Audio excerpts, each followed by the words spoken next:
Chapter 12-15. Yi Qian, I will take responsibility for my own mistakes. As for you, is it that hard for you to speak the truth? Yi Ying's facial features were delicate. Her eyebrows were dark and deep. When she put on a serious face, there was a sense of righteousness in her eyes that made people believe her. I didn't give you the answer in time. Now I know that I was wrong. But what about you? Do you know that you were wrong? Faced with her accusation, Yi Qian was unmoved. I only want to confirm one thing. Were you prepared to give me the answer, but you were too nervous in the end and didn't succeed? The repeated question made Yi Ying wary. What was this wretched girl trying to do? Why did he have to confirm it again? No matter what she wanted to do, she could forget about returning to the exam hall today. That's right. If I wasn't nervous, the note would have been in your hands a long time ago. Yi Ying wiped her tears again and said in a choked voice, I regret it. I shouldn't have agreed to it. I shouldn't have been soft-hearted. If you couldn't get in, you could only say that you didn't work hard enough. But as for me, I did questions every day. I didn't even play on Saturdays and Sundays just to get into the university I wanted. In the end, the leader of the provincial second high school was so angry that he glared at Yi Qian. He was so angry, so angry. Yi Ying was a top student from the provincial second high school who could get into Tsinghua University. The school had high hopes for her. Who knew that she would be ruined by Yi Qian from the provincial first high school? Yi Qian from the provincial first high school. Yi Qian? Yi Qian? This name.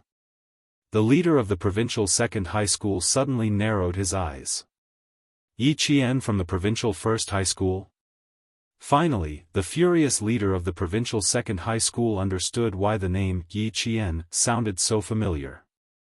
Wasn't this the student who rejected the direct offers from Tsinghua University and Shi University? Why would she ask Yi Ying to copy the answer? Why would the provincial first high school's poster ask Yi Ying to copy the answer? Something was wrong. Something was wrong. Wasn't something wrong? After she finished speaking, Yi Ying noticed that Yi Qian's lips were slowly curling up. When he glanced at her with a mocking gaze, she also realized that something was wrong. Dear leaders and teachers, I am Yi Qian from the provincial first high school. Yi Qian took 2 steps forward and stood in the middle of the office. She held her head high and her eyebrows, with the toughness of a soldier. He said calmly, Yi Ying to me, everything she said was a joke. First, I've never asked her for an answer. Secondly, I never had to ask anyone for an answer. You're lying. A sharp voice interrupted Yi Qian's words. Yi Ying, who also took 2 steps forward, said sternly, I didn't say a single lie. She did ask me for an answer. Yi Qian raised her eyebrows and continued calmly, thirdly, I've already finished the exam and sealed the papers. So, it's even more impossible for me to ask her for the answers. What? How could she be so fast? The entire office fell into silence. The exam was over. Yi Qian from the provincial first high school finished the math exam an hour earlier? How was that possible? Did you finish the exam? Or did you finish all the questions? The leader of the provincial education department asked in a deep voice. Yi Qian, think carefully before you answer. This is very important. Chapter 12-16. Finishing the exam and finishing all the questions, the former was vague and undefined, while the latter was clear. Yi Ying also thought of it, her defeated face suddenly lit up, her sharp voice turned into a mean sneer, finished in an hour? Yi Qian, I never knew you had this ability. The leader of the second provincial high school didn't have the confidence he had before, he could hear the unconcealable resentment in the student he thought highly of, and instantly felt that this cheating wasn't simple. Why did it sound like there was a personal grudge between them? Yi Qian answered the leader of the Provincial Education Bureau with a smile, I have a habit, my classmates all know, I like to finish all the questions within an hour, no matter which exam it is, I'm used to finishing it within an hour. The certainty in her smile, combined with her calm expression, made all the leaders present see that she was as steady as empty tie. From this, they could see the difference between the two girls. The student from the second provincial high school who spoke first had a thin tongue, as if he didn't know how high the sky was and how deep the earth was.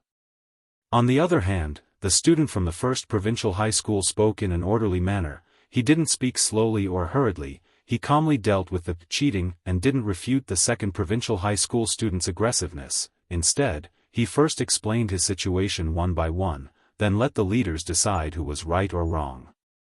Just from this one incident, the difference in character between the two was obvious. The more I did the questions, the smoother I got, so I didn't try to control it precisely. I finished it in an hour, about 10 minutes faster than usual. The students from the second provincial high school said I asked her for answers. I really don't know which me asked her. I really don't know which me asked her. Her words were quite good. Not only did it make Ying speechless, but it also made the leaders see that she didn't want to confront Ying directly, so as to avoid a conflict that would cause negative effects. At this time, even Yi Ying's lips were deathly pale, cold sweat broke out on her back. The damned girl said she finished the exam. No, impossible, she didn't believe it. Principal Chow smiled and confirmed, I can testify to this habit of hers.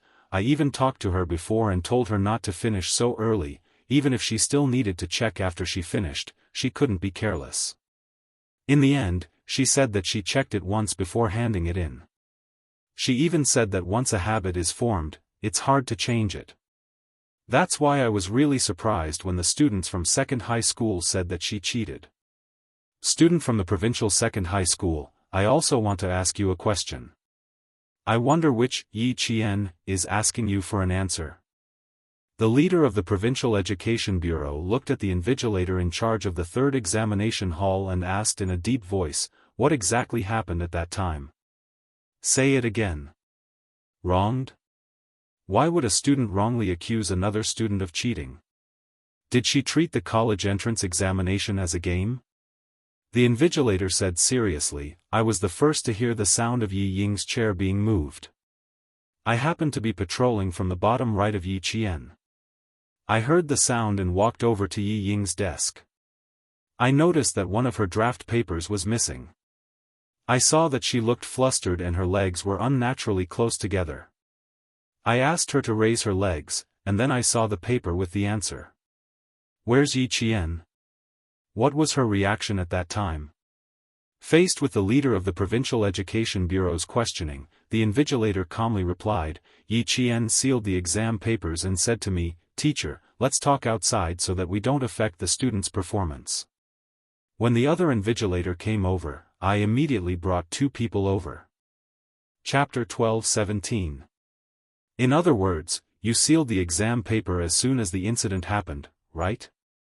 Yes, I had just finished checking my student ID and name.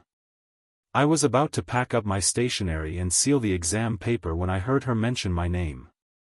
I was very surprised. Yi Qian answered the question from the head of the Provincial Education Bureau. The calmness in his eyes made Principal Chow nod and smile secretly. The college entrance examination was not an ordinary examination. It was the watershed of a student's life and also the watershed of an entire family. As the most important examination in China, not only did it have a strict system, but it also had very clear punishment rules. Once it was proven that Yi Ying had deliberately wronged her classmate, what awaited her would definitely not be a few simple words of criticism and education. Yi Qian handled this matter wisely. He only explained for himself and did not question Yi Ying. In terms of bearing, he won over Yi Ying again. If he got into a conflict with Yi Ying, even if it was found out that he was really wronged, his impression of Yi Qian would drop. He would more or less say, flies don't sting flawless eggs. Once the exam paper was sealed, it should not be taken out separately. However, the situation this time was special. If they wanted to know if Yi Qian had completed all the questions, they had to open the exam paper and check it. What happened next was extraordinarily grand. The armed police escorting the exam papers, who were supposed to appear after the college entrance examination, appeared on the campus in advance. Their appearance shocked the parents waiting outside. Why are armed police officers here? Were the morning's math papers going to be taken away in advance? When Yi Zhifan saw the armed police appear, his eyelids suddenly twitched uncontrollably. An inexplicable sense of uneasiness rose in him. Why were there armed police escorting the exam papers? Why were there armed police at this time? Didn't you say that they would be out in an hour? There are already students coming out after the exam. Your little fox, cough cough cough, my little fox is coming out. When the T6 soldier with a popsicle saw Jiasun's figure, he quickly and accurately threw the popsicle into a trash can 5 meters away. He immediately pulled his t-shirt up and put on a cultured look, quietly waiting for the girl who had shocked his little sweetheart 2 hours ago to come over. Xia Jinyuan, who had a calm expression on his face, only saw that Jiasun's footsteps were hurried. When he got closer, he saw that Jiasun had a serious expression on her face. Something had happened in the exam hall. Just as this thought flashed through his mind, the T6 combatant said in a low voice, "There's something wrong with her expression. Yi Qian hasn't come out either. Q King, I'm afraid something has happened in the exam venue." "Yes, it's possible," Xia Jinyuan replied calmly.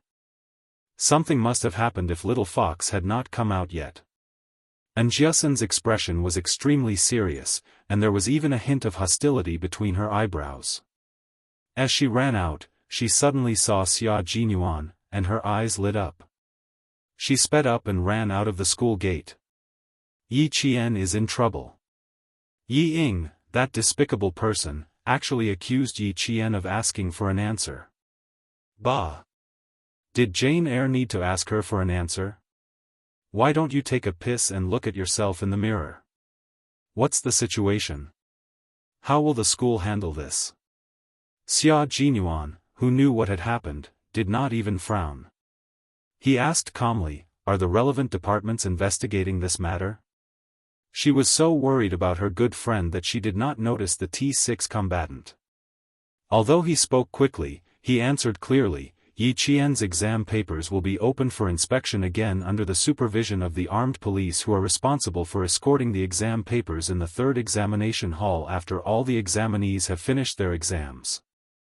I'm so angry. I knew it's hard to guard against despicable people. I was careless and let her come out to stir up trouble again. Chapter 12:18. The T6 combatant looked at Q King, who did not move at all. Seeing that there was no trace of anxiety on his face, he decided to make his presence known. "Then don't be anxious. Yi Qian will be fine. Are you thirsty? Shall I treat you to some water?" This was destined to be an unpleasant beginning. Jiasun frowned and said angrily, "Who are you? What does it have to do with you whether I'm thirsty or not? Why do you look like a human trafficker who abducts and sells young girls on campus?" The T6 combatant felt his heart shatter into pieces when he heard that. Human trafficker? He looked so pure and kind, and it was obvious that he was a righteous person. How did he become a human trafficker in her eyes? But this little girl's temper was quite fiery. When she was angry, her almond-shaped eyes were dark and bright, like the moon at night. There was a cold glint in them. Her expression was very tense, and she was especially concerned about Yi Qian's matter. She valued friendship and righteousness. "I'm good friends with him. When I saw that you were sweating profusely and your voice was still hoarse when you spoke, I wanted to treat you to some water to moisten your throat." The T6 combatant's gentle and patient explanation made Jiasun feel a little embarrassed.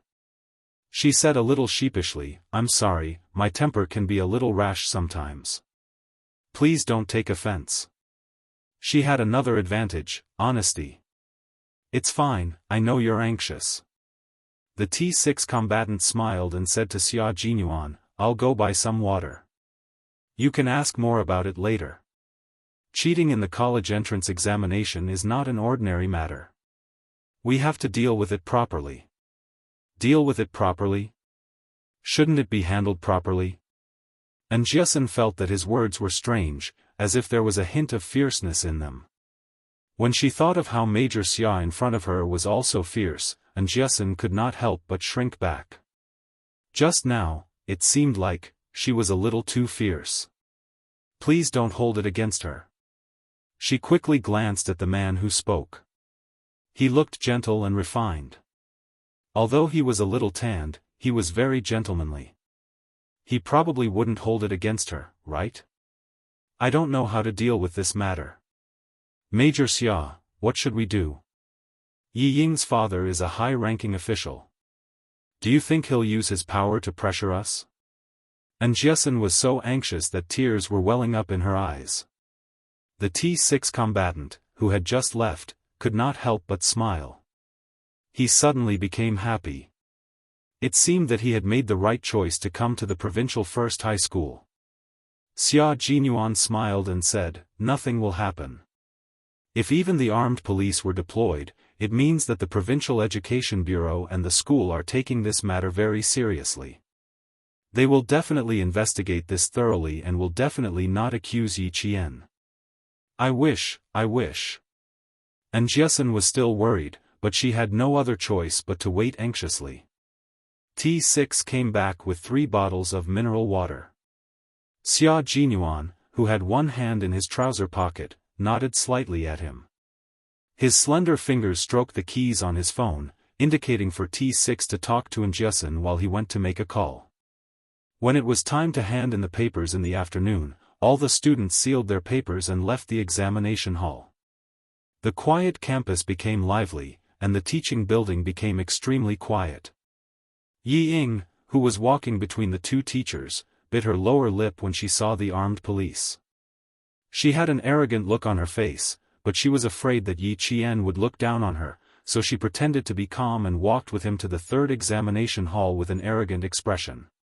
She would never believe that the wretched girl would be able to finish all the math questions. Absolutely not. Even if the wretched girl had really finished all the math questions, she would definitely not have gotten them right. Only her answers would be correct. Her mouth was on her. She would not relent and insist on it. Let's see what she could do about it. Yi Ying, who was constantly cheering herself on, walked to the entrance of the 3rd examination hall. When she saw one of the armed police standing there expressionlessly with a real gun, her knees could not help but go weak. She could not lower her head. She definitely could not lower her head. She definitely could not lose to the wretched girl.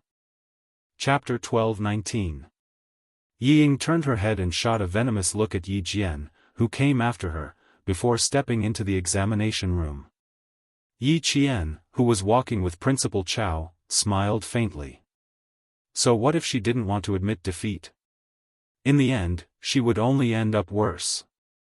An armed police officer stood guard at the entrance of the 3rd exam hall while another armed police officer entered the empty hall.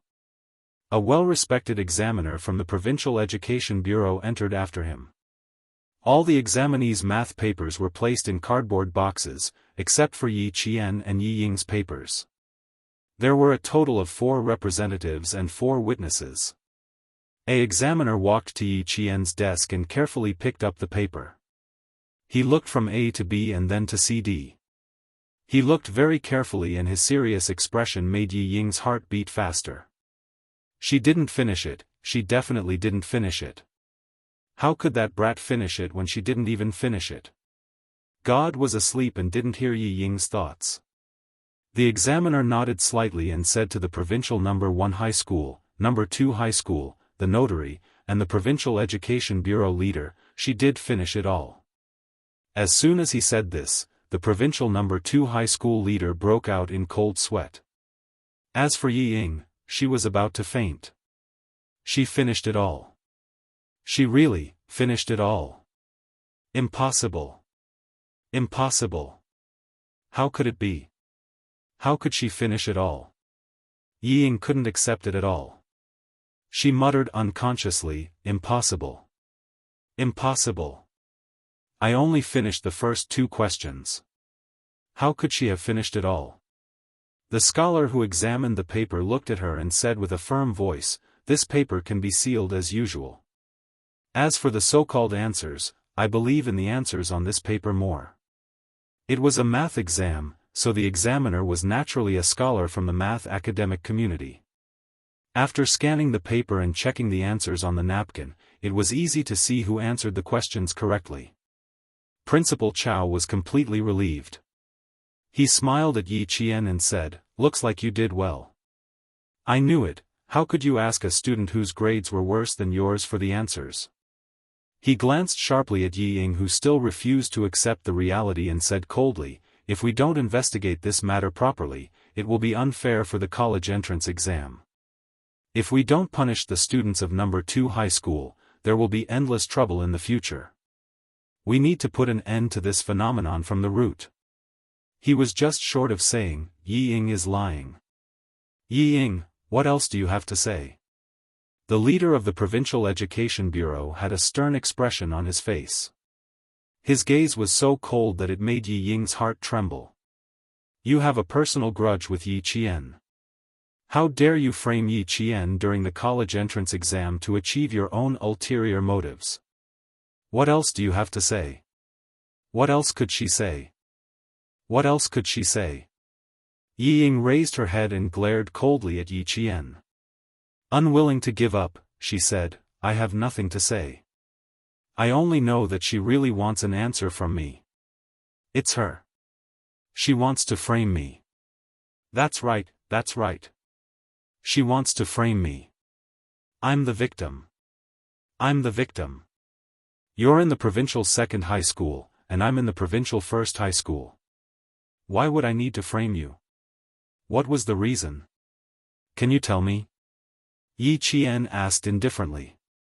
His calm demeanor made the scholars who were checking the papers look askance. What was the reason? Of course there was a reason. Yi Ying gritted her teeth and said angrily, "You're jealous that I got into a good school. You hate me even more and only want to take revenge." Chapter 12:20. What does it have to do with me if you get into a good school? You have your own path to walk, and I have mine to walk. We have nothing to do with each other. As for holding a grudge, Yi Ying, are you sure you're not talking about yourself? If you want to die, you can't blame others for helping you. Yi Qian's eyes flashed with coldness as he looked calmly at Yi Ying, whose expression was gradually becoming twisted. You've been trying to frame me since junior high. In the 2nd year of senior high, the school couldn't tolerate your behavior and had no choice but to force you to drop out. Yi Ying, who's holding a grudge against who? I, Yi Qian, do things in an upright manner. I've never wronged anyone, and it's impossible for me to be jealous of someone whose grades are not as good as mine. What do you mean by holding a grudge? And you, what kind of school can you get into that I'm jealous of? Tsinghua University? Xi University? I once gave up on the direct admission of 2 schools. Why should I be jealous of you? Before Yi Ying could refute, she heard the Provincial Education Department's leader yell, 2nd high school's leader, where is this student's parent? Invite him to school immediately. Yi Qian's math test paper is sealed and stored as normal. It won't affect the scoring.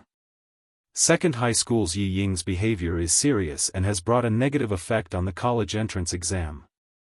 Her math score is 0. Why is it only targeting me? I can't accept this. Yi Qian is at fault. She's also at fault. Seeing that she was the only one who was punished, Yi Ying, whose plan had failed and her grades were now 0, could not accept this. She screamed crazily and suddenly rushed towards the scholar who was checking the test paper. I'm going to tear her test paper. I'm going to tear her test paper. Why is it only targeting me? I can't accept this, I can't accept this. Why is the wretched girl fine? Why am I the only one punished? I'll tear her test paper. Let's see what she can do. The person who reacted the fastest was not Yi Qian, but the armed police who were present to prevent accidents. The armed police blocked her and shouted, "Don't move. Return to your original position." His voice was like a bell, causing Yi Ying to scream even louder. Yi Zhifan, who had been waiting for his daughter to come out, knew that something must have happened inside. When he saw the caller ID, Yi Zhifan gently closed his eyes. What would come would come. Yi Qian also made a call. She did not want to alarm Principal Chen, so she called Xia Jinyuan. Since the leaders of the Provincial Education Bureau have already come up with a solution, then we don't have to worry. Xia Jinyuan, who had been standing at the school gate all this time, smiled and said softly, "When will you come out?" His voice was gentle and had a magical effect of making her feel at ease. Yi Jian pursed her lips and smiled. "It should be soon, but I want to stay for a while and see what kind of face Yi Zhifan has." Yi Zhifan would definitely be very angry if she ended up harming herself. Don't laugh when you see it. No matter how magnanimous his little fox was, she would still harbor hatred towards her family who had treated her badly for a long time. Now that he had the chance to let her vent her hatred, he would let her stay for a while. Standing in the golden sunlight, his thin lips curved into a smile. Enjoy it well. Don't miss this opportunity. It felt good to have someone to play along with him. Yi Zhifan walked into the office and saw his daughter in tears. Yi Qian, on the other hand, had a calm expression and exuded an aura that his daughter could not emulate. He sat quietly at the side. Even if he did not speak, he would still be the center of attention. Dad, I'm innocent. I'm innocent. The way they handled it is unfair. It's not fair at all." When Yi Ying saw her father walk over, she cried out in grievance. "Why should my results be nullified while Yi Qian is fine? Why? Chapter 12:21. It turned out that the worst-case scenario was not a lose-lose situation, but Yi Qian would be fine, but his daughter would be in trouble. Yi Zhifan's heart sank when he heard his daughter's message. It was unfair. How could they? Even the armed police had been mobilized. They had even invited the most famous mathematician in the southern province. It was unfair. His gaze swept across Yi Ying's face, then swept across Yi Qian's face. His heart was in turmoil. Mr. Yi Ying violated the rules in the examination hall and purposely targeted Yi Jian, a student from the province first high school. After investigation, Yi Ying intentionally framed Yi Qian. Therefore, we have decided to give Yi Ying 0 marks for her mathematics results. The parents were invited to inform them of their child's wrongdoings and what kind of punishment they would receive. As for Yi Ying's claim of unfair, it was not valid at all. Yi Zhifan sat down and asked coldly, "Have you investigated thoroughly? As a parent, do I have the right to ask what exactly happened?" How could Yi Zhifan accept that his daughter's future was not dragged down by Yi Qian? Play the recording for Mr. Yi. The leader of the Provincial Education Bureau nodded slightly at an armed police officer. The armed police officer took out a tape recorder from his military green bag and played the conversation before and after the exam. Sealed the exam in advance. Yes, I finished everything. Compared to the answers on the paper, I'm more willing to believe the answers on the exam paper. Yi Zhifan clenched his fists when he heard the main point. No wonder his daughter lost. Who would have thought that she finished the exam in advance? Why should my results be nullified, but Yi Qian is not affected at all? Why? Yi Ying's sharp voice came from the recorder. Yi Zhifan's fists were clenched to the bone, and his expression changed. This sentence, was the biggest failure of his writing. It was the most direct evidence. Idiot. Hearing her own voice again, Yi Ying was stunned. Why was it recorded? This is the last part. Does Mr. Yi need to listen to the first part? The leader of the Provincial Education Bureau said sternly, 5 minutes before Mr. Yi came in, I received a call from the provincial office. Even the provincial governor was personally involved in this matter. Mr. Yi, as a provincial official, shouldn't you personally explain to the governor? What? The governor was personally involved? How could a college entrance exam fraud between two people alert the governor? Greatly shocked, Yi Zhifan made a prompt decision and said in a low voice, "It's my fault for not being strict enough. I was careless and caused Yi Ying to make a big mistake."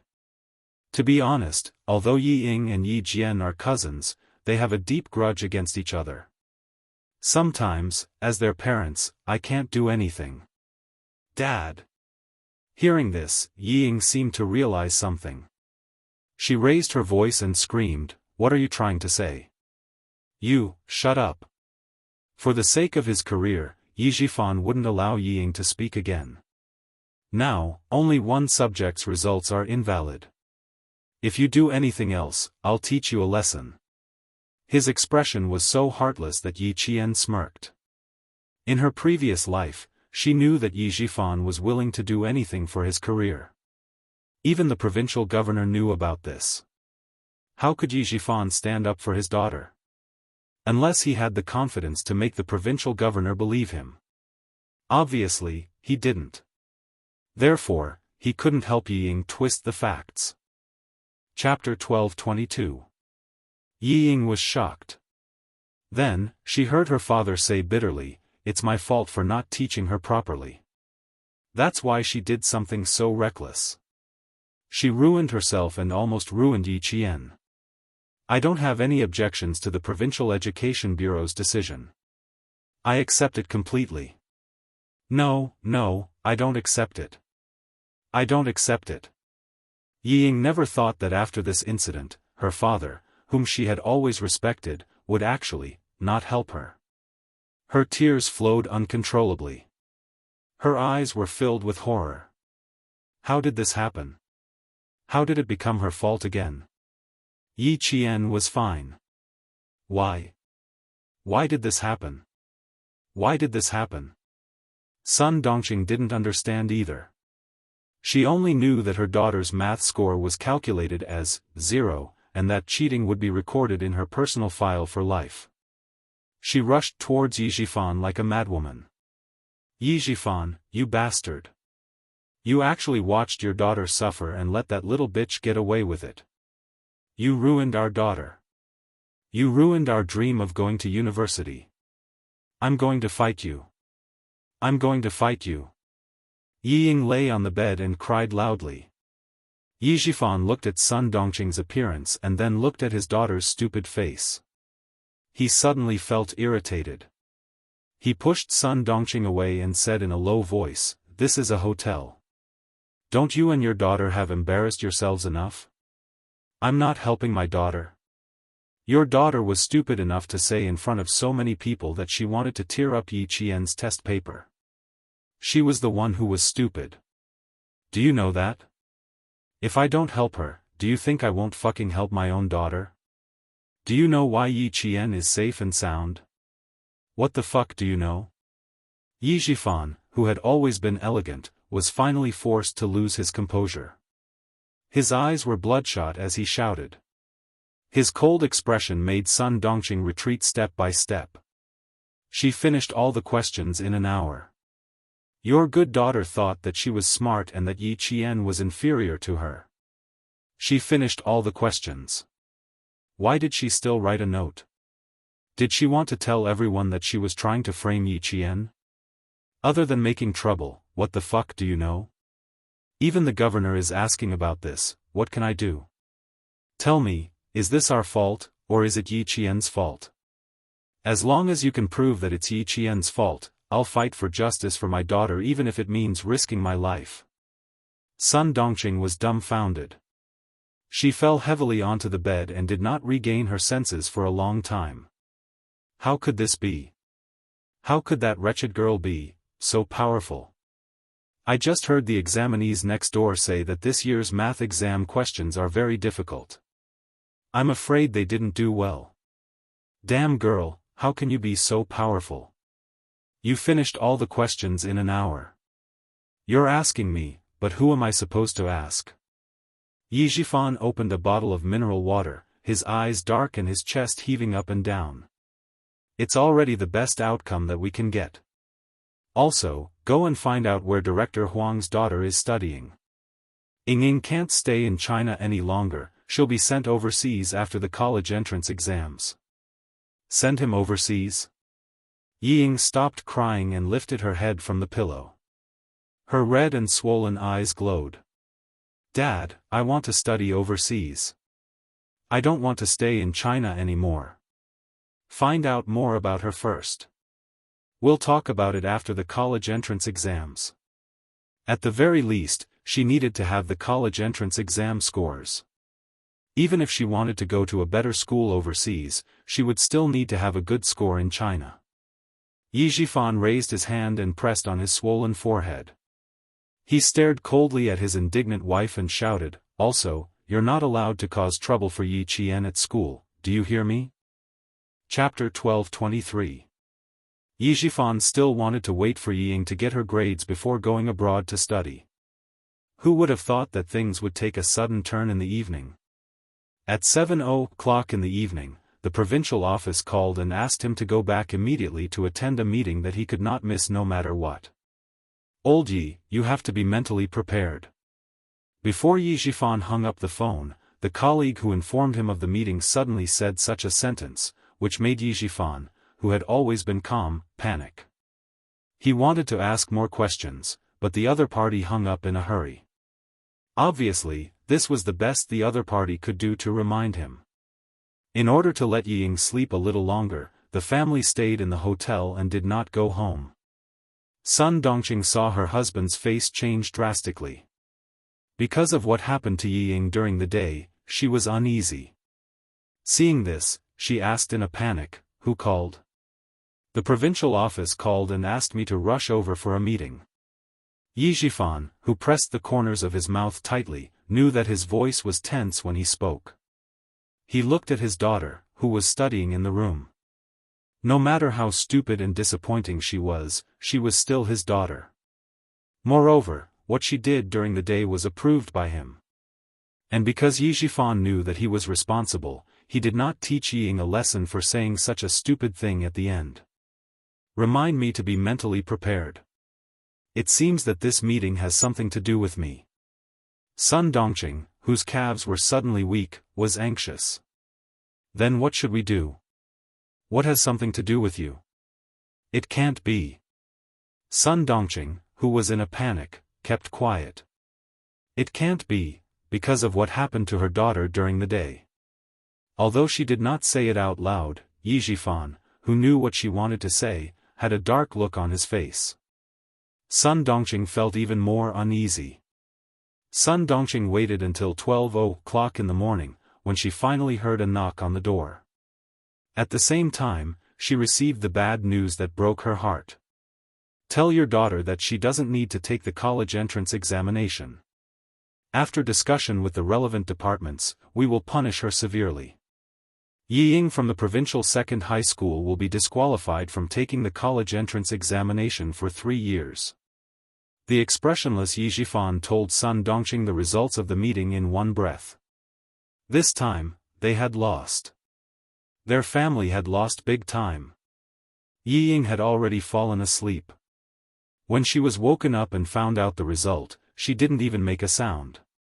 She opened her eyes wide and fainted in front of Yi Zhifan and his wife. She was disqualified from the college entrance examination for 3 years. It was over, she was finished. "Ying, my Ying." Sun Dongqing picked up her daughter, who had fainted with her eyes wide open, and wailed, "My Ying, don't scare your mother, don't scare your mother." Yi Zhifan, who only had one precious daughter, was also scared out of his wits. Trembling, he dialed 120. He tried to catch his breath and pinched his philtrum. His face was pale with fright, and his hands were trembling. Ying was sent to the hospital early in the morning. By the time she woke up, the morning had already passed. How could this be? Old Madame Ye's voice came from outside. She was so old that one could hear her withering. Why did you admit it back then? Wrong, wrong, wrong, wrong. How could you admit it? So what if the provincial governor knows? The most he can do is criticize you for the conflict between the two children. It's not like he can remove you from your position. Old Madame Yi was really angry. She didn't expect that one or two people would be defeated by this wretched girl. She couldn't accept it. Mom, let me be alone. I don't want to say anything right now. Yi Zhifan sat with his head raised. His indifferent expression was unfathomable. Chapter 12:24. Old Madame Yi was a difficult person to deal with. She was so frightened by Ho Zi that she was sent to the hospital, so she had no idea what was going on outside. She was also worried that her daughter would be in danger, so she repeatedly reminded her not to cause trouble for Yi Qian. There was no need to mention her son-in-law, Sun Yaozu. He already knew that his mother-in-law and wife were behind this when Ho Zi said those harsh words. He knew that he couldn't casually interfere in this matter. Gossip between women should be treated as gossip between women. If he interfered, Ho Zi wouldn't just release a cat or a snake. She would probably send someone to put a gun to his head. Fortunately, old Madame Yi was clear about her daughter's family. After Yi Zhixiang was frightened by the snake, she immediately called Sun Yaozu and told him not to interfere in case Ho Zi targeted him. Old Madame Yi would definitely help her daughter and son-in-law's family from the bottom of her heart. This was also the main reason why Sun Yaozu respected old Madame Yi. However, old Madame Yi didn't have any good intentions towards her adopted son. Every time she thought about how she was forced into a corner by Yi Qian and could only stay in the hospital, the anger in old Madame Yi's heart deepened. If she didn't vent the discomfort in her heart, she was afraid that she would really have to stay in the hospital for a long time. How can you still be quiet at this time? You have to deal with Yingying's matter properly. You definitely can't let a bastard of unknown origin climb onto Yingying's head. Old Madame Yi's face was gloomy, and her aged face was filled with a gloomy coldness. In addition, she had been frightened quite a bit these past few days. Her round face had lost a lot of weight, and she no longer had the kind appearance from before. At a glance, one could tell that she was a sharp and unkind old lady. Yingying was so angry that she was sent to the hospital. As her father, you still don't stand up for her. You've made her so bitterly disappointed. Why is that wretched girl able to take the exam safely while Yingying was disqualified from the college entrance exam? So what if the governor intervenes? Do you think he has the ability to meddle in your family affairs? Even Yi Zhifan couldn't deal with a bastard of unknown origin. Old Madame Yi only thought about it for a moment, and layers of cold sweat kept appearing on her back. She was still a student who hadn't matured yet. If she didn't take the opportunity to teach her a lesson, what would happen in the future? Yi Zhifan's eyes were closed the whole time. His expression was gloomy and uncertain. He was so calm that even old Madame Yi couldn't figure out what he was thinking. Seeing that he was unmoved, old Madame Yi gave him another dose of adrenaline. She lowered her voice and said resentfully, "Don't tell me you want to give away the good stuff you got. Once that wretched girl becomes successful, our entire family can forget about living a good life. Also, I don't believe that she's that capable. Tsinghua University and Shidu University don't think highly of them.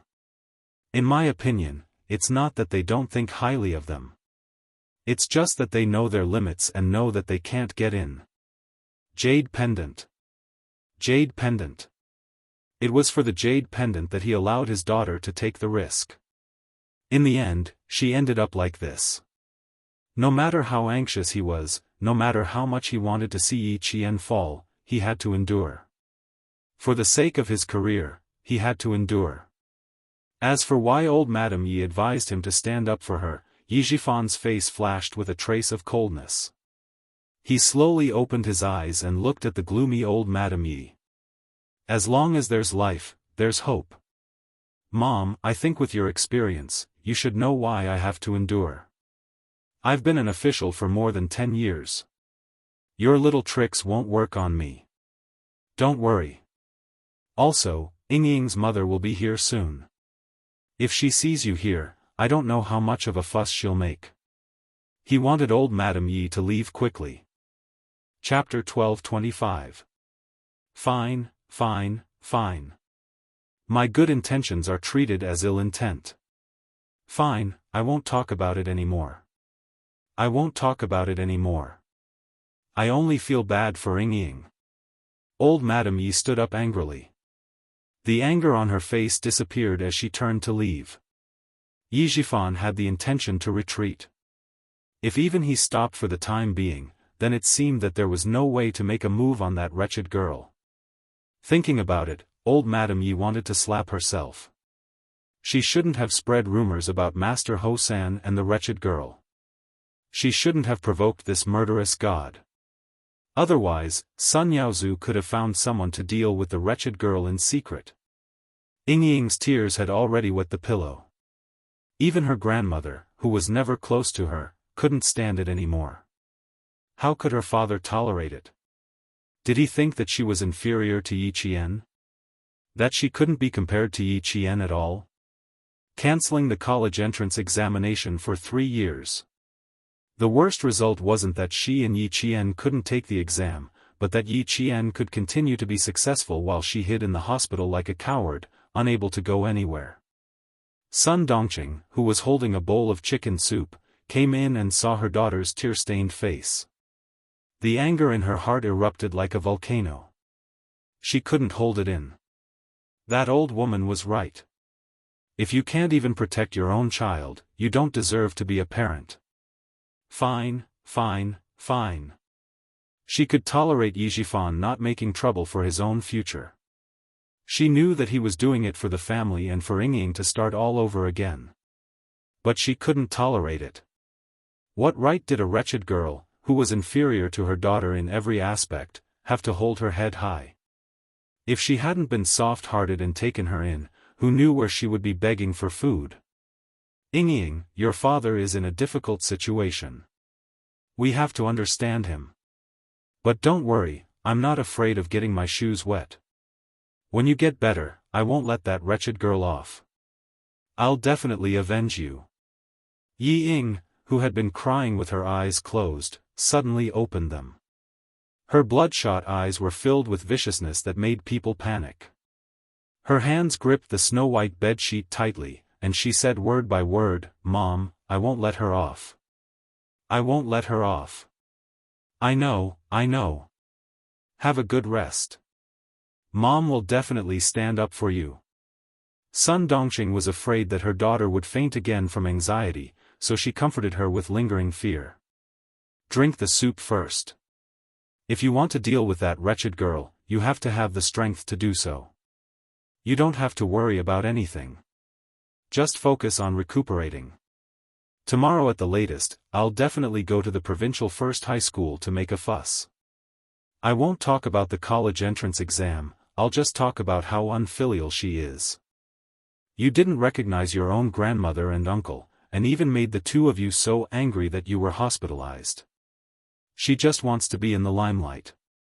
Fine, I'll let her be in the limelight. Let's see what kind of trash their school has produced. Is this really okay? Could they really suppress Yi Qian? Yi Ying, who was angry just a second ago, burst into tears the next second. But how can we deal with her? She humiliated me like that. How can I return the favor? Saying that she's unfilial and that she angered Grandma to the point that she had to go to the hospital is a completely superficial accusation. It won't affect her at all.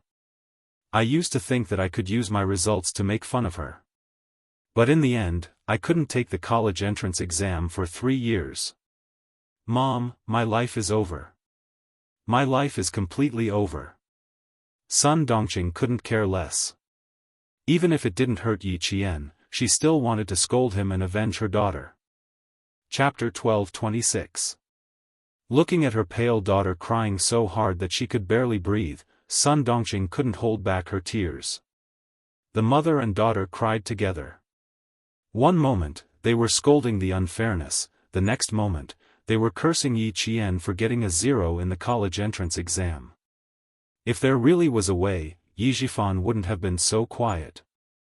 If Sun Dongqing wanted to stand up for Yi Ying, what else could she do other than go to the school and make a scene?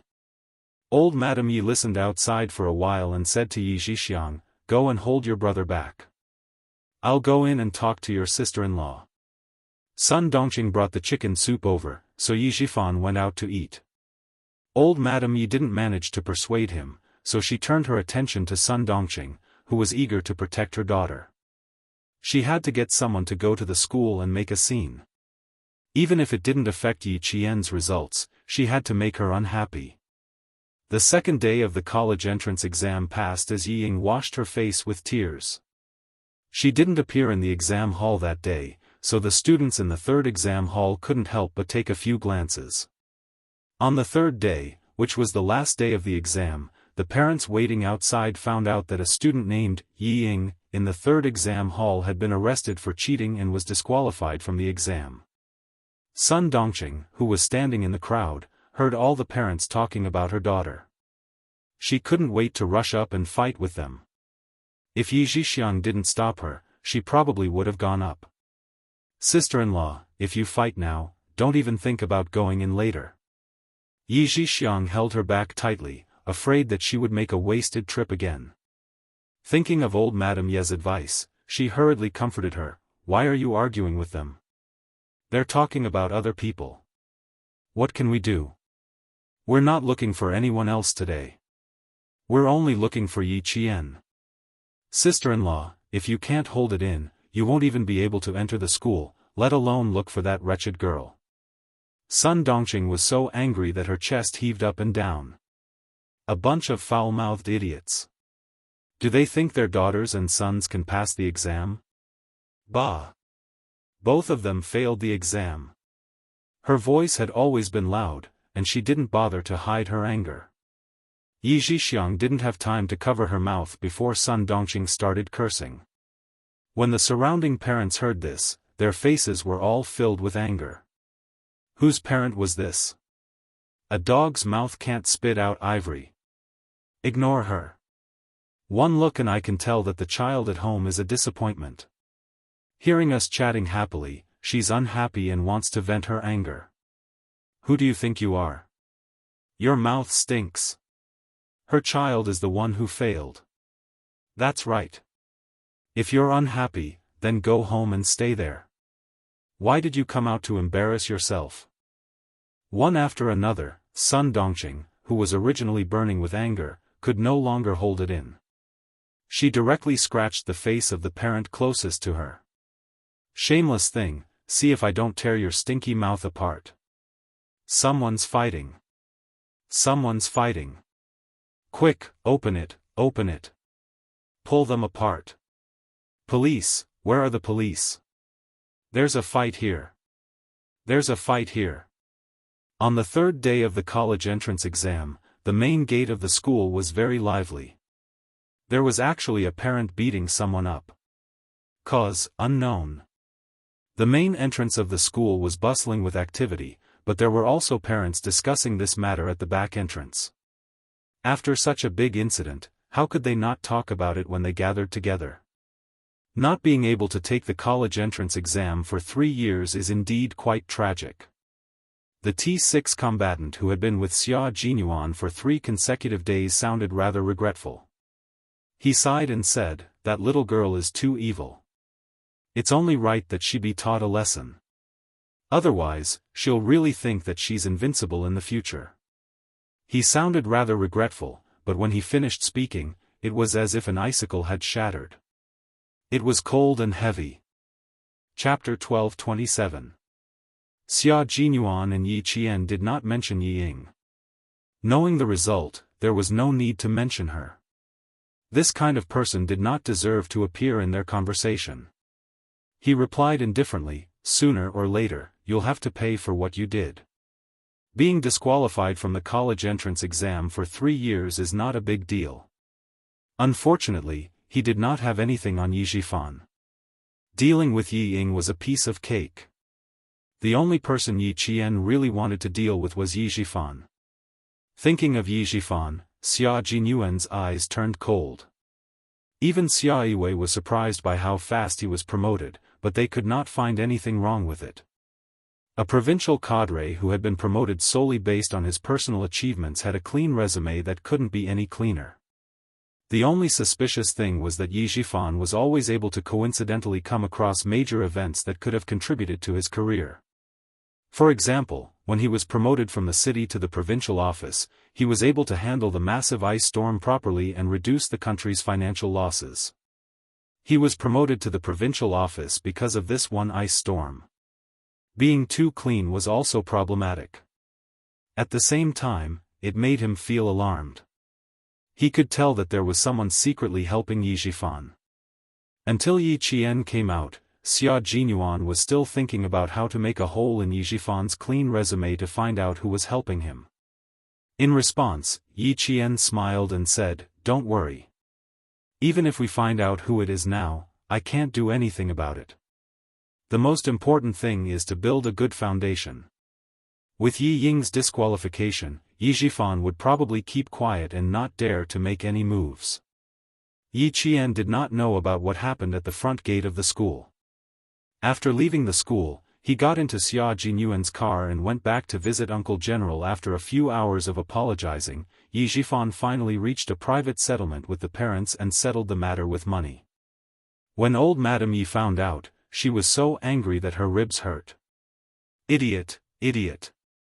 Who told her to cause trouble for that wretched girl? Look at her, she's so stupid that she didn't even enter the school gates and fought with her parents. Idiot! How could there be such a stupid thing? I couldn't persuade him no matter how hard I tried. He even scratched me." Yi Zhixiang covered her face and glanced at the door of the ward. She said softly, "Mom, Yaozu said that we should go back to the countryside before second brother can react." They couldn't let him know that they were the ones who instigated Sun Dongqing to go to school. Old Madame Yi happened to be annoyed by staying in the hospital. In addition, there seemed to be no movement on Ho Zi's side, so she also had the idea of returning to the countryside. "Well, it's not peaceful recently. Let's go back to the village and take it as a distraction." Therefore, when Yi Qian and Xia Jinyuan drove back to Shuka village, Sun Yaozu also drove old Madame Yi back to Shuka village. The village was not as lively as the city, but it was more peaceful. Looking at the starry sky, Yi Qian, who was lying on a bamboo chair, said to Uncle Jen with a smile, "When Principal Chen comes back, you can play chess and fish with Principal Chen every day." "Good. It's good that he's back. Your Uncle Chen has been running around his whole life and worrying about you for so many years. It's time for him to retire." Uncle Jen sipped his tea, his kind smile never disappearing. He looked at the girl with a satisfied expression and smiled slightly. "You have to be more careful when you're outside in the future. Don't let your emotions affect your decisions. I think Major Xia, who came back with you, is a reliable person. With him taking care of you, your Uncle Chen and I can rest assured. But, you have to know that relying on others is never as good as relying on yourself. Only by working hard on your own can you have a foothold. Those who truly care about you won't always spoil you or spoil you, but will remind you when you're in the prime of your life." Uncle Jen was like that. He never forgot to remind Yi Qian. Chapter 12:28. Yi Qian and his granduncle were looking up at the starry sky as they chatted. Xia Jinyuan, who had gone to the army to meet his old comrade, was also looking up at the starry sky as he chatted with Political Commissar Yen. The more important Yi Qian is to the military, the more responsibility she will have. I'm just afraid that she won't be able to handle it at such a young age. Political Commissar Yen said with a mixture of worry and joy. He then turned to look at the young major who had a bright future ahead of him and joked, "Everyone knows that you have feelings for Miss Jian." Xia Jinyuan felt that there was nothing to hide from his old comrade and Yi Qian. He smiled and said, "Even Political Commissar knows about it. It seems that I can't hide my feelings from anyone." He didn't deliberately hide it from anyone, not even his parents. He told them long ago, in case his mother, who had a long reach, intervened before he got his girlfriend.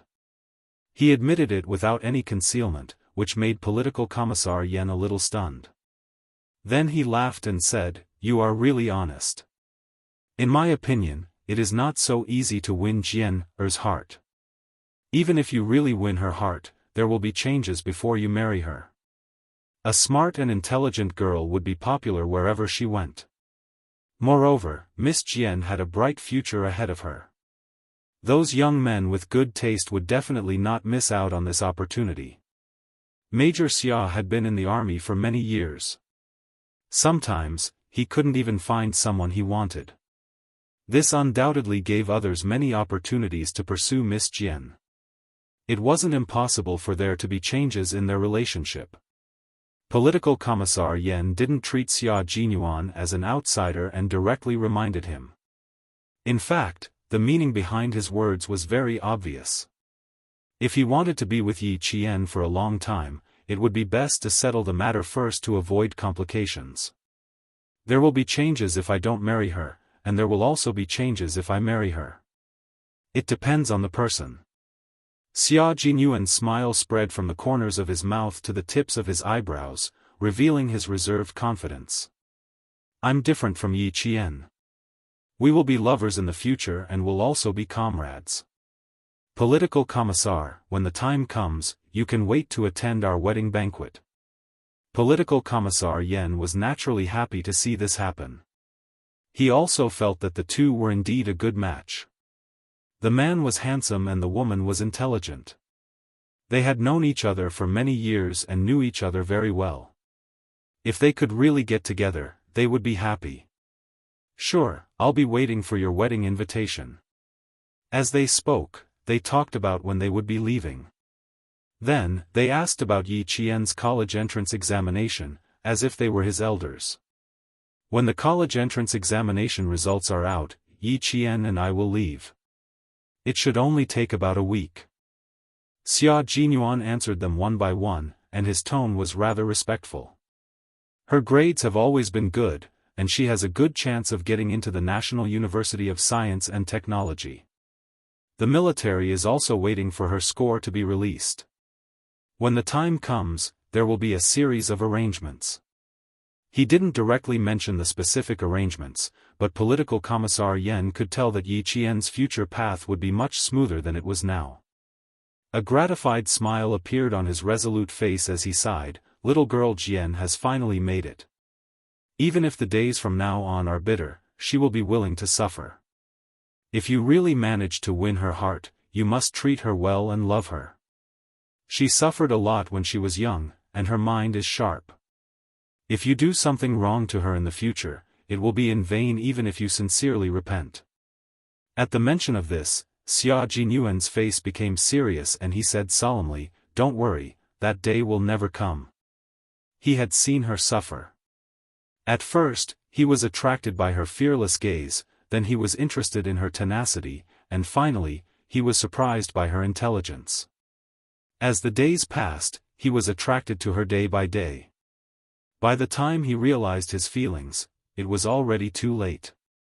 It was so late that he couldn't restrain himself no matter how hard he tried.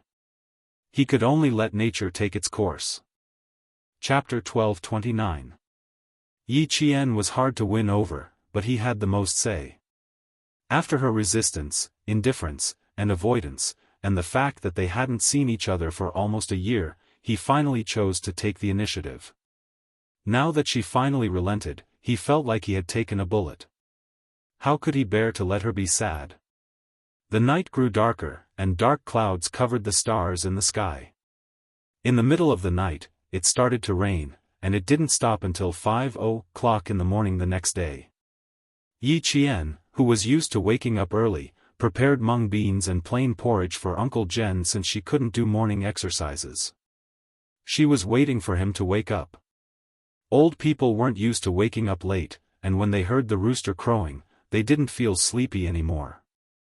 When Yi Qian was preparing breakfast in the kitchen, Uncle Jen walked out of the peach forest with a fishing rod and went to the 2 ponds in the middle of the village. It was July, and even at 5:00 in the morning, there was still light. Some villagers had already opened their doors and turned on the kitchen lights to start a new day of work. The Yi family's house, which was built in the center of the village, also turned on its lights. Uncle Jen walked past the embankment and looked at the car parked in front of the Yi family's house with a serious expression. It's Sun Yaozu's car. It looks like old Madame Yi is back. No, I can't let her see Jian Yiling. Uncle Jen held the wooden bucket in his right hand and the bamboo fishing rod in his left hand. He turned around in the rain. Where are you going now? Grandpa Jen, do you have something urgent? The porridge wasn't cooked yet. Yi Qian was surprised to see Uncle Jen in a raincoat. She didn't know that Grandpa Jen had woken up early. She hurriedly took the straw raincoat from the old man and hung it up properly. She glanced at the fishing rod. Grandpa Jen went fishing early in the morning and came back without even loosening the fishing line. Did something happen when he went out? Uncle Jen wanted to hide it from Yi Qian, but he remembered that she was smart, so he said kindly, I just went fishing. Before I reached the pond, I saw Sun Yaozu's car parked in front of the Yi family's house. I thought old Madame Yi might be back. So that's what happened. Don't worry about it. She and Yi Zhixiang offended a powerful person outside and were so scared that they were hospitalized. I'm afraid they came back to avoid trouble. Yi Qian's smile was calm, and there was nothing strange about it. Don't worry. Don't worry about the Yi family. People like them are a waste of time. It's best to ignore them. She did not mention that old Madame Yi had looked for her before and caused a lot of trouble. You've already said that my father isn't her son. When my father was still alive, he had already repaid her kindness. As for me, firstly, I didn't eat her food. Secondly, I didn't use her food. She wants to put on airs in front of me. She really can't put on airs. Yi Qian's attitude towards the Yi family was very firm. He would never lower his head to them. After a while, old Uncle Jen gently patted Yi Qian's hand that was supporting him. He looked at the girl who had grown into a beautiful girl who was stronger than her mother with a kind gaze. There was a hint of comfort in his voice. It's good that you think this way. Old Madame Yi is nothing to be afraid of. She's old and doesn't have much time left. It's right not to be calculative with her. You have to guard against Yi Zhifan, but you can only guard against him now. You can't do anything. He's a person who cares about his career. Before you have absolute confidence, you can't act rashly. Otherwise, you'll get yourself into trouble. Chapter 1230. The kitchen in the village was large and covered with black tiles. Smoke rose from the cracks of the tiles when the fire was lit. Yi Jian added 2 pieces of firewood to cook the porridge in the casserole. The fire shone on her face, but the warmth of the fire did not melt the coldness in the depths of her eyes. She pursed her lips and replied softly, I know. They don't dare to mess with me now, and I won't hold on to them. I don't want to waste all my efforts if I can't pass the background check. Uncle Jen, who was sitting in a chair, stared at the girl that he and Chen Dongfeng had trained. He coughed deeply and showed a rare look of seriousness on his face. He looked at Yi Jian, who was trying to hold back her anger, and said with a deep voice, Grandpa Jen still has one more thing to tell you. Little Jian, you have to listen carefully. Before we have any clues, you can't tell me anything, even if it's Major Xia. Yi Qian was startled, please tell me. Yi Qian didn't even recover from the burning smell of the porridge. Uncle Jen put the casserole aside and looked at Yi Qian, who was still in shock, with pity. I'm a bit confused, Grandpa General, I don't understand. Yi Qian's usually calm voice had a trace of panic. There was too much information, and her head was dizzy. She couldn't make sense of it. Grandpa Jen said that Grandpa Jen and Grandma Yi had entrusted their only son, Yi Xinfan, to old Madame Yi. In the end, old Madame Yi lost Yi Xinfan and replaced him with her father. Before she could digest it, Grandpa Jen threw out another secret. He told her that her mother, might have been sacrificed because of that jade pendant. Why was it so messy, so complicated? Even her mother's sacrifice was not simple. No, something was wrong. Yi Qian looked up from her panic and looked at Uncle Jen with her dark eyes. She said softly, "Grandpa, my father passed away in an accident, and my mother sacrificed herself in a mission. Do you remember what old Madame Yi did during that time? Where are Yi Zhixiang and Sun Yaozu? Are they in the village or outside?" It was Uncle Jen's turn to be confused. He thought for a moment and answered, "Your father passed away and your mother sacrificed herself less than 3 months ago. I happened to be in the army. When I came back, your mother's belongings were already in Sun Dongqing and Yi Zhifan's hands. But I'm sure old Madame Yi is in the village. Yi Zhixiang and Sun Yaozu didn't return." "Little Jian, what do you mean by this?" "Grandpa, I suspect that old Madame Yi and Yi Zhixiang had something to do with my father's death." Yi Jian pursed her lips, and her eyes were as cold as the tip of a sword. "I didn't doubt it before. More than 40 days before the college entrance examination, old Madame Yi broke into the school and wanted to forcibly move my household registration. In a fit of anger, I took out my parents' photos." At this point, Yi Qian felt that her throat was as dry as a knife. "I noticed that the mother and daughter didn't even dare to look at my father's photo." Yi Zhixiang felt guilty, and old Madame Yi felt lucky. "So, I suspect that my father's death was more than meets the eye." Uncle Jen, who was usually emotionless, tensed up when he heard this. 3 months after your father passed away, your mother called me and told me that she was going on a mission.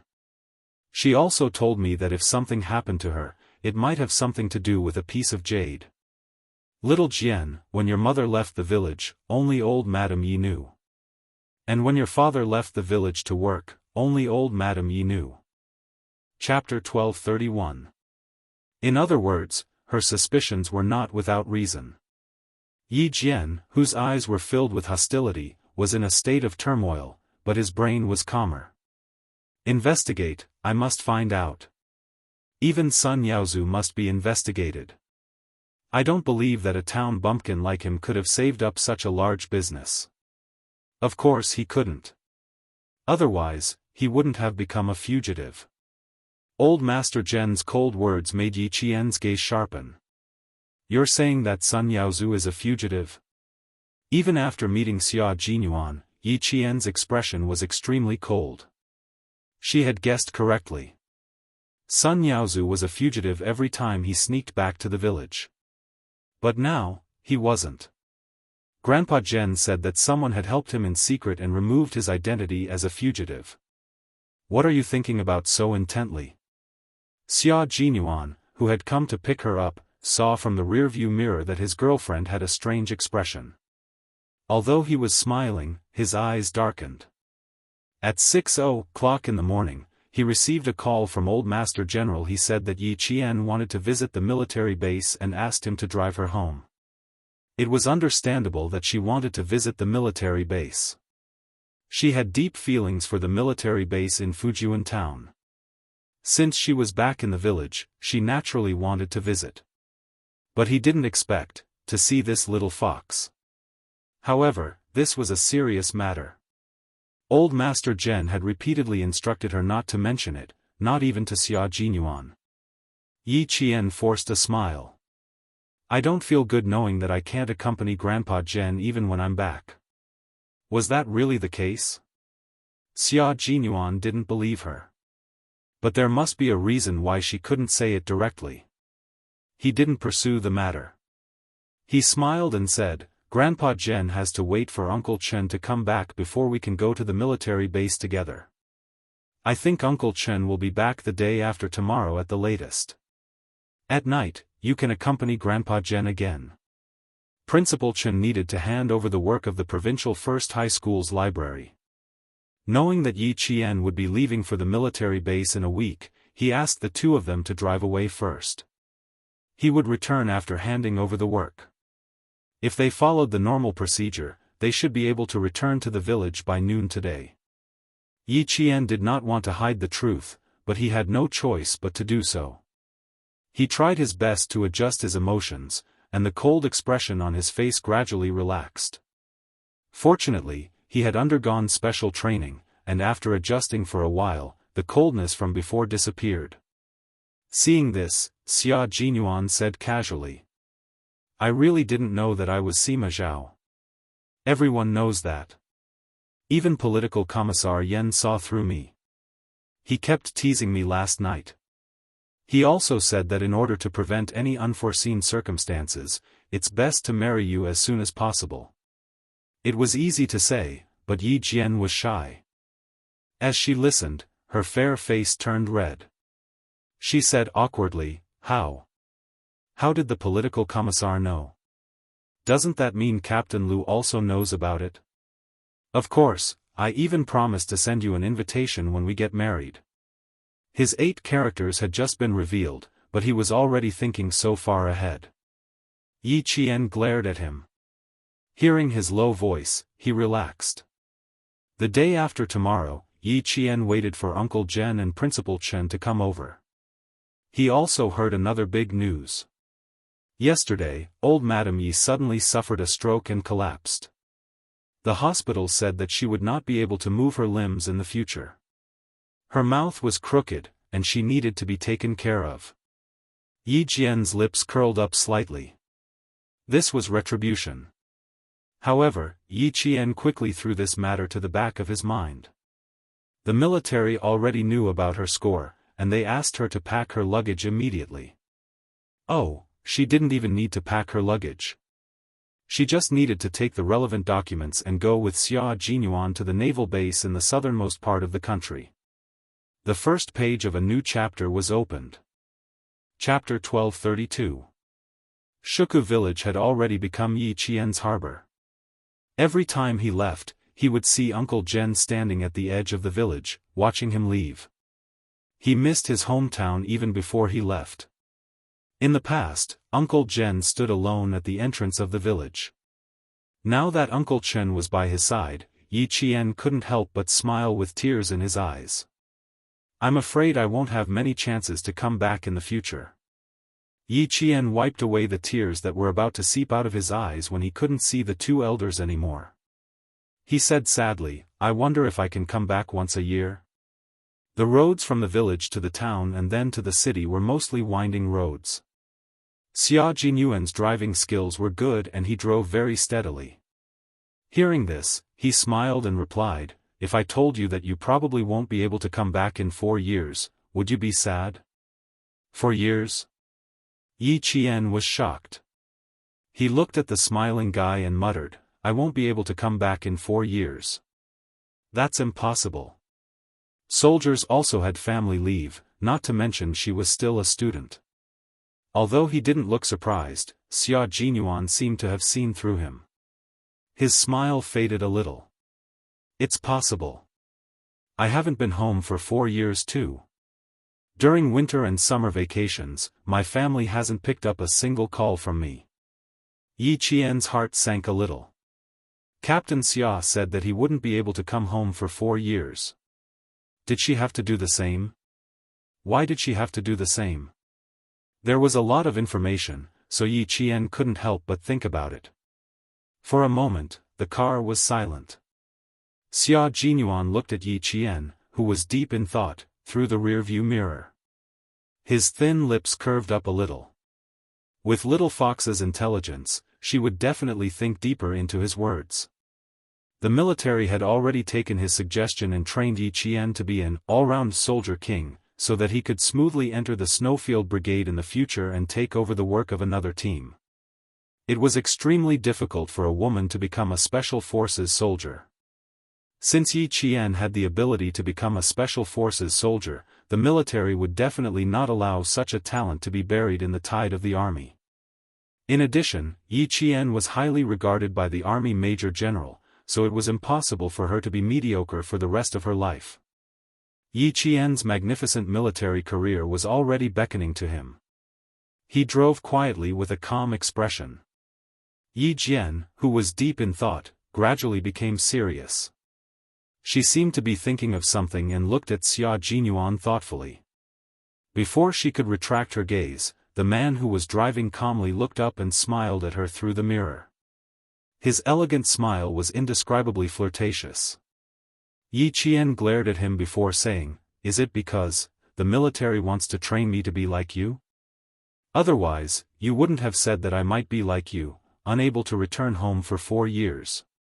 Other than that, she couldn't think of any other reason why she might be like him, unable to return home for 4 years.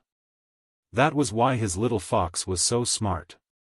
She could immediately think of the key points after he said a few words. Before the matter was completely settled, everything was unknown. She just wanted to know what to expect.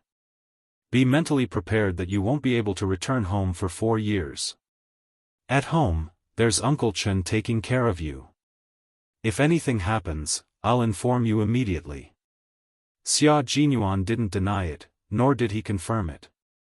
He maintained a faint smile, and his voice was as cold as jade. I believe you know how high the expectations the military headquarters has for you. Work hard, and I will always be waiting for you in front. When you join the Snowfield Brigade, when you become a true comrade, I'll use the best time to carve out our love. Chapter 1233. Even though he didn't say anything, Yi Qian already knew that the military had the intention of training her to be like Xia Jinyuan. They hoped that she could become a special forces soldier who could fight on the front lines like him. Just thinking about it made Yi Qian's heart surge. Her dark eyes were brighter and brighter than the stars in the midsummer night. Xia Jinyuan's smile deepened. The day of fighting together was not far away. Shuku village was getting further and further away from them. When they reached the town, Yi Qian saw a car with a provincial license plate parked in front of a food wholesaler. 3 familiar figures walked out of the wholesaler with a few red plastic bags in their hands. Yi Zhifan, who was walking in front, turned around and said something. Yi Ying's expression immediately tensed up. Sun Dongqing, who was walking at the back, replied angrily. She put an arm around Yi Ying's shoulder and comforted her daughter in a low voice. Yi Qian's cold gaze swept across the family of 3. She narrowed her eyes slightly and asked the man who didn't seem to notice the family of 3, Captain Xia, old Madam Yi suddenly had a stroke. Was it Brother Zi's doing? Also, why do I feel that Yi Ying was disqualified from the college entrance examination for 3 years? Yi Ying's actions would only result in a 0 score being disqualified from the college entrance examination for 3 years. Back then, the head of the Provincial Education Bureau said that she would only get a 0 score. Who knew that there would be an unforeseen event that night? She didn't come to the examination hall the next day. No matter how she thought about it, Captain Xia had something to do with it. It had been a week. Xia Jinyuan didn't expect her to ask about it again. He answered vaguely, evil will be repaid with evil. Their family can do things that harm others. Sooner or later, they will pay for their actions. After hearing his words, Yi Qian smiled. Her gaze towards Xia Jinyuan became gentler. There was someone who always helped her solve her problems without her noticing. He never said anything. Everything was handled in secret so that she wouldn't be distracted. In this life, with such a person by his side, those cold and damp past events seemed insignificant. Old Madame Ye's stroke was quite serious. She had been staying in the town hospital for the past few days and had not been sent to the city hospital, which was 6 hours away from Fujian town. The situation was too sudden. Even if Yi Zhixiang wanted to send him to the hospital, she couldn't send him to the city hospital when he was sick. I don't know why he suddenly had a stroke when he came back. He was mumbling something that I couldn't hear clearly. Yi Zhixiang's eyes were a little red and swollen. She tucked in old Madame Yi, whose mouth was crooked, and said with a haggard face, "Second brother, I want to transfer Mom to the province to take care of her. The environment in the town hospital is too bad." In one night, her most powerful backer had fallen. Even the arrogant and despotic Yi Zhixiang had become weak. Sun Dongqing looked at old Madame Yi, who could not speak and could not walk. There was an indescribable joy in her heart. She replied sarcastically, "Your house is big, and Mom has been worried about you for a lifetime. It's only right for her to take care of you in the province." She wanted her to take care of him? No way. Second sister-in-law, don't be sarcastic. You're also responsible for Mom's stroke. Don't try to get away with it. Yi Zhixiang had never been kind to Sun Dongqing. Yi Zhixiang, you're the one taking care of her. It has nothing to do with me. You want to blame it on me? No way. Sun Dongqing, who was not to be outdone, immediately retorted, "You used to make things difficult for me.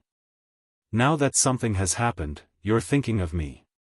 Yi Zhixiang, do you think I'm still as easy to bully as before?" Chapter 1234. Less than 2 minutes after entering the room, the sister-in-law and sister-in-law started arguing.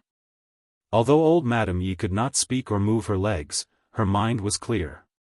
When she heard the argument, she spoke in a hurried and incomprehensible tone. Her eyes were locked on Yi Zhifan's face, and her hands, which could still move, were knocking on the bed. She was hinting for Yi Zhifan to stop the fight. Yi Zhifan glanced at her. He knew that she wanted to talk to him, so he looked at Yi Zhixiang coldly. "Mom is in this state, and you're still in the mood to argue with your sister-in-law? Sun Yaozu has already made arrangements at the hospital in the provincial capital. I'll take you and Mom there." "Who's arguing with her? Did you see that she cared about Mom?" Yi Zhixiang replied fiercely. Then she remembered old Madame Ye's advice. She raised her hand to brush her hair and softened her voice. "Mom is sick, and I'm anxious and angry. Brother, don't take it to heart." Even she knew to lower her head.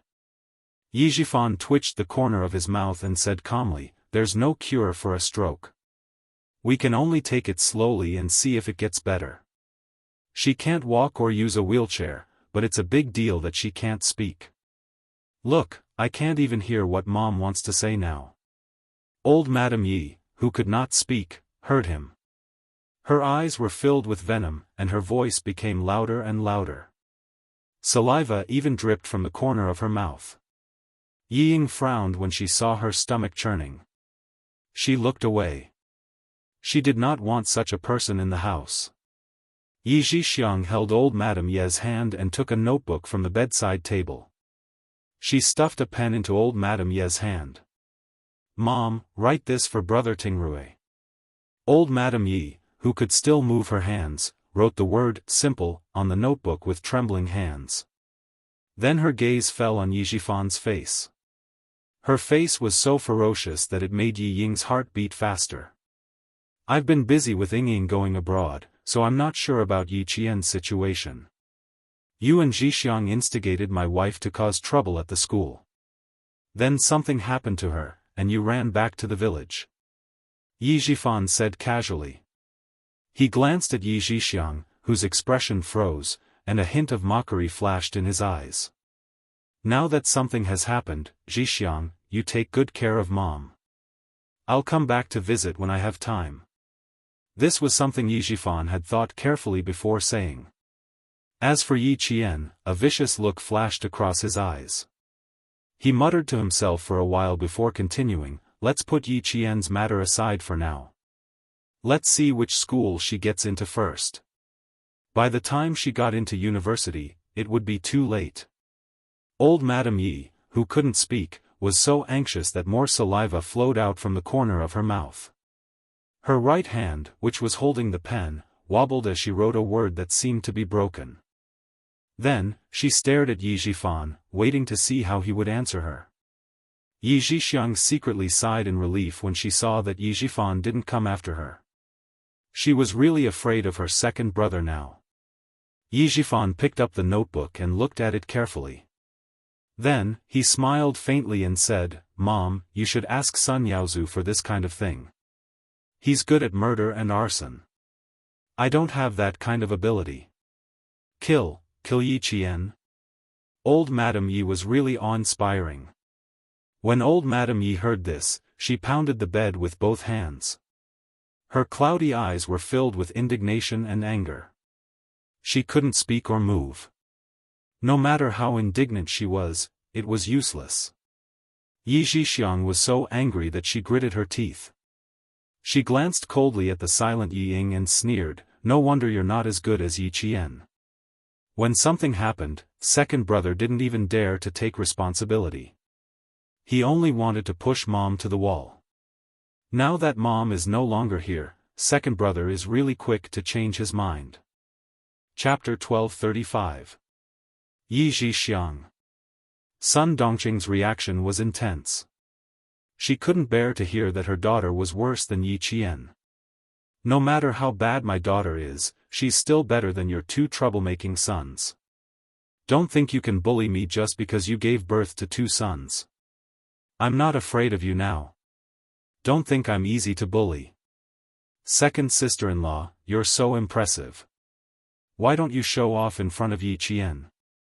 Look at you, Ying was disqualified from the college entrance exam, and you still have the cheek to talk about my two sons? That's right, no matter how bad my two sons are, they didn't embarrass themselves in front of the school students." Ying was so angry that her face turned pale. No matter where she went, people would make fun of her. Even her own aunt was making fun of her. Sun Dongqing saw that her daughter's expression was not right. She turned into a tigress and pounced on Xianxia. "Bitch, your two sons are trash like Sun Yaozu. How dare you talk about my daughter like that? Huh, are you guilty? You're hitting me because you're guilty? Bitch, do you think I'm afraid of you?" Xianxia was not someone to be trifled with. She picked up the foldable chair in the ward and stopped Sun Dongqing, who was unarmed, from moving forward. Xianxia's smile deepened. "If you don't do anything, just wait for Yi Qian to get into a good university." Second sister-in-law, you heard it. Which parent didn't say how good Yi Qian is? Do you think you can send Ying abroad? Do you think you'll be better than Yi Qian once you're abroad? I think even if you send Ying to the best university abroad, she's destined to be worse than Yi Qian. Suddenly, Xianxia giggled and mocked them even more. "I almost forgot. Ying was disqualified from the college entrance exam. It's written on her file. How can the proper universities abroad accept her?" Every word she said was like a needle piercing into Ying's heart. While it pierced her heart, it also made the coldness in her eyes thicker. "And, if the upper beam is not straight, the lower beam will be crooked. Be careful that the two cousins will become fugitives like uncle when the time comes. You'd better worry about yourself. Don't pass out from anger when you hear that Yi Qian got into a good university." Xianxia's mouth never had anything nice to say. She would say anything that made people uncomfortable. Yixifan's face darkened. He looked at Xianxia coldly and said, "You played a big part in making mom what she is today. Am I wrong?" Xianxia snorted. She could tell that no matter how close her mother was to her second brother, the cold-hearted second brother would never be close to her. Sun Dongqing was furious because she wasn't wrong.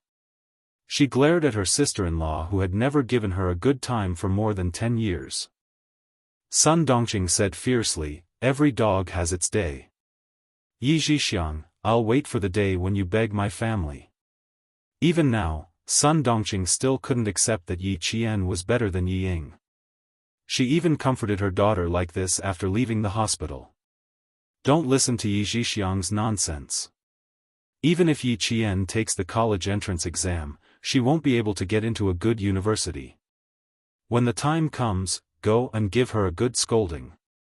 Don't let her be so brazen. After saying this in the afternoon, she was slapped in the face on the afternoon of the third day.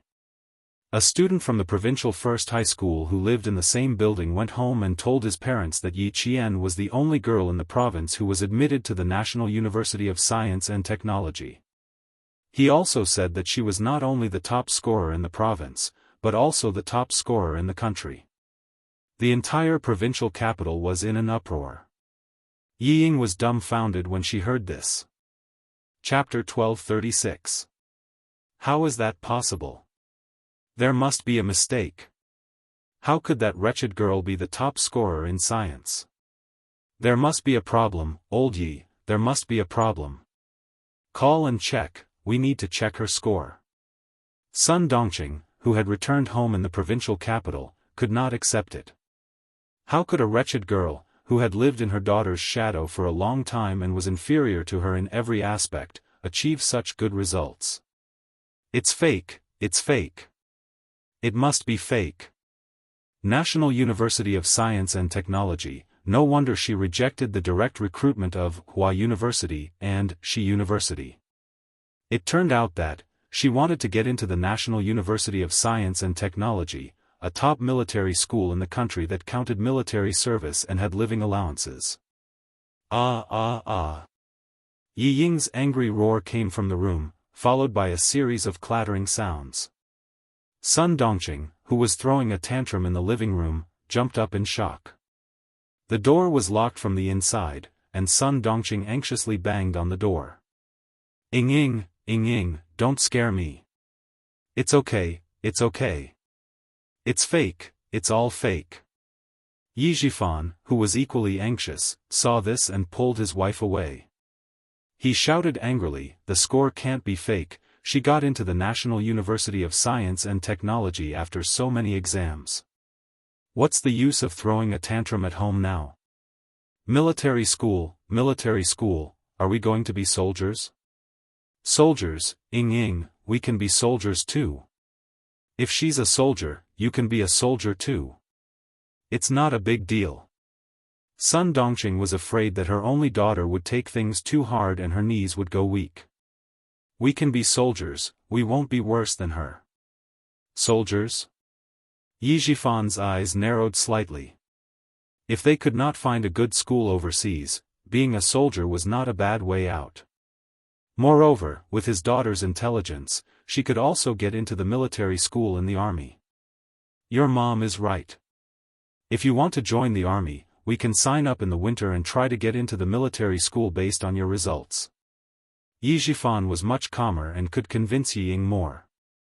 Dad is also responsible this time. Come out first, we can talk. The door opened and Yi Ying walked out expressionlessly. Dad, Mom, I don't want to go abroad, I want to be a soldier. Help me find out if I can get into the military school in the army, I'll join the army this year. All right. Yi Zhifan nodded. Joining the army was indeed a way out. However, the family of three had forgotten something very important. When Yi Ying was in junior high school, she had gotten a certificate that clearly stated that she had heart disease. According to the physical examination standards for conscripted citizens, patients with heart disease were not eligible for conscription. When Ho Zi, who was in the provincial capital, found out that old Madame Yi had suffered a stroke and had been transferred to the provincial capital hospital for treatment, he also found out that Yi Qian was the top scorer in the national science exam. He called Xia Yiwei, who was no longer as cold to him as before. I heard that Yi Qian got into the military academy and is the top scorer in the national science exam. Sixth brother's foresight was extraordinary. Luckily, sixth brother treats Yi Qian well. He's a little like me. In return, Xia Yiwei smiled coldly. Did he call her whenever something happened? Yi Qian was the top scorer in the National Science Olympiad. Did he still need him to tell him? Sixth brother's surname is Xia, not Ho. Don't flatter yourself. With that, she hung up the phone. It was as if she was tired of talking to him. Ho Zi gripped his phone and smiled bitterly. Once a woman hardened her heart, it was really heartless. Who asked you to think that she will always be your woman? Now that she's not with you, you can continue to shamelessly pursue her. Ho Zi put away his phone and looked determined. He only had Xia Yiwei and he would only pursue her. Chapter 1237. After Xia Yiwei hung up, she immediately called Xia Jinyuan. Listening to the airport announcer's voice from the phone, Xia Yiwei said in a deep voice, Old Madame Yi has suffered a stroke and is in the hospital. Shouldn't you and Ho Zi stop? Xia Jinyuan, who was preparing to board the plane, smiled and said, I stopped a long time ago. You can ask Brother Z if he stopped. I can't talk to you anymore. Yi Qian and I are preparing to board the plane. You are now. Xia Yiwei's voice came from the phone. Xia Jinyuan's expression was normal as he hung up the phone. He had to admit that the two siblings hung up at a similar speed. Yi Qian, who was walking with a map of China, saw this and frowned slightly. Sister Yiwei didn't say anything. Why did you hang up? Yi Qian, who knew her results, was very calm. After the exam, she knew her results and knew that she would have no problem getting into the National University of Science and Technology. When she heard the exact news, she was only stunned for a second. Hard work pays off. She finally took a symbolic step forward. Now that she had calmed down, she held the map of China that she bought at the airport and looked at it from the north to the south with great interest. It's not convenient for me to say anything about her and Brother Z. I can only hang up.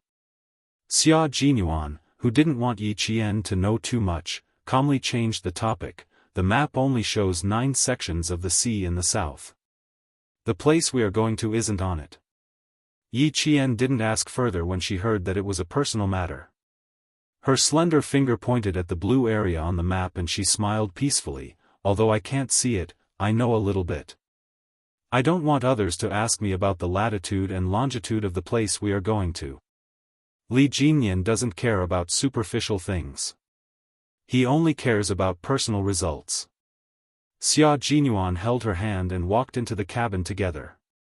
They found a seat and sat down. If you want to know more, let's go to the reference room tonight. The noon flight would take 2.5 hours to reach the airport. Then, they would need to take a 3-hour car ride to reach the port that led to the base. Then, they would need to take an hour to reach the base by boat. They would only arrive at the base at around 7 in the evening. The sky was blue and the sea was magnificent. A few rubber boats brought the first batch of eliminated soldiers back to the shore. When they were a few meters away from the shore, a Navy soldier wearing a tight black diving suit shouted, "Come down," pushed the rubber boats ashore. The soldiers sitting on the rubber boats looked sick. They looked sickly and weak. Some of their lips were pale and bleeding. Small wounds on their lips were bleeding from the sun. At first glance, they looked quite scary. Hearing the shouts, a few soldiers gritted their teeth and jumped into the water, ready to push the rubber dinghies. There were a few who were not convinced and directly shouted, "We have already been eliminated, why are we pushing the rubber dinghies? If you want to push, push it yourselves. I'm not doing it." They were eliminated and kicked out of the training camp island without a single chance. Many of the soldiers were still angry. Now that they were asked to push the rubber boats, they took the opportunity to make a fuss. The soldiers who went into the water looked at each other. They pushed the rubber boats with both hands but didn't say anything. "What? You have a problem because we didn't keep you?" The Storm Amphibian Frogman Commando who spoke jumped directly from the rubber boat into the salty and bitter seawater. His gaze was as cold as the ripples on the surface of the sea, and his voice was as sharp as a blade. "Children playing house? Let go if you're not satisfied. Not bad, you have guts." Chapter 1238. The commando grinned, his white teeth gleaming under the sunlight. "It's pointless if you don't push me. Take care of yourselves."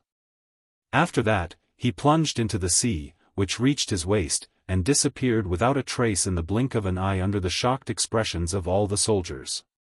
"He's gone. He's gone. What should we do?" The few eliminated soldiers who still wanted to resist and get off the boat were all dumbfounded.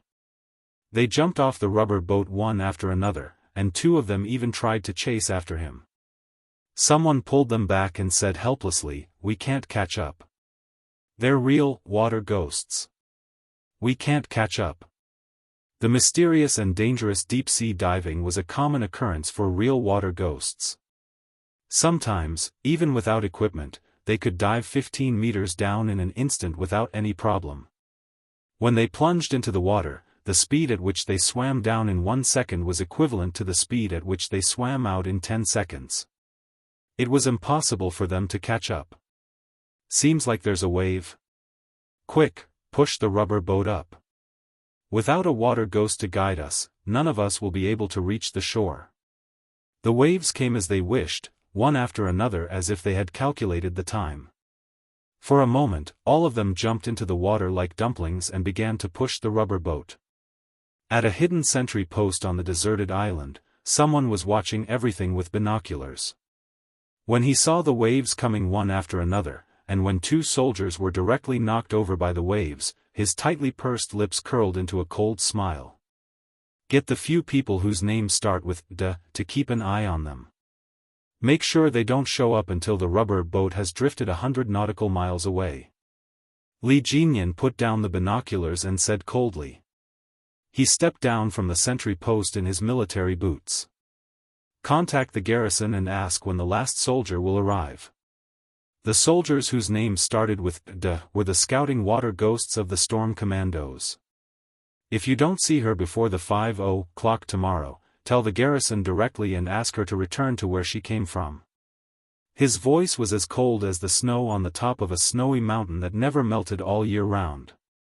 The commandos behind him did not say anything unnecessary and immediately replied, yes. In their hearts, they were thinking, isn't this a bit too much? Didn't they say that she would only arrive at 7:00 at night? It would take another 4 hours to reach them from the base, and there would be big waves tonight. Even if they arrived, they wouldn't have the energy to participate in the training at 5:00 tomorrow. The Navy commander had naturally taken this into consideration as well. His gaze shifted from a female soldier whose skin was as white as snow, to a pearl-like luster. He thought for a moment before smiling and saying, Yi Qian, your team leader wants you to participate in the training at 5 a.m. tomorrow morning. The training location is about 4 hours away from the encampment. Go get your equipment now and set off immediately. Yes. Without a word of nonsense, the Marine commander could not help but raise his eyebrows. Xia Jinyuan was expressionless as well. He smiled and said, as expected of the famous Devil King. Even his training style can produce good gold. You have to abide by the rules of whoever's territory you're in. No one can break the rules, and no one can claim to be special. This was the case for the Storm Amphibious Frogman Commandos and the Snowfield Brigade. Xia Jinyuan, who was watching Yi Qian leave, heard the Navy commander say, he is indeed the sharp knife of our army. The soldiers trained by him are all like gold and can all become sharp knives. Since the army sent Yi Qian to our naval base, as long as she is not afraid of hardship and fatigue, we will definitely not let her down. When the time comes, we will be waiting for you to review the results. The Major General believes in the Devil King's ability. Before I came, the Major General even smiled and said that if there was a chance, he would like our detachment to compete with the Devil King's commandos. How could his little fox be afraid of hardship and fatigue? Looking at her fearless back, he was already looking forward to the results review before school started. Chapter 1239. The station was close to the sea, and the sound of the waves could be heard from the windows of the Navy commander's office. The sound of the waves crashing against the sea gave off an inexplicable sense of excitement. It was 7:30 p.m., and there were still a few rays of golden sunset at the edge of the sea. The sand by the sea was dyed golden yellow, and the ground was covered with fragments of gold. Listening to the voice of his subordinate outside, the Navy commander's gaze dimmed a little. He laughed heartily and answered Xia Jinyuan, that's fine. It'll definitely be interesting if you two teams have a match. Thinking it was feasible, the Navy commander said with interest, when Li Jinyan's recruit training is over, I'll talk to him and see if we can have a match. Next year, there will be a match between our army and a special force of the U.S. military. If we conduct our own training in advance. The Navy commander's hearty voice gradually lowered, and he looked serious. He was obviously considering the Major General's proposal. Does the Major General have any plans or arrangements? Has he proposed to the military? A match between two special forces was not a trivial matter. It required a report and an application, and then it would be approved according to the actual situation. It could only be carried out when the highest-ranking officers of the two armies voted and the military issued the approval. The Major General is also very interested. August to October is the best time for autumn. If you're interested, the Major General can draft a report first. Xia Jinyuan listened to the Navy commander's words with a smile on his handsome face. He said coldly, "As you said, there will be a match between our army and the U.S. military next year. The U.S. military has always been strong. Since our army is going abroad to meet the enemy, we can't embarrass our country." Yi Qian had already left with the soldiers arranged by the Navy. They would leave in 10 minutes after receiving their equipment. Xia Jinyuan, who could no longer hear her voice, said calmly, "If you're interested, we can do our best to arrange a match before October." The whistle of gathering by the seaside passed into the office through the open window. After a day of training, the Navy quickly gathered and organized, standing in a horizontal and vertical line square formation at the speed of the sea rain passing through the storm. They neatly and orderly reported their numbers, startling the seabirds that landed on the reef and flapping their wings to fly to the sea. His gaze fell on the naval commander outside the window. His expression was solemn. After a while, he replied, "You're right. If you go, you can't lose face for the country. Since it's possible that you and Li Jinyan will be leading the expedition, you should cultivate a tacit understanding. The Major General has the same thoughts as you, so he wants to have a match before October and wait until the end of the year to have mutual training." Xia Jinyuan's voice also gradually lowered. He mentioned that a certain war that ended in the spring and summer of this year was directly caused by a high-tech war led by the United States at the end of the 20th century. Although the Air Force is the main force in this war, the U.S. Army has also played a critical role in this war. Although the Air Force is the main force in this war, the U.S. Army has also played a very important role. Destruction, assassination. Several ethnic leaders of the Southern Alliance were killed. At the same time, the electricity and communications of the entire Southern Alliance were cut off, and they quickly set up a communication base with the Air Force base. It's not hard to see the strength of the Americans from this. Let's go over there and learn from them. Chapter 1240. The topic of strong countries, big countries, and weak countries always seemed a little helpless, but they couldn't avoid it because of helplessness. They had to pay attention to it and solve it. The Navy commander patted the young major's shoulder gently, and there was a hint of relief in his solemn expression. "With you guys, I believe that all problems won't become a problem. By the way, have you learned about the female soldier you sent?" The topic changed very quickly, and the result was already known. They just sighed and used it as a topic to talk about. Xia Jinyuan smiled faintly. "Yes, I have. She's a very outstanding female soldier.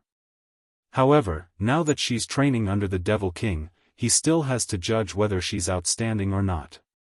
I can only say that Yi Qian is a very outstanding female soldier in our team." The Navy commander's smile deepened when he didn't immediately confirm and only expressed his opinion. "Don't look at how polite you are. In fact, you're the same as the Devil King. You definitely won't easily say that a soldier is outstanding because your definition of outstanding is quite high. Soldiers with good qualifications are only above, not bad, and are still a distance away from outstanding. I'm sorry for making a fool of myself." Xia Jinyuan didn't deny or confirm. He maintained a smile and walked out of the office with the Navy commander. Night fell, and the waves reached the sky. Several patrol ships docked at the port of the station shook slightly with the waves. A few Navy sentries stood like white poplars with steel guns in their hands, guarding the borders of the motherland with cold eyes. Xia Jinyuan, who was looking at the sea, heard the sound of the waves. His dark eyes couldn't help but narrow slightly. What kind of ship would send her across such big waves? Just as he was thinking, a Navy lieutenant colonel walked over and saluted the Navy commander. He handed over a folder in his hand. The Ocean Europe has docked at the port and is awaiting orders to depart. Good. The Navy commander took the folder and signed his name on a document for the departure of the special battleship. He said, "The new recruit is an army soldier.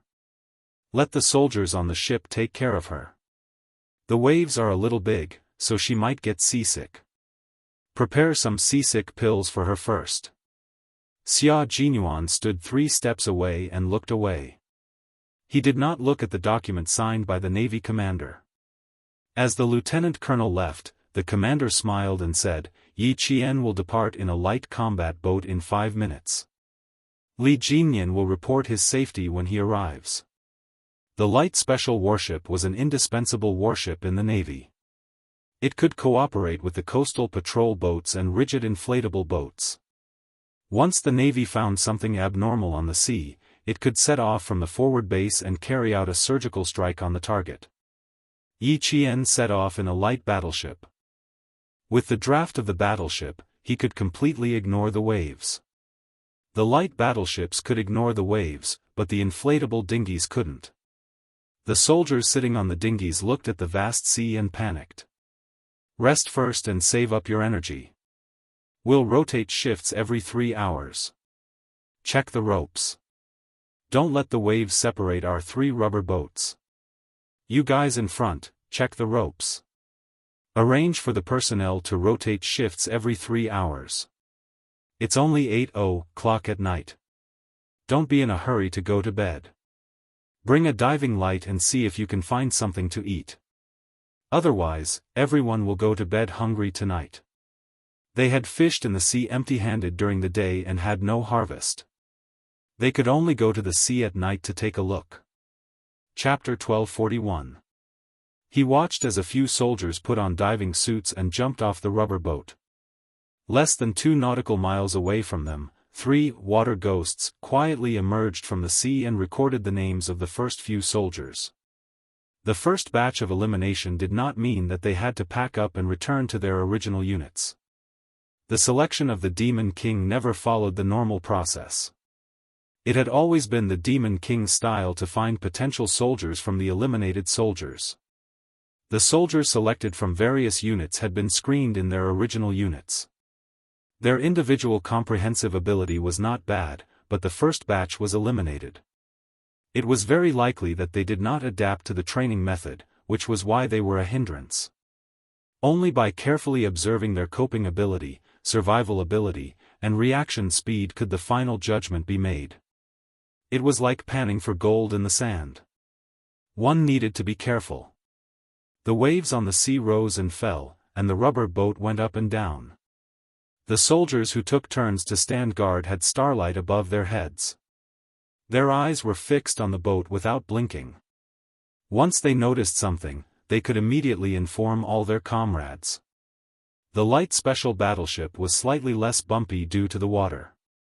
Yi Qian, who had changed into a Navy training suit, ate a simple canned meal with the soldiers on the boat and wobbled all the way to the reef island. Yi Qian did not get seasick. She was able to catch up on sleep during the bumpy ride. Her situation was unexpectedly good. The light special battleship docked 15 minutes earlier than expected. Li Jinyan, who was standing by the sea and waiting, suddenly turned around and said to his teammate named Big Whale, "Observe her first. Then take her to a single tent to rest. If necessary, test her in the water first. Let me know what's going on. That's not very nice. She's a female soldier after all. How can you give her a show of strength?" Big Whale was a little surprised. He softly advised, "Let's be gentle first. The people sent by the army may have some status." Li Jinyan twitched the corner of his mouth and smiled. "No status. I've seen the information. Her mother was a martyr." He decided that he would not change his mind. Looking at the light special battleship that had stopped, Li Jinyan patted Big Whale's shoulder and left with a cold expression. Even Xia Jinyuan thought that the female soldier was not bad. She should not be too bad. It was better to let Big Whale test the water first and see if it was fake. The daughter of a martyr. How do you want me to test her? There aren't many good swimmers in the army, right? The light battleship will stop about 30 meters away from us. Can she swim 30 meters with a backpack? If I go over and scare her into choking on water. Demon King, be careful that the commander will punish you. Big Whale was a little worried. He was not familiar with the new female soldier and did not know how good she was in the water. If he accidentally injured her or let her be swept away by the sea, that would be no laughing matter. Li Jinyan could tell that his team member was treating the new female soldier as an elite soldier. He reminded him calmly, she's a reserve special forces soldier. It meant, don't look down on others. The whale's expression suddenly turned serious as he nodded. He has some background, but I'm afraid that something might happen. We'll play it by ear. I'll leave it to you. Li Jinyan didn't stay any longer and walked towards the camp for the night. Under the water or on the water? The whale's excited voice came from behind him. Li Jinyan knew that he was still willing to test the waters. Walking under the starry sky, Li Jinyan made a hand gesture, and the whale took off his training uniform. It was as if he had become invisible. Under the starlight, they could only see a vigorous figure plunging into the water. Let's give it a try underwater. I haven't fought with a female special forces soldier before. This is interesting. Chapter 1242. Yi Jian, who was about to get off the ship, said thank you to the Navy Lieutenant Colonel who was sending her off. Then, she grabbed the waterproof backpack that was issued by the Navy Equipment Department and went into the water directly from the aft deck of the light battleship. Do you see the flashing red laser on the reef? Someone is already there to pick you up. Just swim over. The Navy Lieutenant Colonel who connected to the reef island squatted down and smiled at the female soldier whose face was only the size of a palm and whose eyes were brighter than the stars. It's less than 30 meters away. Just swim over. The light special battleship was different from the air cushion landing craft. It couldn't dock on a reef island without a port. It could only dock on the surface of the sea. When Yi Jian came down, she was hit by a wave and fell forward. With her backpack on her back, she could only wave and dive into the sea without saying goodbye. She swam towards the reef island that was faintly visible in the distance. Compared to the nimbleness of the water ghost, Yi Jian's swimming speed was neither fast nor slow. After all, she had also trained by the sea for a month. It was just that her training wasn't as systematic as water ghosts. The land tigers were the Snowfield Brigade, and the sea dragons were the Storm Amphibious Frogman Assault Team. As a reserve member of the Snowfield Brigade, Yi Qian entered the range of the sea dragons. She was warned by Xia Jinyuan to stay alert as soon as she entered the water, in case there was a special welcome ceremony. When a whale entered the sea, it was like a dragon returning to the sea. Every day, he would have sandbags tied to his feet for 5 kilometers of cross-country training. Twice a week, he would swim for 5 kilometers. His feet were very strong in breaking water. With just a few swings of his tail, he could swim 200 meters at a speed that was beyond imagination. When Yi Qian surfaced from the water, the light special battleship had already left. Their destination wasn't the reef island, but the reef island that they needed to pass by Li Jinyan's training ground. As the light special battleship left, Yi Qian, who was completely wet, swam towards the shore with her backpack. For years of training had allowed Yi Qian to remain calm even when facing the unpredictable sea alone.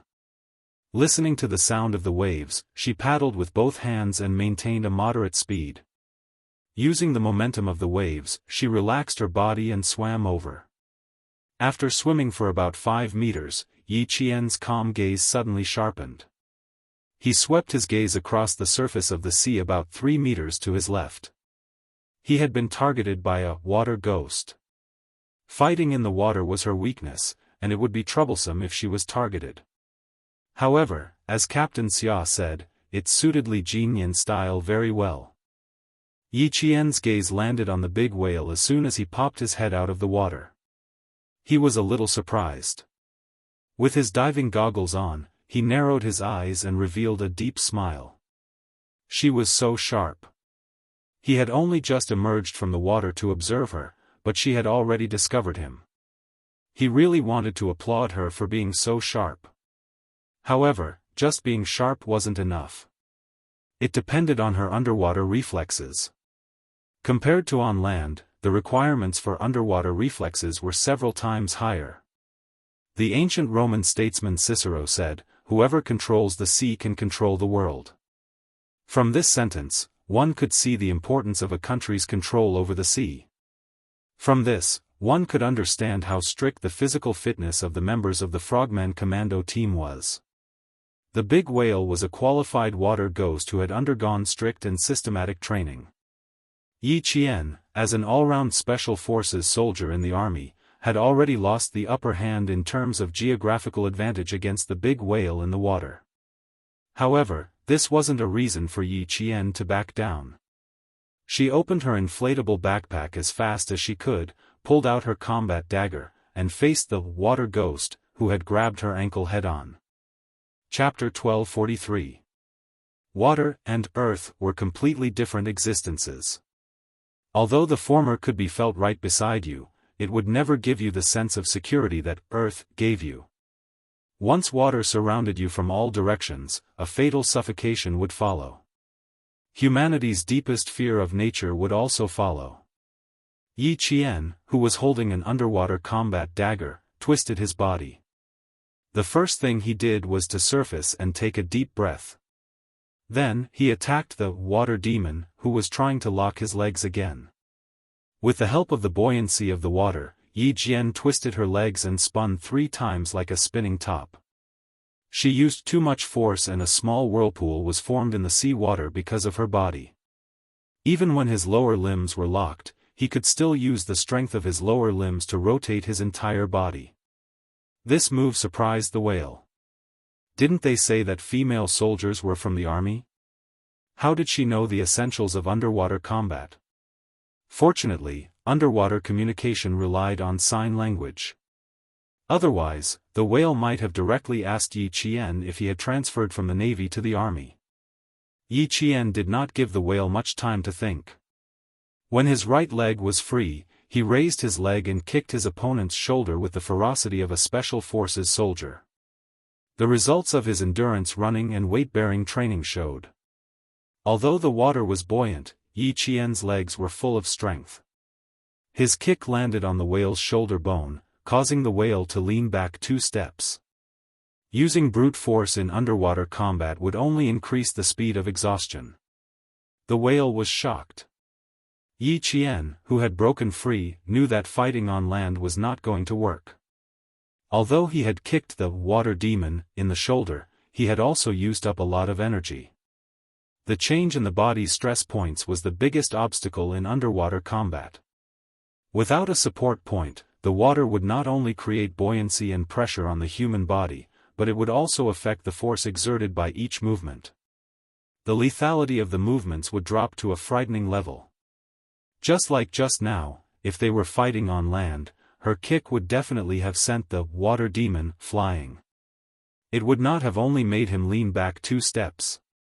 He had to think of a way. Yi Qian, who had broken free twice in a row, decided not to continue fighting. His face was tense as he quickly swam towards the shore. The whale saw this and laughed in its heart. The female soldier was fast, but she was still far behind them. In the water, it was the water demon's world. In the army, it was always slightly inferior. Behind him, Yi Qian, who was swimming as fast as he could, swam forward less than 2 meters before he realized that he had made a serious and low-level mistake. Wasn't she trying to compete with the water demon in terms of swimming speed? Yi Qian, who had always been rational, realized that she had made a mistake. She quickly came up with a countermeasure. Since she couldn't escape, she could only strike first. When fighting underwater, most of the time, the body would be in a supine or prone position. When fighting with a water ghost that was familiar with underwater combat, the first reason was to quickly change the body's state. Then, how could he change the body's state and find the best point to withstand the force? Yi Qian opened his inflatable backpack and dove into the water, temporarily hiding from the water demon's pursuit. He had no advantage in the water. If he wanted to escape, he needed to fight and retreat quickly. Yi Qian, who was hiding and thinking, started playing hide-and-seek with the whale. The other party did not have any diving equipment. Like him, he could not stay underwater for too long. Also, he had used the lock move just now, which meant that the essentials of underwater combat included a lock. Chapter 1244. This way, Yi Qian could extend to hug and. Starting from the whale's lock technique, Yi Qian's lips curled into a smile as he grasped another technique, grab. Hug the water ghost from behind, lock the opponent, and then grab the attack. On land, there were a series of complicated and changeable moves such as striking, hitting, kicking, locking, and so on. Since he couldn't get hurt in the water, the underwater moves couldn't be complicated. They had to be simple. Once complicated, the consumption of his physical strength would only be greater. Fast, accurate, and ruthless reaction, coupled with the technical moves of grabbing, hugging, stabbing, slashing, hacking, and locking. Yi Qian narrowed his eyes and revealed a faint, bloodthirsty smile in the darkness. Since Demon King Li's way of welcoming her was so unique, she would give it a try. In a fight like this, even if she lost, she would lose fair and square. On the other side, the whale was a little panicked at first. The female soldier had suddenly disappeared from the surface of the sea, and he was only wearing a diving suit without any other equipment. If the waves really swept the female soldier away, he would really be a sinner. After searching for about 4 minutes, the whale, who had emerged from the water, suddenly saw a human head about 3 meters away from him. Grabbing Yi Qian's unbuttoned backpack, he raised his eyebrows. "Oh, she's swimming towards me. Don't tell me she's afraid." That's why there was one bad thing about female soldiers. Sometimes, they were afraid of water and the dark. He had tried it just now, thinking that she would be interesting, but in the end, she was still as boring as before. In an instant, the whale's interest was greatly reduced. Since she was in the army, she should just stay in the army. Carry your backpack properly. Don't send a wave a few hundred meters away. We'll have to send more people. Before he could say the words, "save you," he saw only the undulating waves on the surface of the sea, and no one was there anymore. Oh no! The whale, who suddenly felt a sense of danger, hurriedly threw his backpack aside and dove into the water like a fish. His reaction was fast enough, but he was still one step slower than Yi Qian, who had a plan in mind. His neck was suddenly locked, and the combat dagger, which was still in its scabbard, stabbed towards his spine. The great whale raised his hand and elbowed Yi Qian's waist. Then, he grabbed Yi Qian's arm with one hand and quickly adjusted his balance in the water with his feet. As soon as Yi Qian saw him retaliate, he knew he was no match for him. When he tried to grab his neck, Yi Qian adjusted his balance and reached out to grab Water Ghost's face. "If I can't win, then I'll leave a mark." In the cold seawater, the whale felt cold sweat dripping down its back. In just 4 or 5 minutes, she had switched from simply kicking to hugging, grabbing, slashing, and stabbing. He had only managed to escape after a few consecutive counterattacks by relying on the water demon's advantage. Even so, her lumbar spine was still blocked by her unsheathed combat dagger. Sensing Yi Qian's murderous aura, the whale swam back about a meter and said loudly, "Stop, stop, stop. We can go ashore now. Does that mean we don't have to fight anymore?" Yi Qian hugged her backpack tightly. Her voice was as cold as ice as she said in a deep voice, "I didn't lose just now, did I?" The whale wiped the seawater off its face and chuckled. It stretched out its clenched fingers and said with a smile, "No, no. I've offended you on our first meeting. Please forgive me. I'm the great whale. The Demon King sent me to bring you ashore." How was that a loss? Even he was scared witless. Chapter 1245. Hello, I'm Yi Qian. Yi Qian smiled and extended his hand. After a brief introduction, he fastened his backpack and swam towards the shore. It had only been 10 minutes of combat, but his stamina was depleted as if he had run for hours. Even his breathing was a little unstable. On the other hand, the frogman codenamed Big Whale beside him was breathing steadily. Although he had won twice, he would definitely lose in a long battle. Yi Qian narrowed his eyes, but his eyes were full of interest. Captain Xia was right. He could learn a lot by following Demon King Li.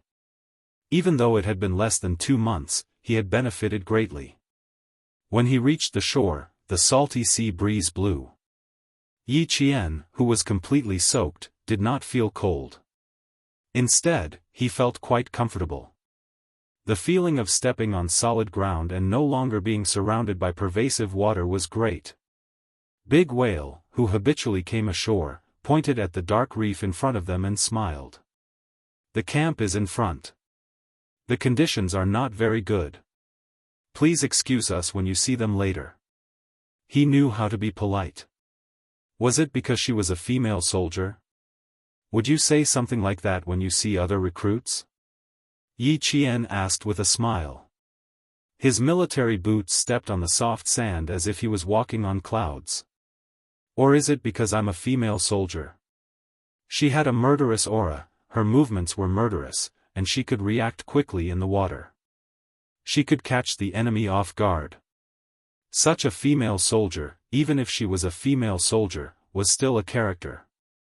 Big Whale bent down and picked up the training uniform he had taken off before entering the water. He laughed and said, "No, no. You are a female soldier, but you are definitely not an ordinary female soldier. I've seen it for myself just now. Not an ordinary female soldier?" Li Jinyan narrowed his eyes and looked at Big Whale, who had returned to report to him. There was a hint of darkness in his cold voice. Other than her quick reaction, what else is different about her? The male soldiers did not live in tents. Even Li Jinyan lived in a simple shed built with plants growing on the reef island. When the solar lights were turned on, it was as bright as day inside. The shirtless whale sat on a rock. His tanned face looked serious as he answered, "She has the same murderous aura as us. I'm sure she must have carried out a secret mission." Not only was her reaction fast, but when I sent her to the tent, I asked her how she thought of hugging my neck from behind. Guess what she said? He wanted to keep Li Jinyan in suspense, but to his surprise, Li Jinyan gently raised his cold eyes. The whale rubbed his nose awkwardly and quickly answered, "She said that it was because I locked her legs tightly." She also thought about the problem of underwater strength. She thought that the biggest difference between fighting in the water and fighting on land was that it was mainly simple. She could use hugging to lock her legs, and after hugging her, she still had to grab her. I guess that's the basic point of underwater fighting. He had only locked her legs, but she had thought of many things at once, and she had even hit the nail on the head. Smart. The expressionless Li Jinyan raised his eyebrows slightly. After a while, he said faintly, "No wonder the army insisted on sending her here. I think this female soldier is interesting. Didn't you say that she's not even 19 years old?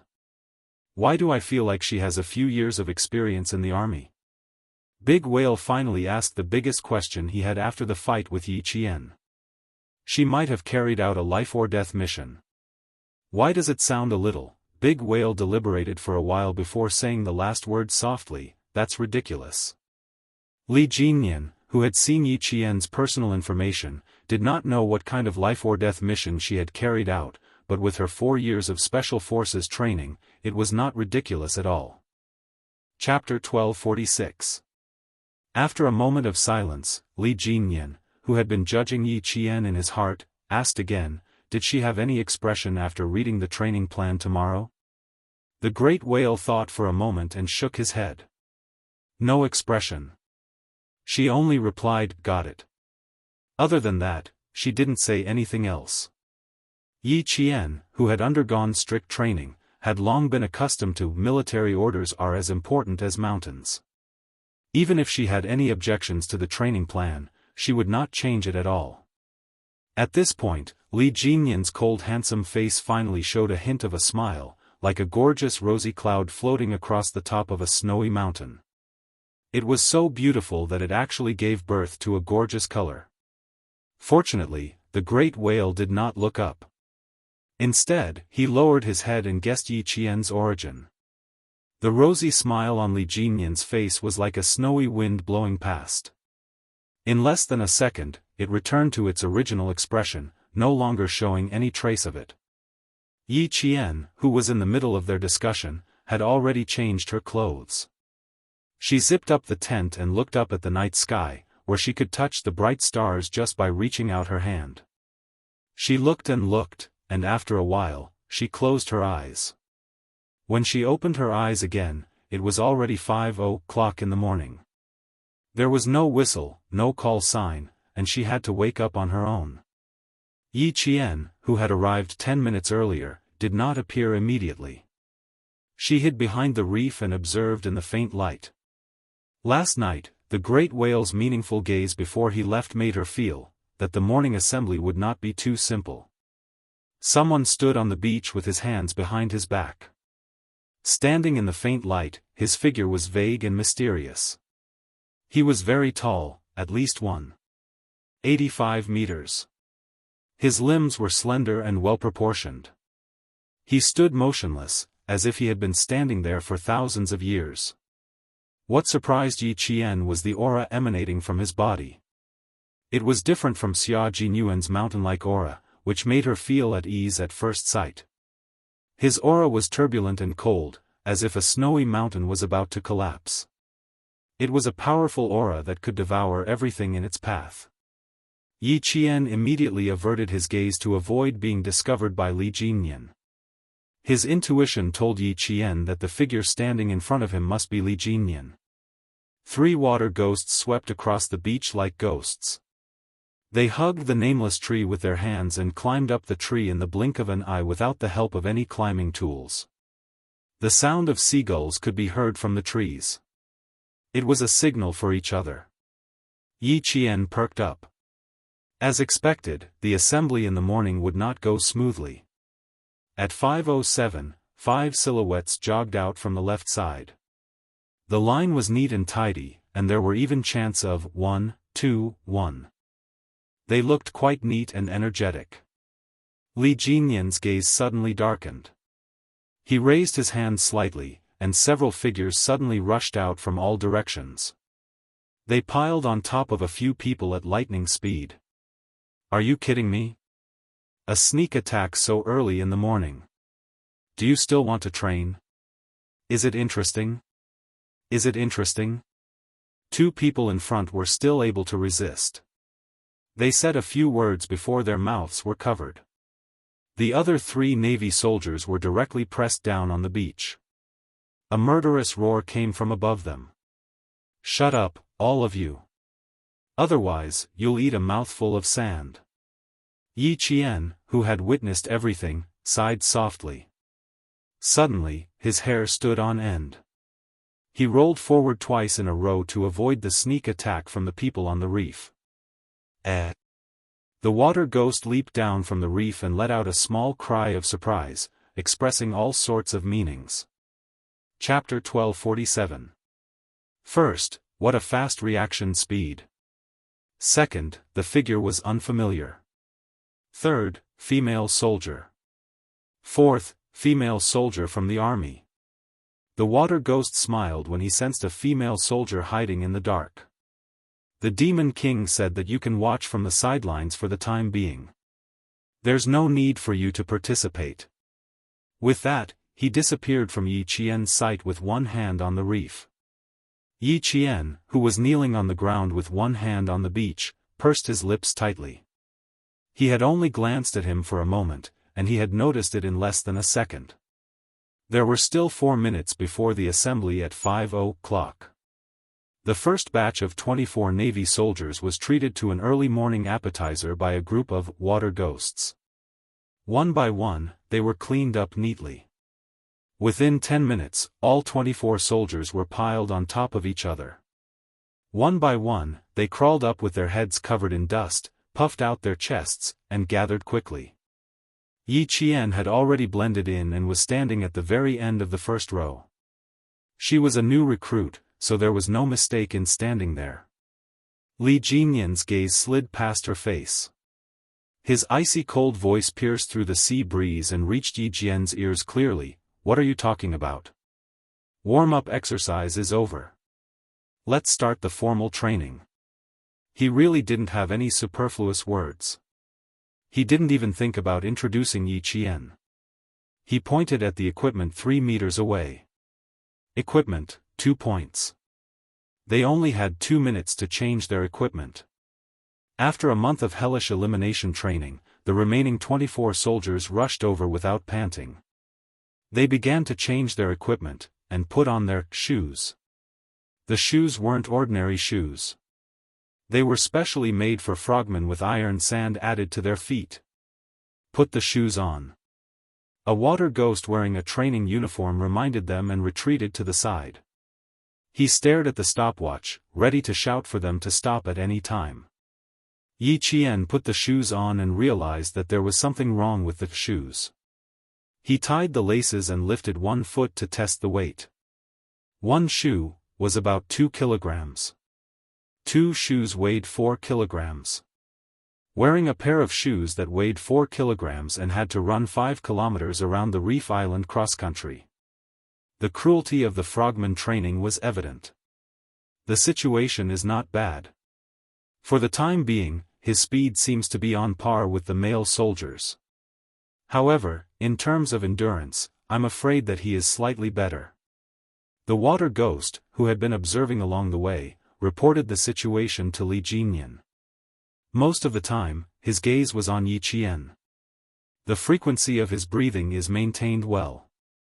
There's not much sluggishness in his knees when he bends and raises his feet. As a soldier who was suddenly parachuted in, and a female soldier at that, Yi Qian did not undergo the first few basic PST screening tests for the Storm Commandos.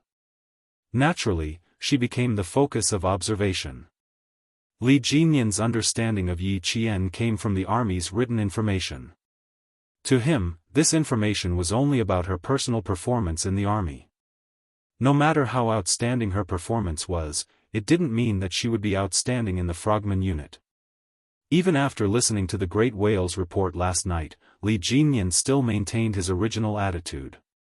He had to go through training before he could confirm whether Yi Qian was qualified and whether he could stay. Demon King, there's news from Big Eel.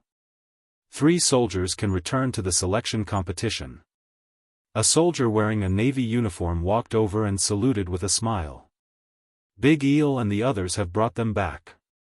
However, the rubber dinghy drifted a little too far away. They need to be brought back by the patrol boat.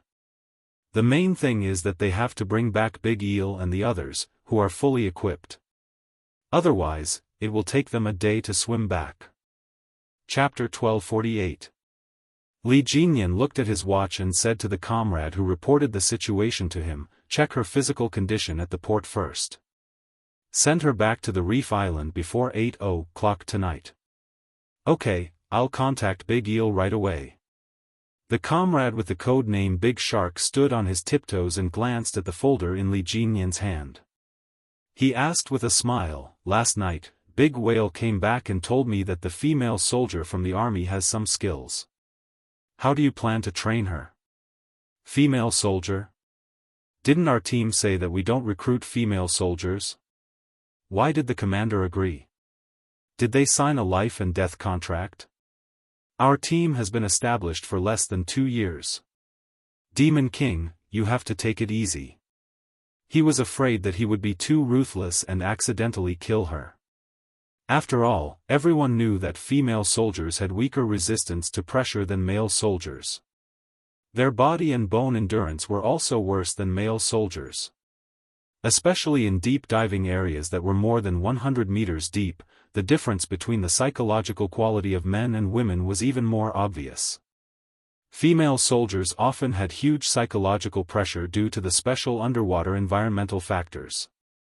Their emotions would become unstable, and once they panicked, serious diving accidents would occur. It wasn't that such a thing hadn't happened before. It was precisely because there were real cases around that the Great Mermaid was worried. Li Jinyan simply handed the folder to his comrade so that he would not have cramps. After the morning training, take her for a checkup to see if there are any problems with the ventilation function of the eustachian tube.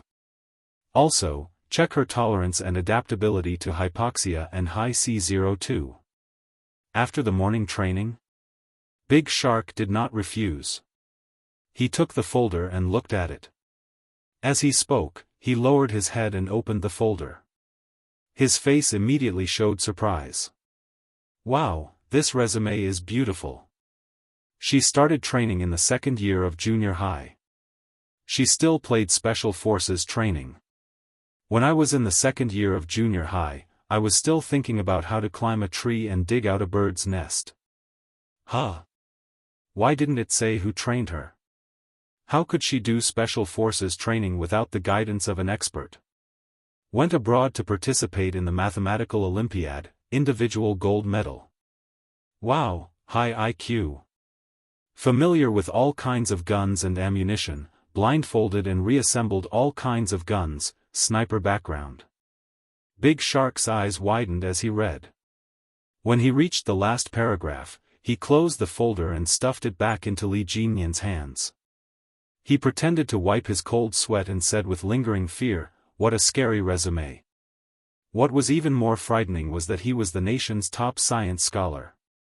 After all this time, she was still a student. No wonder you didn't want to show it to us. Just looking at it makes me feel weak. She didn't study for the first year of high school and went straight to training.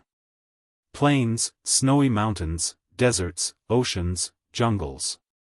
Oh my God, there wasn't a place that she hadn't been to. She had walked further than him. How valiant and strong this female soldier must be. Could it be that her gender was female, and her height and appearance were both male? Looking at such a frightening resume, it was not impossible. Somehow, the Big Mermaid was a bit worried. Female soldiers who looked like men would easily forget her real gender. What if they forgot her gender one day and took off their clothes in front of her? Wouldn't that be too awkward? After thinking about it, he wiped his face and said, "It seems that the army is focusing on grooming her, which is why they sent her to you. Demon King, we can't serve such a person in our team." It was obvious that the army wanted to train Yi Qian, but what the army wanted to do had nothing to do with Li Jinyan. He only knew that she could only listen to the Navy's arrangements. Chapter 1249. Her CV is beautiful, but that's only because of her performance in the army. Now that she's in the Frogman unit, no matter how complicated her previous experience is, she'll have to start all over again. Li Jinyan looked at the time again. He turned on his earpiece and took over the Water Ghost's communicator. "How's the situation, Big Shrimp?" After the electromagnetic buzzing sound came from the earpiece, a rough voice said, "She's maintained her original speed. Her breathing rate is normal. She doesn't feel any sluggishness when she raises her feet. Demon King, why didn't you tell me that Yi Qian is quite beautiful? We met face to face a minute ago. I was dazzled. She's even more gorgeous than a coral reef." It was a characteristic of the Water Ghosts to be able to describe a person's beauty with the colorful color of a coral reef. Li Jinyan had never cared about whether a woman was beautiful or not. Before the army sent the information over, there wasn't even a picture. When they gathered, it was still dark, so he couldn't see what she looked like. He only felt that she was too slender and didn't match the experience on her CV. Keep a close eye on her. We'll see if she's good or bad today. If she doesn't succeed, send her back to the base tonight. It was still the same sentence. The good ones should stay, and the bad ones should leave. They should stay in their original units and be honest soldiers. Don't even think about joining the Frogman assault team. Li Jinyan's requirements for selecting his teammates were absolutely harsh. He wasn't deliberately making things difficult for them. He was being responsible for the responsibility on his shoulders. It was also being responsible for the lives of his teammates. He didn't want to see any sacrifices. Even if he knew that sacrifices were inevitable, he would do his best to prevent his comrades from being sacrificed so that they could continue to serve their country in the future. He also didn't want to see anyone take advantage of the situation. That was blasphemy to the country, disrespect to the army, and contempt for life. Yi Qian knew that she was being watched closely by the water ghosts. Wearing the special shoes filled with iron sand wasn't a difficult task for her. From the first day of sniper training, she had a metal ball hanging from her hands and sandbags tied to her legs. In the end, she had to run back and forth around the training ground of Fujian Town's recruit camp. She had to stand still under the scorching sun, heavy rain, and snow for 4 hours while holding a sniper rifle. However, the feeling of jogging with sandbags tied to his feet was different from jogging with the special shoes. The biggest difference was that the soles of the special shoes were very hard. Running around the reef was either sand or stone. When lifting one's feet, one had to exert a lot of strength, and it consumed a lot of energy. After running for about 40 minutes or so, the distance between the soldiers and the distance between them. The distance between them and the last soldier. Wuxia, who was in charge of keeping a close watch, touched his chin thoughtfully. He contacted Li Jinyan, who had never been interrupted. Demon King, is that female soldier hiding her true strength? 40 minutes later, she still maintained the same distance between them. Now, other than her breathing becoming rapid, nothing else has changed. 5 years of training can't be fake. She has the ability that you can see. Li Jinyan and a few other platoons were preparing a meal. There was only seafood around the island, and the meal they prepared was a seafood feast. According to the price outside, a meal would cost at least 2,000 RMB. He used a combat dagger to slice a fatty fish into thin slices and placed them on top of a large shell. The raw snail meat was placed on top of the shell. When the 24 Navy soldiers and Yi Qian returned, they would be able to serve the seafood feast. In order to train their will to survive and adapt to the pace of the frogmen's training in life, there was no cooked food on the island other than drinking water. There wasn't even a biscuit. They had to rely on themselves. As for starting a fire, that was even more impossible. Chapter 1250. The training of the Storm Commandos was the same as the training of the Snowfield Brigade. It was top secret from its formation to its establishment. Even this batch of Navy soldiers only knew that they would become frogmen and that they would be trained under Li Jinyan, who was known as the Demon King in the Navy. They did not know that once they stood out, they would become the sharp knife of the Navy. Our country's military power had always been discreet and would not easily reveal its strength. Especially after the Southern Alliance War this year, we once again learned of the military power of the Western countries. Our country did not dare to let down our guard. The Western countries had the SEALs, so our country needed the Storm Commandos. The Western countries had the Alpha Special Warfare Special Forces, so our country had the Snowfield Brigade. How many other unknown special forces did the Western countries have? Our country also had unknown special forces. Everything was done in secret. Even if it was just a selection, it was done in secret. For example, the Storm Commandos had 3 meals a day made from local ingredients. When they left, they cleaned up quickly and did not leave any traces. Before they left the reef island, they wouldn't be able to do anything big like starting a fire. Time ticked by, and a red sun slowly rose from the horizon. Its radiance illuminated the entire surface of the sea, and the blue waves connected to the sky. White waves chased after the clouds. This was the sea region of our country. Just like the mainland, it also needed to be protected and could not be invaded by other countries. The morning breeze blew across the surface of the sea. Before the first wave subsided, the waves kept crashing against the black reef that had stood there for God knows how many years. At the end of the reef, a figure jogged over. With tenacity, she gradually appeared in front of the water ghosts who were preparing breakfast. The water ghost who was on sentry duty at the front softly exclaimed. He pressed on his earpiece and quickly reported, "There's an unexpected situation. Demon King, the female soldier who came last night, was first on the first day without saying a word." As soon as he finished speaking, Prawn, who had been secretly observing, said excitedly through the earpiece, "Demon King, did you see the female soldier over there? Amazing. She left the male soldiers a few hundred meters behind in an instant. 5,000 meters with 4 kilograms of weight on her feet and 50 minutes. She only used 5 minutes to catch up with the male soldier running at the front. She used another 5 minutes to completely overtake all the male soldiers. Demon King, this female soldier is not only beautiful, but her skills are also beautiful." Li Jinyan, who was slicing sashimi, paused. He immediately looked forward.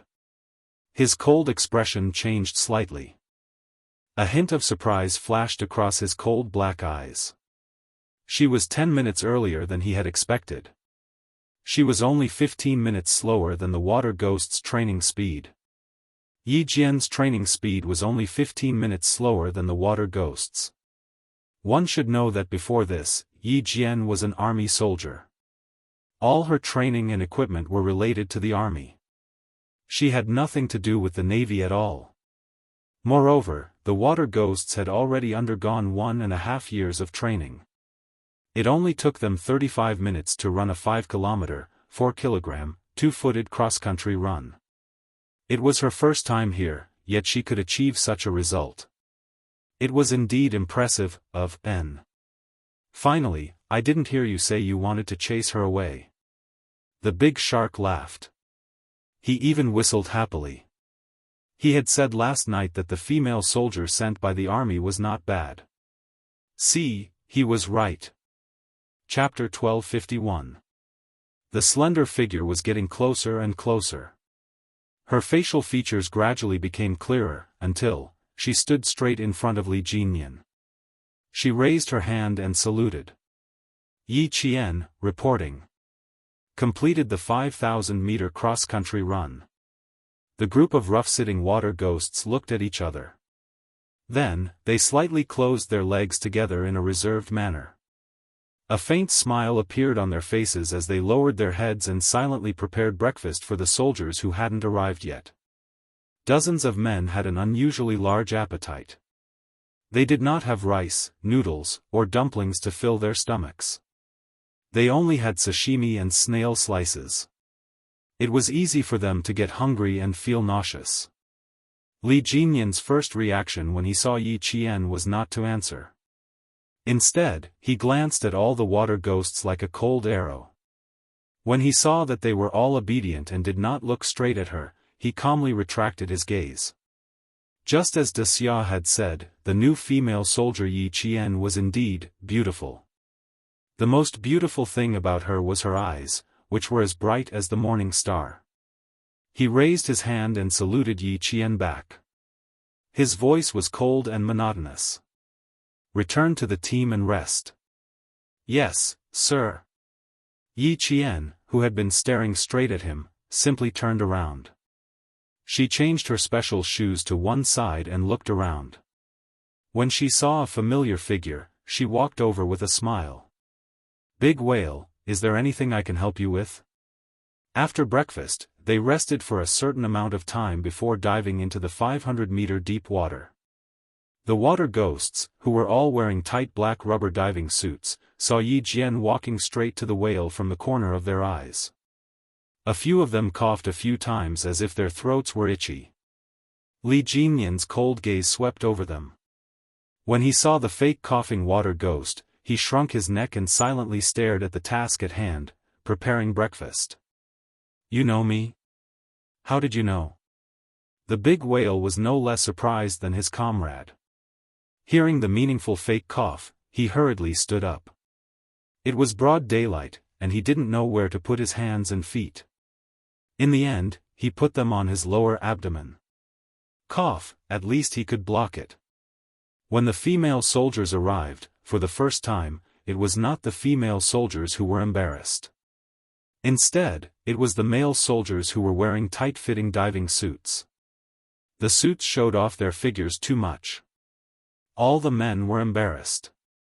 With a slight smile on his face, Yi Qian did not seem to notice Daoist's movements. He smiled and said, "Judging from your figure and the way you looked at me when I came over just now, it was as if you were looking at someone familiar.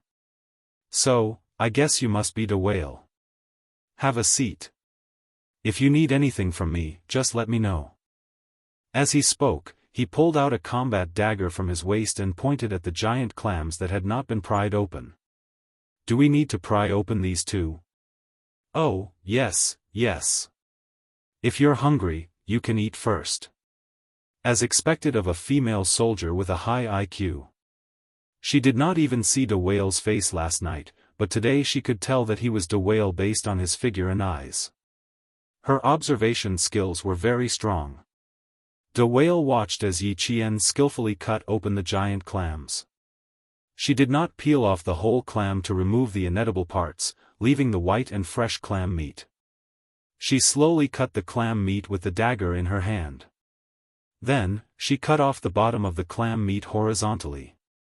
A giant clam was finished in less than 2 minutes. This method of cutting is rare. Daoist thought it was interesting. There was no need to cut it into slices. Instead, she cut it into circles. When she ate, she could lift one end of the clam meat and eat it like noodles. "I want to learn this method too. It can be useful in the future." "Where did you learn it?" Don't underestimate the conversation. At this moment, Daoist had already started to ask questions. Chapter 1252. The best and most direct way to understand a person's situation was to chat. It seemed like a normal conversation, but as long as the other party could answer your question, even if the other party only said a few vague words, you could get the information you wanted. Without a doubt, the great whale was a water ghost who was good at chatting. He first praised Yi Qian to create a kind impression. Then he laughed and changed the topic to why Yi Qian was so good. It must be because he had similar training in the past. Otherwise, how could he handle these giant clams? Most importantly, his questions were rough but detailed. He only asked how Yi Qian was able to handle the giant clams and didn't mention training at all. It was impossible to tell that he was asking about Yi Qian's personal situation. When Yi Qian heard this, his eyes narrowed slightly, but the smile on his face didn't change. He answered casually, "I used to play by the sea for a while and stayed on a deserted island for a few nights." The calm answer made the great whale laugh. The female soldier was very alert. Her answer was the same as not answering at all. She even told him that she knew what he wanted to ask. "Forgive me, I'm used to it." As he spoke, his laughter became softer. He moved closer to Yi Qian and said softly, "We can find out whatever we want from that group of soldiers who ran over. Our captain was so angry. I don't know how they were taught in the original army. They don't have any sense of confidentiality. Unlike you, you know what I want to do the moment I open my mouth." The great whale was a native of the sea. His skin was tanned and had a metallic luster in the faint morning sun. When he laughed, his white teeth flashed, making Yi Qian think of the great white shark of the deep sea.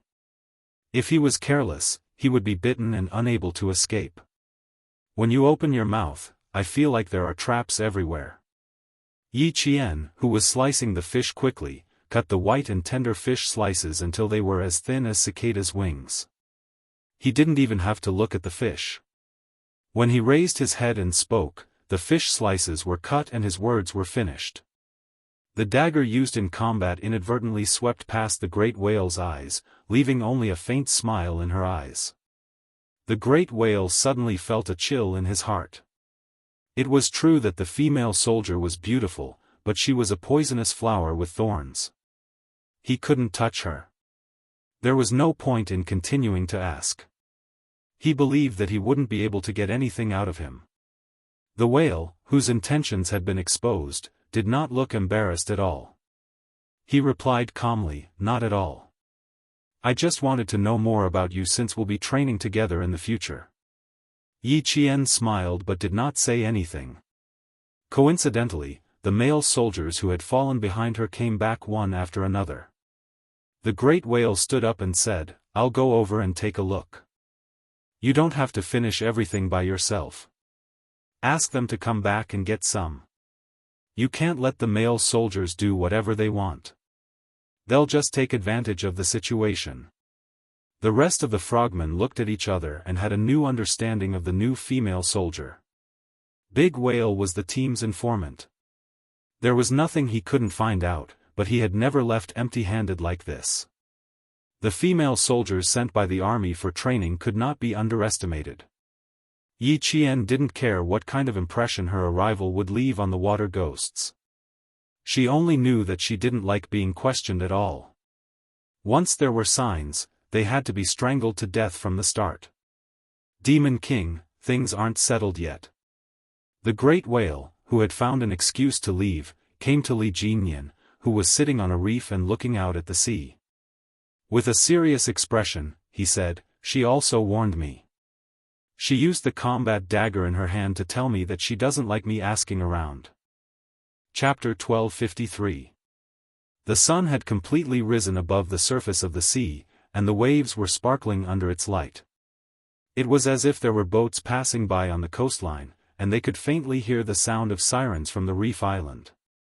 Li Jinyan looked indifferent for a long time before he opened his mouth and said, "She was sent here by Xia Jinyuan himself.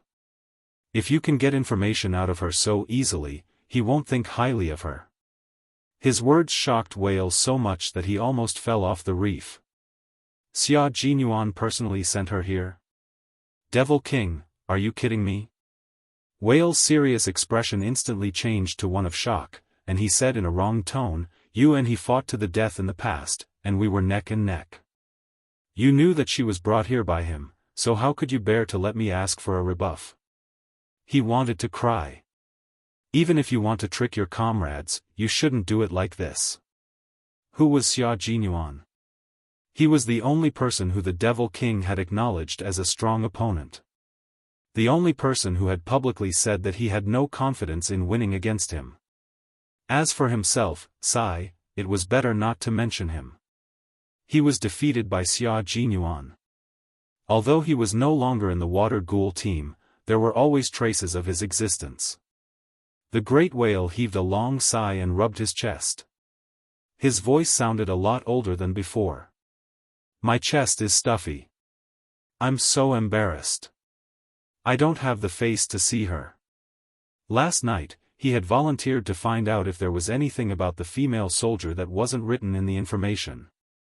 He had even thought that he was smart enough to ask her about her skills in cutting giant clams, and whether she knew a high-ranking naval officer. After being seen through, he still didn't give up and asked if she had such a strong sense of confidentiality. Had she read their information in advance? The topic continued to circle back to the previous inquiry. Because of the female soldier who could see the information of the Storm Amphibious Frogman assault team, even if the information said that her mother was a martyr and her background was nothing special, he would not believe it was true. She knew everything about the two tests, and to be honest, he was a little embarrassed at that time. At the same time, he felt embarrassed that he had displayed his slight skill in front of an expert. When the last two soldiers returned, Li Jinyan, who had jumped down from the reef, replied calmly, "You were so enthusiastic last night that I didn't have the heart to discourage you. It just so happens that I also want to see how powerful the female soldier sent by Xia Jinyuan is. Since you volunteered, it saves me the trouble of finding someone else." He almost vomited blood. The whale felt its chest tighten even more. Li Jinyan's eyes darkened. He needed to reassess Yi Qian's position.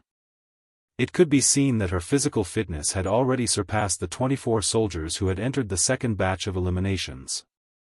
It just so happened that physical fitness was the most important stage for the frogmen and played a very important role in their training. Through the analysis of the soldiers' physical fitness, they could make a preliminary judgment on whether the soldiers were suitable to stay and continue training, and whether they could continue fighting fatigue. This was the most basic entry. Today, it could be seen that Yi Qian's physical fitness was on the high side and met his basic requirements. However, he couldn't be completely sure whether she met the requirements. After all, it was only her first day of training, and her body was in an excited and energetic state, while the male soldiers had been training for more than a month. The shrimp, who was in charge of observing, trotted over. He was also cross-country with the frogmen, and his face was very inconspicuous. He looked a little like a fisherman who made a living out of the sea. When he ran up to Li Jinyan, his calm eyes suddenly changed. From an ordinary fisherman, he became a real naval soldier. Camouflage was also a skill that all water ghosts had to know. Chapter 1254. Li Jinyan stopped in his tracks when Prawn came over. He glanced coldly at Yi Qian, who was chatting with his teammates, and signaled for Prawn to follow him to a secluded area to talk. Demon King, I suspect that Yi Qian has undergone very strict training. I'm afraid that none of the 24 soldiers are her match, Prawn said in a deep voice. Her stamina is very good. She didn't even stop to rest for a second during the cross-country run. Prawn said in a deep voice, his admiration for Yi Qian was evident in his tone. Also, she is very familiar with the terrain and landscape. She knows very well which way is the fastest and which way is likely to take a detour and waste her time. My opinion is that she shouldn't be a burden. She might even be able to surpass the 24 recruits. A 5,000-meter cross-country run had once again shown one of the water ghosts how strong Yi Qian was.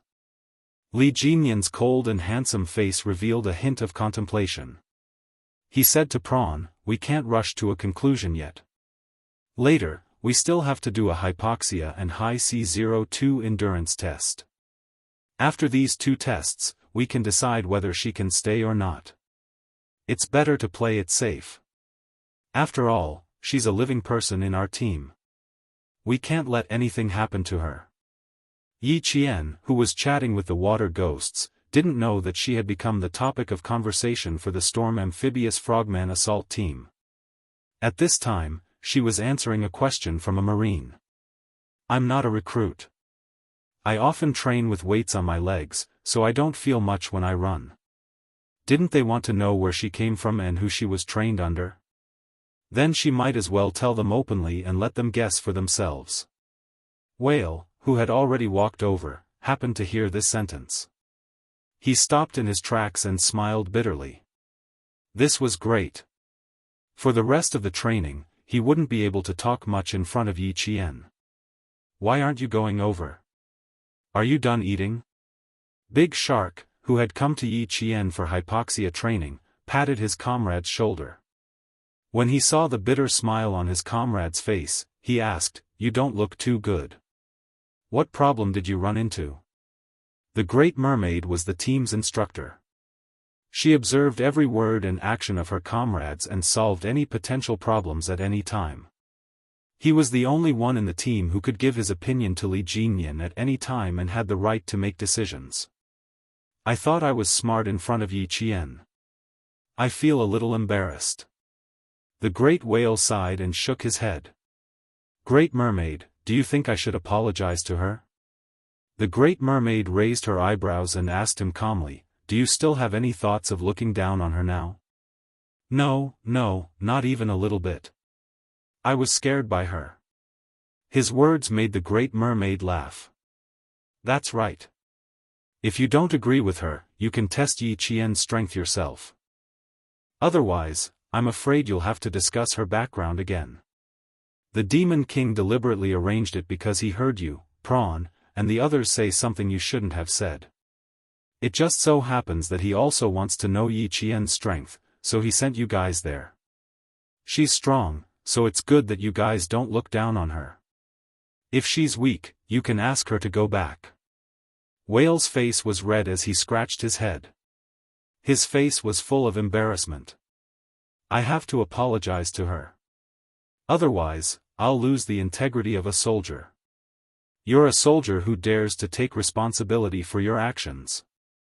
It's only right that you apologize. But let me tell you first. Big Shark was only a few meters away from Yi Qian when he spoke. When he looked over, he saw that she was already looking in his direction. Chapter 1255. Yi Qian had already stood up. Her instincts told her that the middle-aged man walking towards her could be one of the people in charge of the team. His position in the army was second only to Li Jinyan. Otherwise, the whale would not have consciously fallen half a step behind her. When the water ghosts who were talking to the whale saw the Great Mermaid coming over, they quickly lowered their heads. Their expressions were especially serious. They did not remind Yi Qian of the Great Mermaid's identity. The Demon King did not introduce Yi Qian this morning. There seemed to be a deeper meaning behind it. Even when they were chatting just now, they did not mention their code names. The soldiers who had eaten a mouthful of fish stood up and smiled. "Vice Captain, do you have any orders for us?" "Vice Captain, I'm panicking when I see you smiling so happily."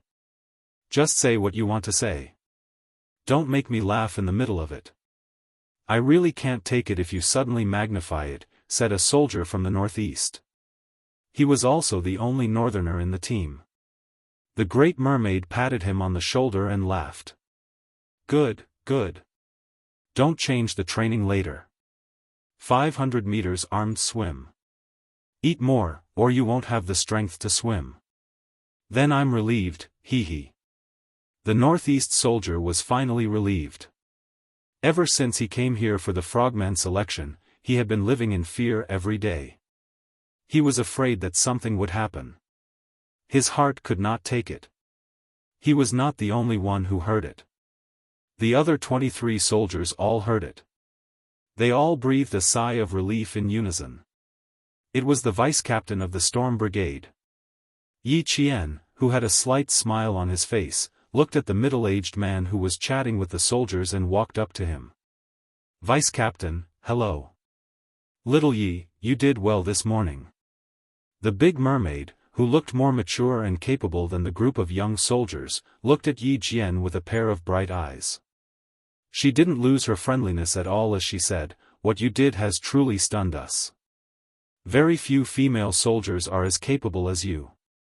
Vice Captain, you flatter me. I just started a few years earlier, so I have the advantage in terms of time. If I only had half a year, I wouldn't have been able to run even if I wanted to."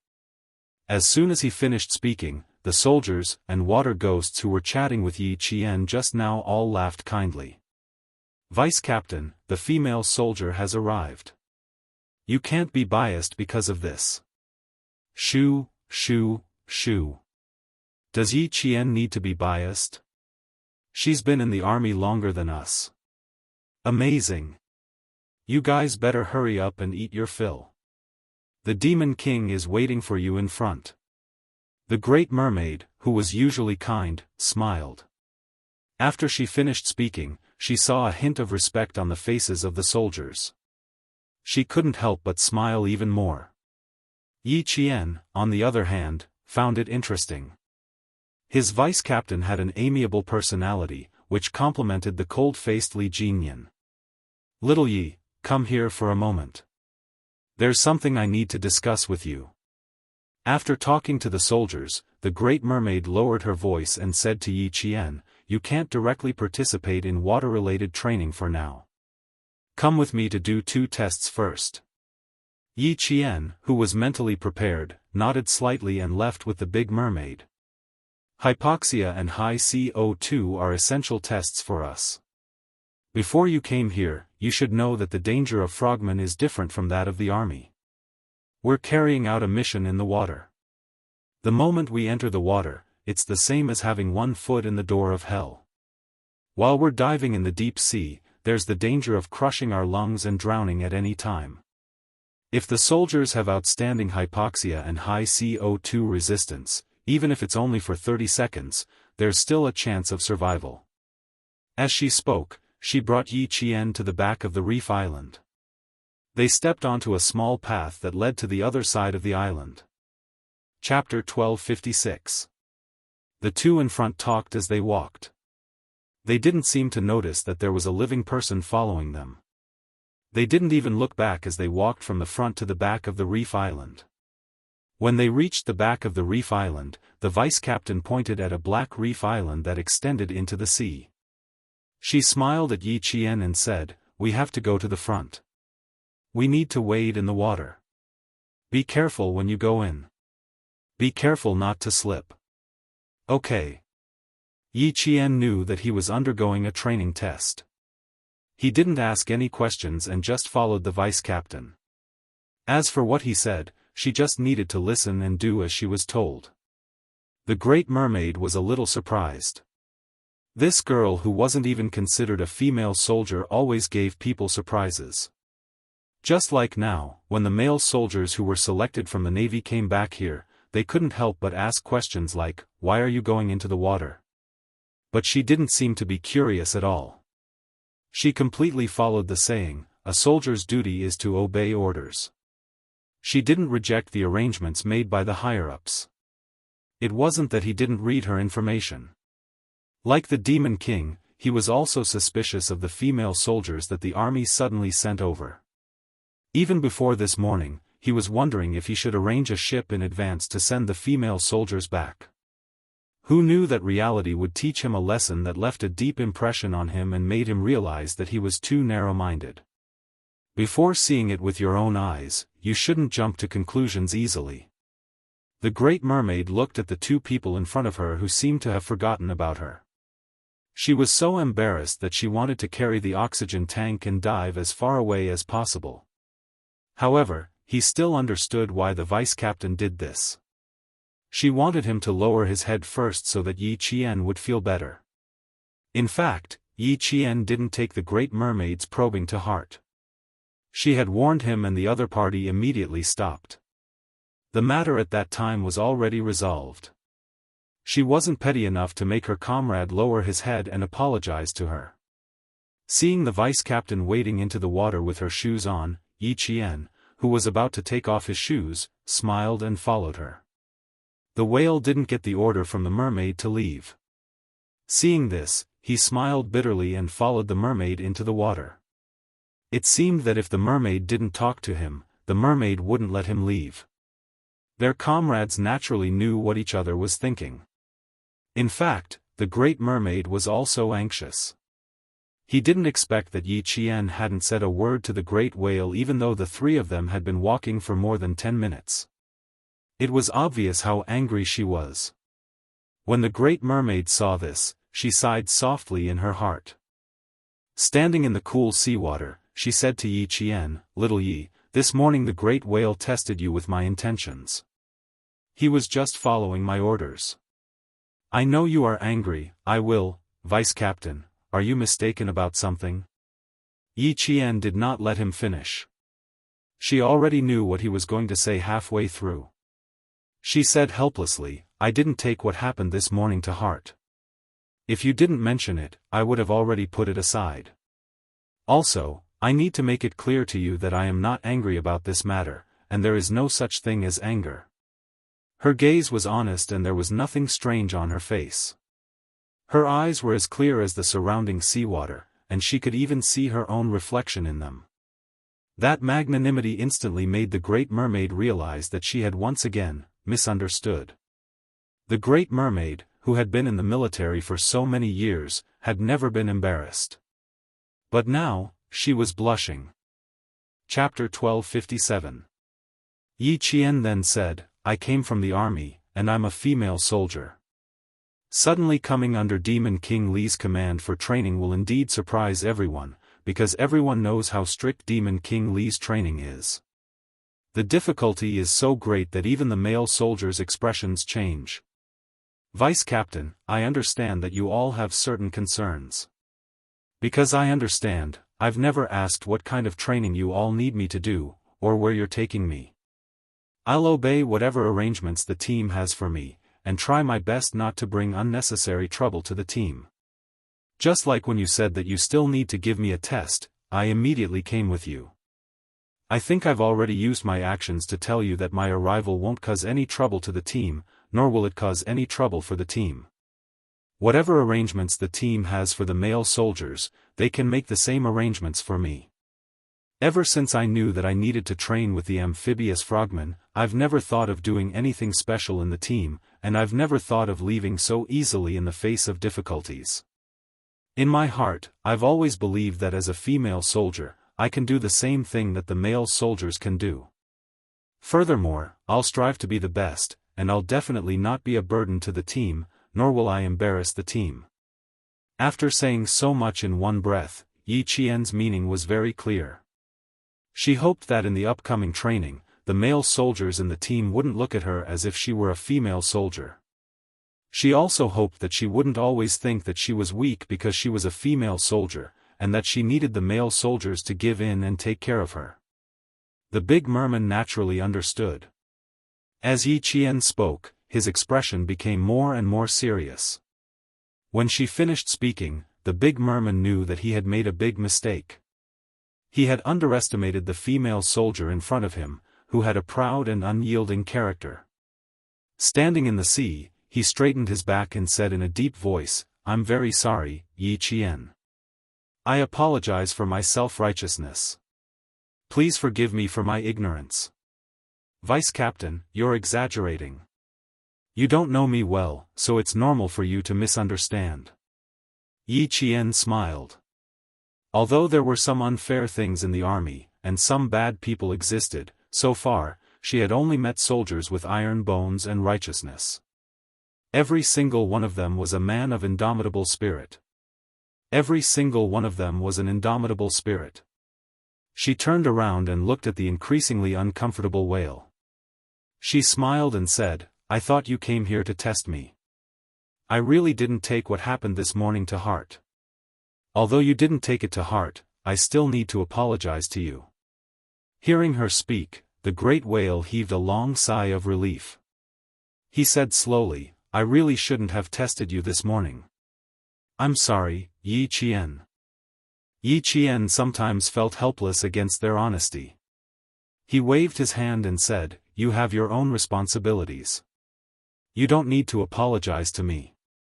If my actions caused you to misunderstand, should be the one apologizing to you. Why don't we stop here and not mention it again? Look, we've wasted a few minutes standing here. Let's get down to business first."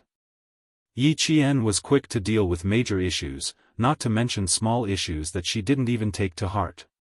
Seeing that the two of them looked so serious that it seemed like they couldn't get over it, she decided to wade into the water and walk forward. As soon as she took a step, the two of them immediately reacted and said in unison, "Don't go astray." Yi Qian immediately stopped and looked up at the vice captain, who was only an arm's length away from her. He said in a low voice, "There are coastal defenses below." Chapter 1258. Since this was the training ground of the Storm Brigade, how could there not be any underwater defenses? Moreover, they were heading to the training ground of the Storm Brigade. Yi Qian did not move again.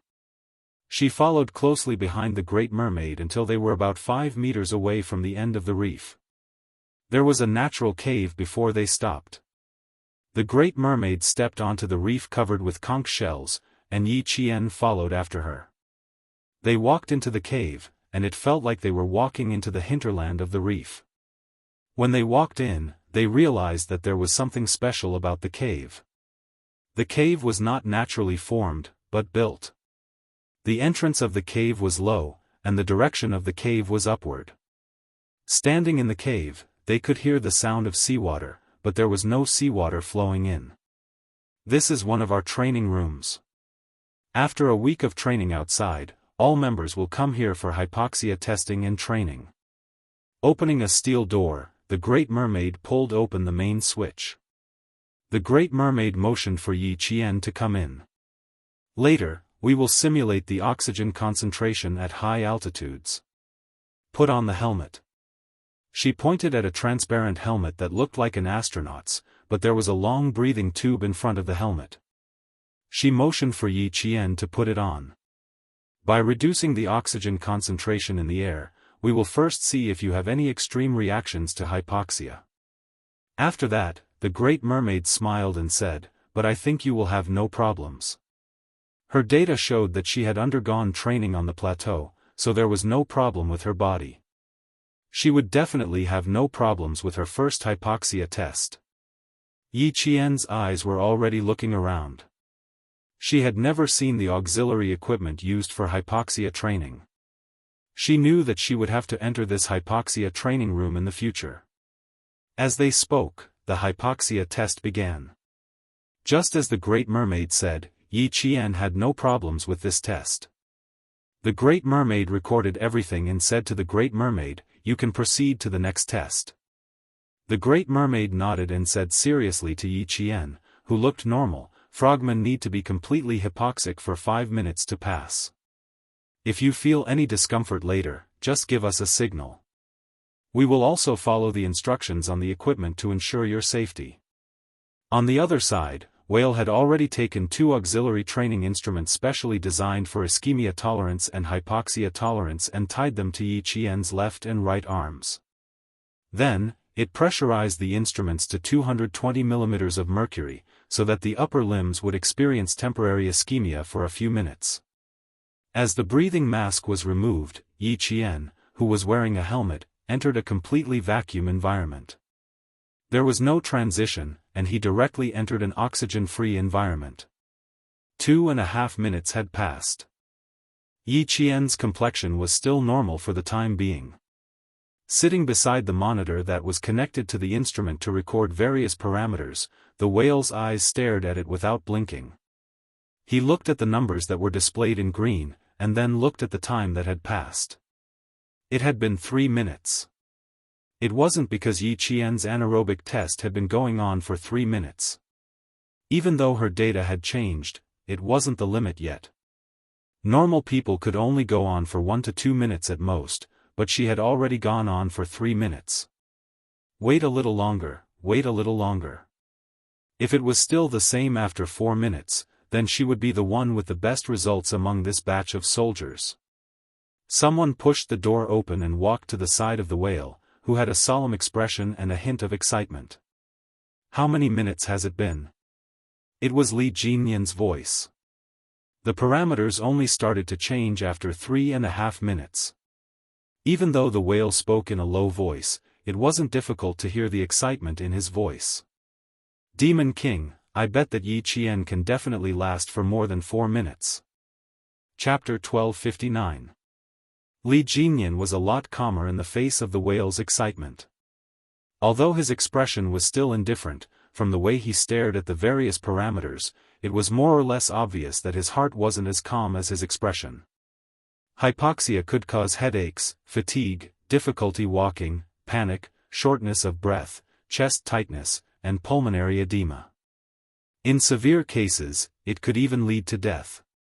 Regardless of whether it was high altitude or underwater, hypoxia was a problem that humans had been unable to overcome since ancient times. And the frogmen mostly carried out underwater missions. In the selection competition, the duration of hypoxia tolerance played an extremely important role in the selection competition, and it could even decide whether to stay or leave. Li Jinyan stared at the gradually rising numbers and calmly glanced at the time. A dark light gradually condensed in his cold eyes, and finally converged into a stream of light that was as bright as a winter night. Almost there, almost there, almost there. Whale did not notice the change in his expression. His eyes were fixed on the display screen, and his expression was so nervous that it was as if he was in the selection competition himself. The first beep sounded at the set time, and Whale was so excited that he almost jumped out of his chair. Li Jinyan, who was standing behind him, raised his hand and pressed on his shoulder. Only then did he not lose his composure. 5 minutes, Demon King. She did it. The numbers haven't turned red yet. Whale said excitedly, as if he had discovered a treasure. His eyes were shining, as if they were bursting with light. She has surpassed the soldiers we left behind. Very good, 5 minutes had passed. Just as Whale said, she had indeed surpassed the 24 soldiers left behind. The numbers are starting to rise. Remove the device. Li Jinyan's expression did not change at all, but when he put one hand on the table, his slender fingers tightened slightly. Give me the results after the high CO2 reaction test. Keep an eye on it. When the numbers turn red, immediately turn off the device. Whale saw that the captain, who was younger than him, was still calm. He realized that he had lost his composure, so he cleared his throat and whispered, "It's rare to meet someone who can withstand hypoxia for 5 minutes. I will definitely be careful." As the device on his arm was removed, Yi Qian, whose upper limbs had been freed, immediately felt the locked blood rush to his arm. The heavy feeling of having a few mountains on his left and right shoulders, as well as the separation of his upper and lower limbs, instantly disappeared. Taking off her mask, Yi Qian, whose face was as red as the sunset, did not immediately open her mouth to take deep breaths. Her delicate lips slightly pouted, and she slowly and rhythmically took deep breaths. Then, she let her whole body breathe in and out in sync with her breathing, and slowly relaxed.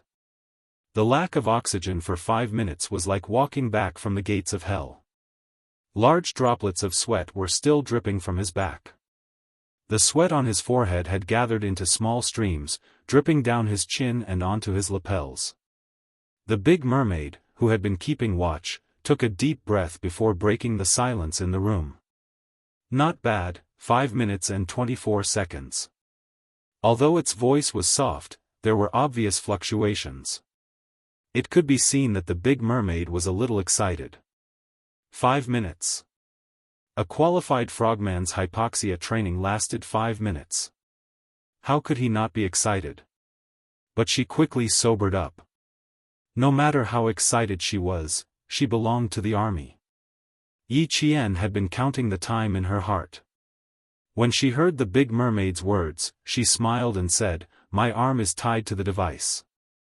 Otherwise, I could have lasted 6 minutes. 6 minutes is my limit." When she was training with Principal Chen at the beach, she could only hold her breath for 2 minutes at first. Later on, when she was training at the altitude, Uncle Chen made her wear a mask for morning exercises. She wore a mask when she went down to the lake on the plateau. Even when she slept, he asked her to wear a mask. That was how she achieved her current results. Chapter 1260.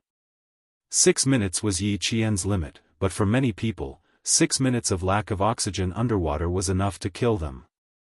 Big Mermaid sighed deeply in her heart again, then she focused on the second test. No matter how good she was, she would not belong to the Navy, nor would she belong to the Storm Commandos. However, if a female soldier could surpass a male soldier, whether she belonged to her own unit or not, it was still something to be excited about. Yi Jian did not know that the Great Mermaid's heart was in turmoil. She walked out of the testing room and quickly adjusted her body to enter the high C02 tolerance and adaptation test. This was a compulsory training for the frogmen, and also one of the tests for the Storm Commandos. "This is our C02 tolerance training form, take a look."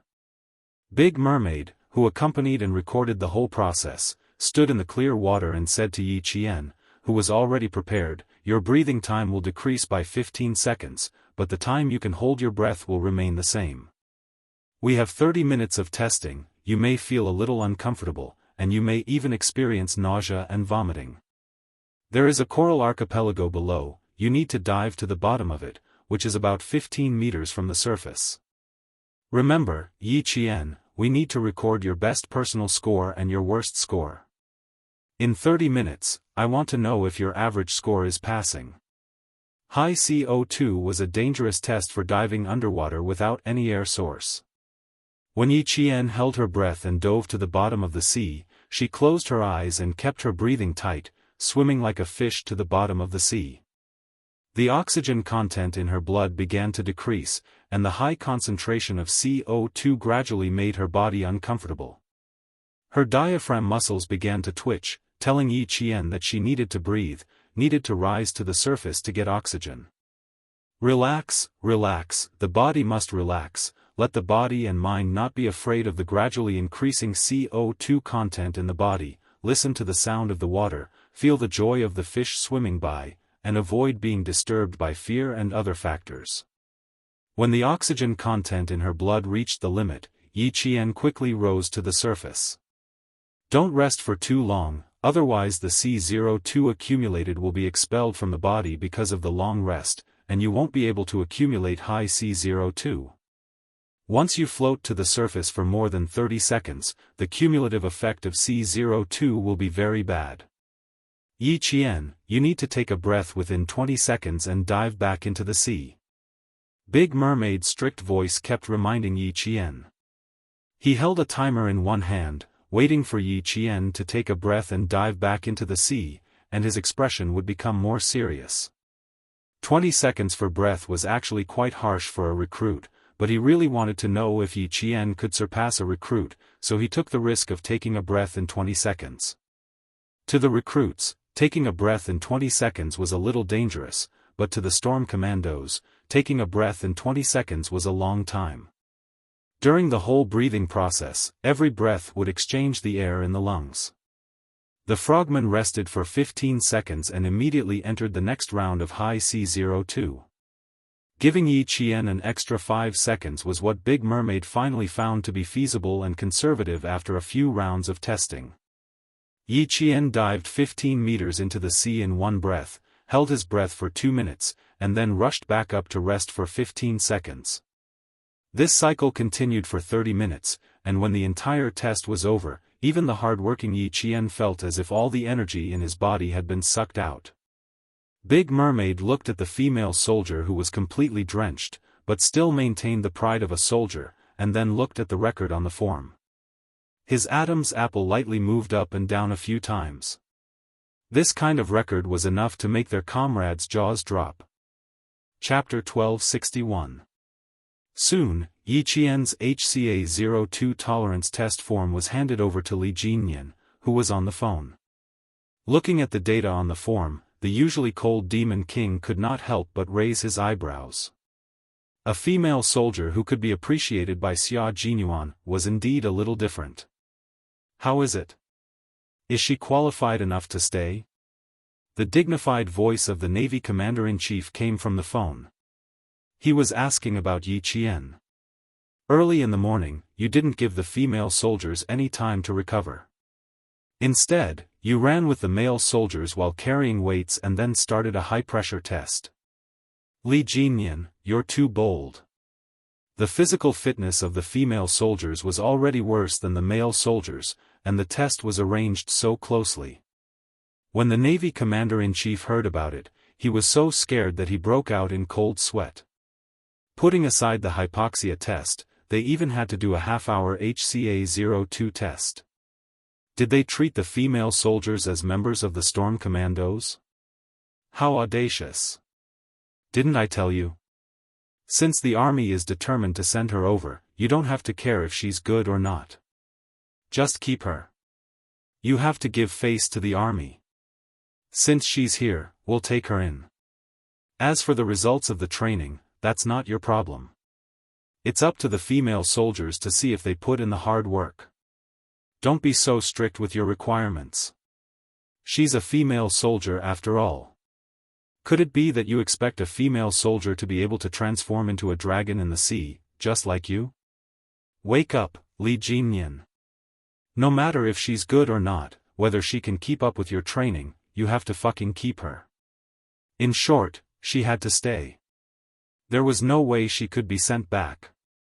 The Navy Commander-in-Chief, who did not get any response for a few minutes, took a sip of cold water and prepared to patiently give his subordinates a lesson on the ways of the world. There was nothing wrong with seeking truth from facts, but you have to look at the timing. The selection of the Storm Commandos was very strict. As the Commander-in-Chief, he did not have any objections. In fact, he absolutely agreed. After all, the selected members were going to carry out a life-threatening mission. How could they be sloppy? But Yi Qian was different. She was a soldier from the army. Regardless of whether it was good or bad, the Navy only needed to follow the normal training process and complete the Army's requirements. There was no need to be so serious about it to avoid hurting the harmony between the two. How could Li Jinyan, who was listening quietly, not know what his commander was thinking? It was one thing to know, but it was absolutely impossible for him to do so. Regardless of whether the female soldier was from the army or not, since she had come to his team, he had to treat her seriously. He could not just put on a show. He was being responsible for her and himself. As for whether she succeeded or not, to be honest, he was surprised when he saw the results on the form. Li Jinyan closed the form and his thin lips curled up slightly, revealing a faint smile. He replied indifferently, "It's higher than my expectations." Higher than expected? Was he praising Yi Qian? Did he hear wrongly? The Navy commander, who was originally prepared to persuade his subordinates, looked at him seriously and said, "Oh, it's higher than you expected.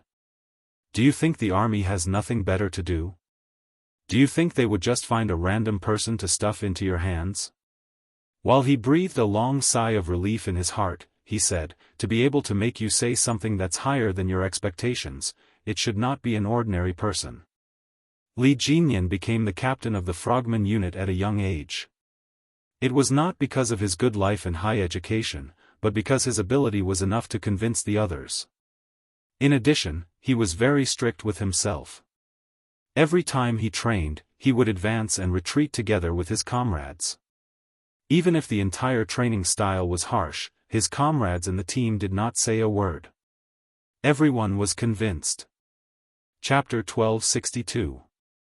It was harder than ascending to the heavens to find out whether a soldier was good or not from such a talented and capable soldier. This time, when he suddenly said something that had a hidden meaning of praise, the Navy commander's first reaction was to think that he had misheard. "That's good, that's good." Finally, he didn't have to worry about him kicking people out of the reef island. After being on tenterhooks for the whole night, he finally felt relieved. He was really afraid that this guy who didn't care about his own family wouldn't give the army any face and would just kick the female soldiers out of the reef. Now, he was finally relieved. Could it be better than what he expected? It seemed that the female soldier sent over was really something.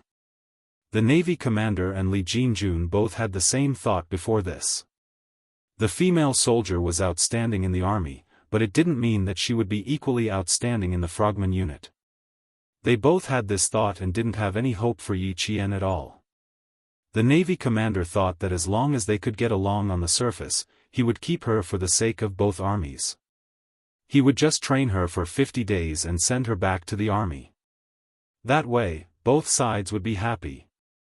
Now that he unexpectedly found out that the female soldier was actually not bad, the Navy commander finally felt relieved and smiled.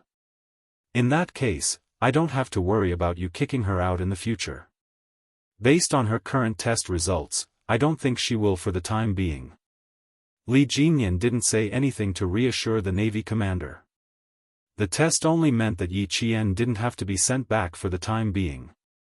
Now that it was the second elimination, if she didn't do well, she would still have to be sent back. His calm words left the Navy commander at a loss for words. He could only sigh and say, "You should at least give me some face. If you really send her back, how are you going to explain it to the army?" "Commander, Xia Jinyuan knows what kind of person I am. You don't have to worry." Li Jinyan only said this one sentence and the Navy commander's heart calmed down a little. He then said calmly, "I will send you Yi Qian's test results later." After the Navy commander received Yi Qian's test results, he took a while to recover from his shock. With this kind of result, it was no wonder that Jinyan said it exceeded his expectations. What a pity, it was a pity that it was someone from the army. Thanks to this achievement, the Navy commander no longer paid attention to Yi Qian. He no longer had to worry about whether she would be invited back by Li Jinyan. At noon, Yi Qian, who was not invited back, was finally officially introduced to the members of the Storm Commandos by Li Jinyan, as well as the Marine soldiers who had entered the second round of elimination. Last night, they were forced to float on the sea for a night. In the end, the 3 Marines that returned had already returned to the team. So far, including Yi Qian, a total of 28 soldiers had officially entered the 4-week Hell Week training. In the Hell Week, there was another week of extreme training. This was also a round of elimination. Only the soldiers who were physically weak would be eliminated. When the male soldiers heard that the female soldiers who were carrying weights with them today were going to enter the limit training with them, there was a subtle look in their eyes. Now that you're in my team, you have to put away your previous arrogance. Don't mention in front of me how strong you used to be or how the leaders of the army thought highly of you. I only look at your results. Those who are good can stay. Those who are bad, please go back. No one has a reason or an excuse to fish in troubled waters with me. 1 week of extreme training. I will only give you 4 hours of rest every day. The remaining 20 hours will be used for training. If anyone has any objections, you can raise them now. Chapter 1263. Every morning training assembly was the time when Li Jinyan spoke the most. It was also the time when every soldier felt the greatest psychological pressure. Demon King Li, who was dressed in martial attire, stood in front of everyone. His cold gaze swept over them, and it was as if thousands of swords were sweeping over, causing everyone to feel a chill down their backs. Yi Qian, who was standing at the end of the first row, held her head high and chest out. Her expression didn't change at all when Li Jinyan glanced at her. Her gaze was calm as she stared at the young major. Even the waves of the ocean seemed like a backdrop to her. She listened to every word he said and remembered it in her heart. Captain Xia said that Li Jinyan was a very serious and responsible soldier. Although he had a cold personality, he was very fair. Every word he said wasn't personal because he treated everyone equally. Just like what he said just now, he was just reminding all the soldiers, not just himself, who had just joined the training today. When it was time for breakfast, the selected Marines sat together and carefully discussed Yi Qian's background. Someone whispered, "Will she succeed or not? We might not even be able to stay. She's just a female soldier. Don't tire herself to the point of being hospitalized. I thought she was a secretary in the team. I didn't expect her to be like us.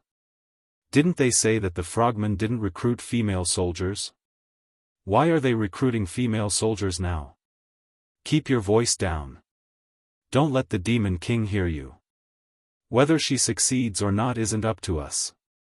It's also not up to Demon King Li. It's up to the female soldier herself. I think it's a little difficult. With less than 4 hours of rest and 20 hours of training every day, the female soldier probably won't last a week of extreme training."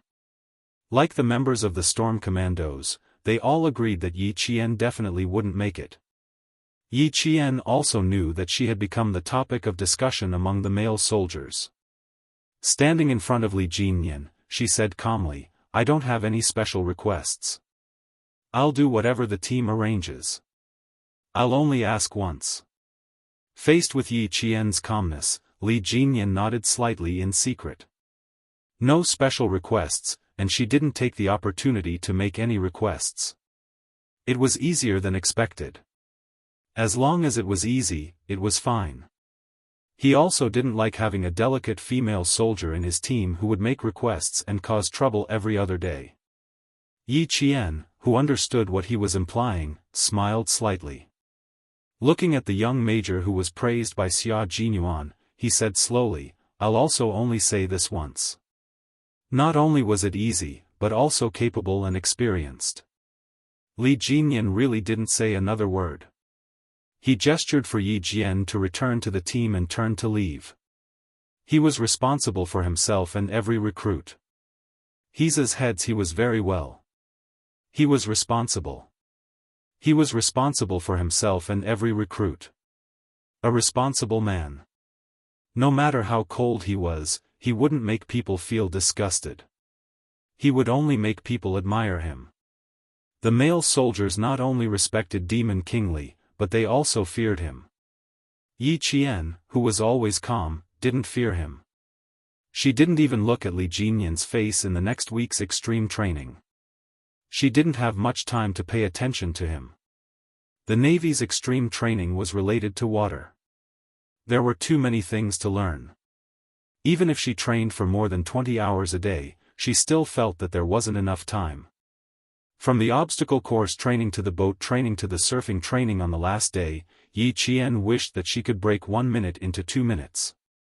She was so determined that 24 hours a day was too little that it stimulated the male soldiers so much that they rushed forward excitedly. Chapter 1264. Every time Li Jinyan looked at her results, he would immediately send them to the Navy commander's desk. Therefore, the Navy commander would sigh when he received the Storm Commando's reports for 7 consecutive days. At first, Li Jinyan could only listen to them silently. From, "It's a pity that Yi Qian is from the army," to, "Why don't we think of a way to recruit him into the Navy?" Looking at the slender figure who was training with the male soldiers, Li Jinyan, who was observing the second batch of eliminated soldiers, narrowed his eyes slightly. The second round of elimination would be announced tonight. A total of 10 soldiers would be eliminated. Out of the 28 soldiers, only 18 soldiers would enter the final elimination round. Although Yi Qian was a female soldier, her results were far ahead of the male soldiers. Even if he did not announce her results, the male soldiers knew in their hearts that this female soldier who they did not take seriously at the beginning was very impressive. Initially, the male soldiers who had complaints about his training arrangements saw that a female soldier could complete one task after another. In less than 3 days, they did not hear a single word of complaint. As a female soldier, she could complete the tasks and even did it better than the male soldiers. As male soldiers, what right did they have to complain? Will the list be announced tonight or tomorrow morning? The great merman walked over and his gaze fell on the soldiers who were still training. When he saw Yi Qian, who did not lose to the male soldiers, he could not help but laugh. A very motivated female soldier. Her learning ability is also very strong. After a week of training, I can't help but think that she is a Navy soldier and not an Army soldier. A week had passed. Yi Qian's name had been mentioned countless times by the Storm Commandos. When Yi Qian was mentioned, every member of the Storm Commandos said that she could do it. Li Jinyan retracted his gaze. His handsome face was cold as he said, "Announce it tonight and send her away tonight." Excluding Yi Qian, we only have 27 soldiers left. If you eliminate 10 soldiers in one go, don't complain that there is too little fresh blood when the time comes. The great merman frowned slightly and reminded, "If you continue to eliminate soldiers like this, I'm afraid that the soldiers who leave will complain again." Now that Yi Qian's results are out, they can only blame themselves for being unworthy of being a man if they have any complaints. Li Jinyan's slightly cold voice came along with the sea breeze. Although it sounded indifferent, it was as cold as winter. If they really want to talk, just show them Yi Qian's report card. This move was a little too ruthless. Yi Qian was currently leading by a large margin. Any male soldier who saw this would feel ashamed. Big Shark, who had been worried that it would affect Li Jinyan's promotion, finally laughed. "I think we don't have to wait for them to complain before we bring out Yi Qian's results. When we announce Yi Qian's results at night, we'll just bring them out and talk about them for a few minutes. Then, they'll have to shut up." It had to be said that having a female soldier who was stronger than the male soldiers not only made the entire team easier to manage, but also stimulated the male soldiers' fighting spirit. All of them were afraid that they would be outdone by the female soldier. Li Jinyan was surprised by the results. After 2 weeks of training, not only did he not see Yi Qian tired, but he also showed everyone her perseverance that was as deep as the sea and her tenacity that refused to admit defeat. Although he could not be sure if the female soldier could last until the end in a week, 1 week was enough for him to see clearly that she had a fierceness that even the male soldiers could not compare to. After a while, the great merman, who had not left, suddenly sighed. "We all misjudged her. This female soldier. Demon King, she's not simple. Chapter 1265. It's not the end yet. There's no need to jump to conclusions. Li Jinyan, who had remained clear-headed the entire time, did not think that Yi Qian would definitely be able to stay just because of her outstanding results. Without seeing the final results, no matter how outstanding her results were, they were only temporary. You've always been strict. I'm only asking for trouble by discussing the issue of staying or leaving with you. De Xiao took the initiative to end the topic and changed the topic to boat training. Early in the morning, the boat surfing training lasted for 2 hours. They kept lifting the rubber boat ashore and pushing it down to compete with the waves, rushing ashore as fast as they could. De Xiao looked at Yi Qian, who had become the leader of Team 1, and the smile on his face deepened. On the first day of training, as a female soldier, Yi Qian had indeed suffered a lot. The male soldiers thought that she was just there to join in the fun. Furthermore, they were all angry at being trained by the Devil King. When they spoke to Yi Qian, their words were somewhat reckless. He saw this but did not step in to stop them. He wanted to see how Yi Qian would handle it. The way to handle it was very simple. She would use her strength to speak. That night, Yi Qian made all the male soldiers shut their mouths. None of them dared to say anything bad about her. She had fought against 4 soldiers alone. She had held each of their necks with a military dagger. How could the male soldiers, who could not win even when they fought 4 against 1, still have the face to say that a female soldier was not good enough? If they had succeeded, they would not have had a military dagger held to their necks by a female soldier. She did not argue. She used her strength to stand firm. Who would dare to say that a female soldier was not good enough? Yi Qian did not know that Li Jinyan was secretly observing her. She, who was wholeheartedly focused on training, lifted the rubber boat with the male soldiers and walked towards the beach. After 2 hours of training, everyone's mouth was washed by the salty seawater until it tasted bitter. When they reached the shore, they pounced on the water bottle and gulped down water to wash away the salty taste in their mouths. 6 days of the week-long extreme training had passed. Perhaps everyone knew that the second elimination list would be released at any time. Every male soldier's expression became more and more solemn. Even when they spoke, there was a hint of ruthlessness. There's still one more round of surfing training. Let's rest after that. Otherwise, when the Demon King comes, we'll have to stay in the sea for half a day like the third team.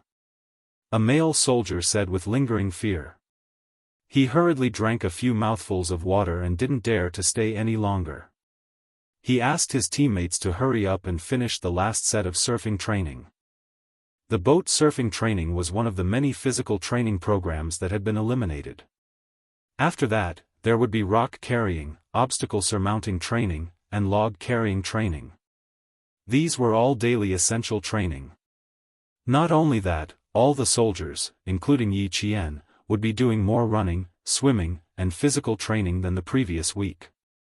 For example, today, they had to complete the 6-kilometer endurance race, the steeplechase race, and the 2-kilometer swimming race. Furthermore, there was a strict time limit. Once they exceeded the time limit, they would be disqualified. There was no mercy. Yi Qian did not sleep more than 4 hours a day when she was training, because she trained for more than 20 hours a day. When the last round of surfing training ended, every team member spread out their legs and put their hands behind their backs. They straightened their backs and waited for Li Jinyan's inspection, or rather, for criticism. Li Jinyan, who had walked over from the other side, used his cold, knife-like gaze to sweep across the soldiers who had entered the last round of elimination. Even his voice was as cold as a knife. Every word he spoke sent chills down the soldiers' spines.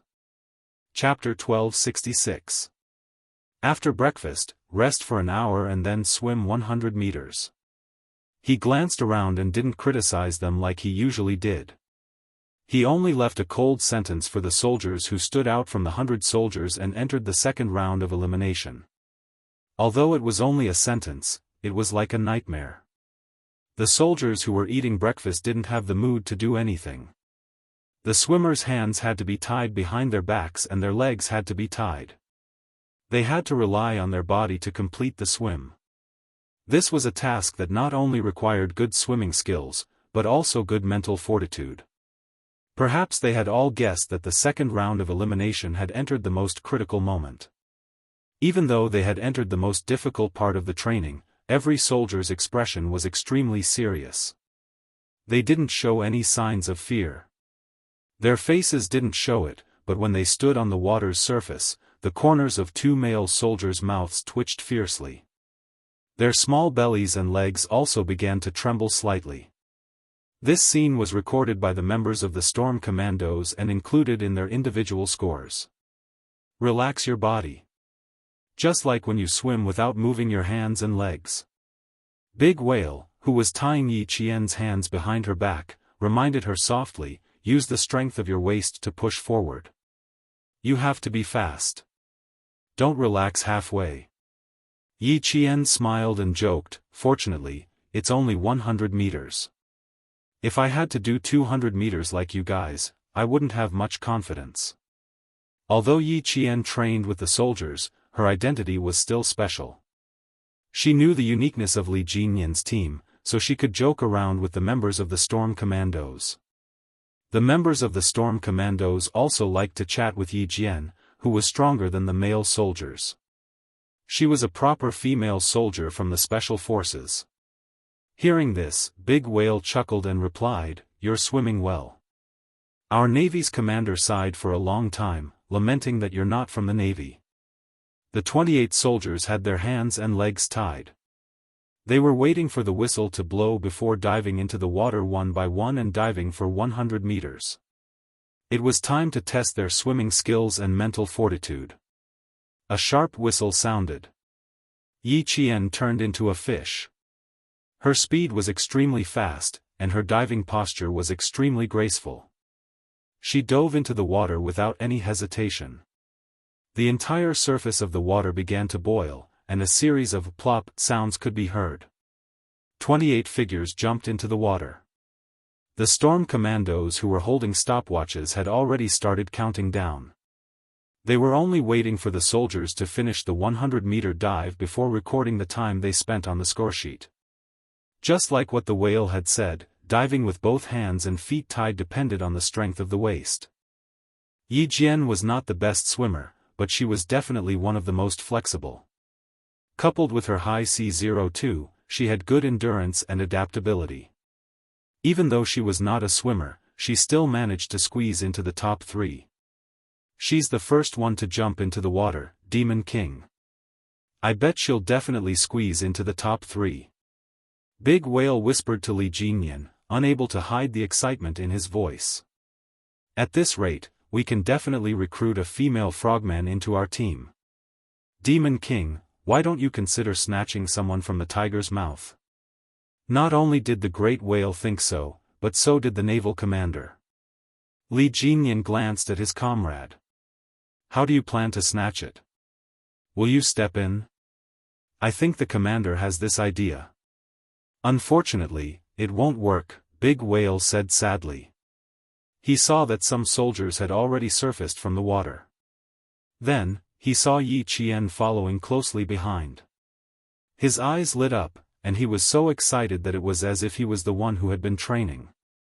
He could barely suppress the excitement in his voice. Top 3, top 3. Top 3 indeed. Chapter 1267. Yi Qian did not know that she had won second place.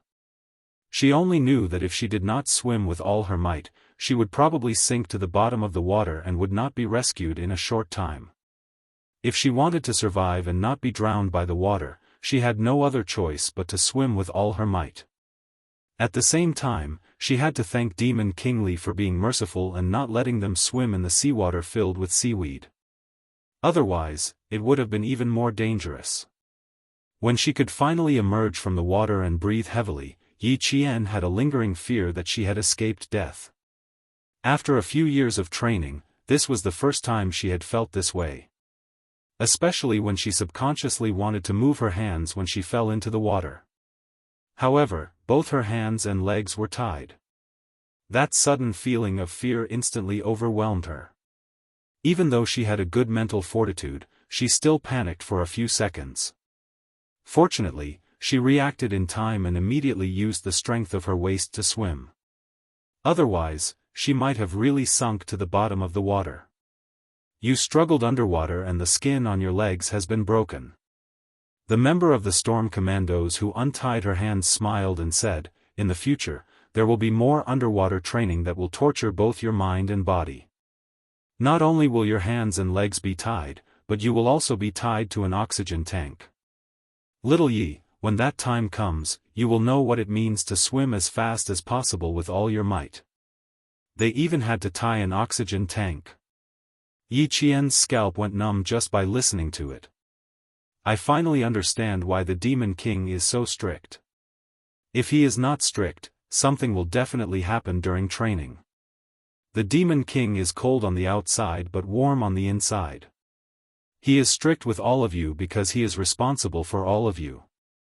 Look at the last few. All of them choked to the point of coughing out their lungs. If he is not strict and something happens to them, he will feel worse than anyone else. Yi Qian did not doubt the truth of what he said. After a week of training, she could indeed see that Li Jinyan was a cold on the outside but warm on the inside. He was a responsible and serious soldier. His seriousness and responsibility were not only for his life, but also for the entire country. This was a soldier who deserved everyone's respect. It's not over yet. Go lie on the beach for an hour. Without even checking the severity of the injury, the team member immediately reminded Yi Qian to move on to the next part of the training. He had to lie flat on the beach with his head facing the sea and let the waves hit his body. Furthermore, he had to lie in a place where the waves could hit his head and not just his body. This was surfing training. Its purpose was to weed out those who lacked perseverance. Yi Qian untied the ropes on her feet and ran over to the beach without even looking at her own results. This was not a team competition, but an individual elimination.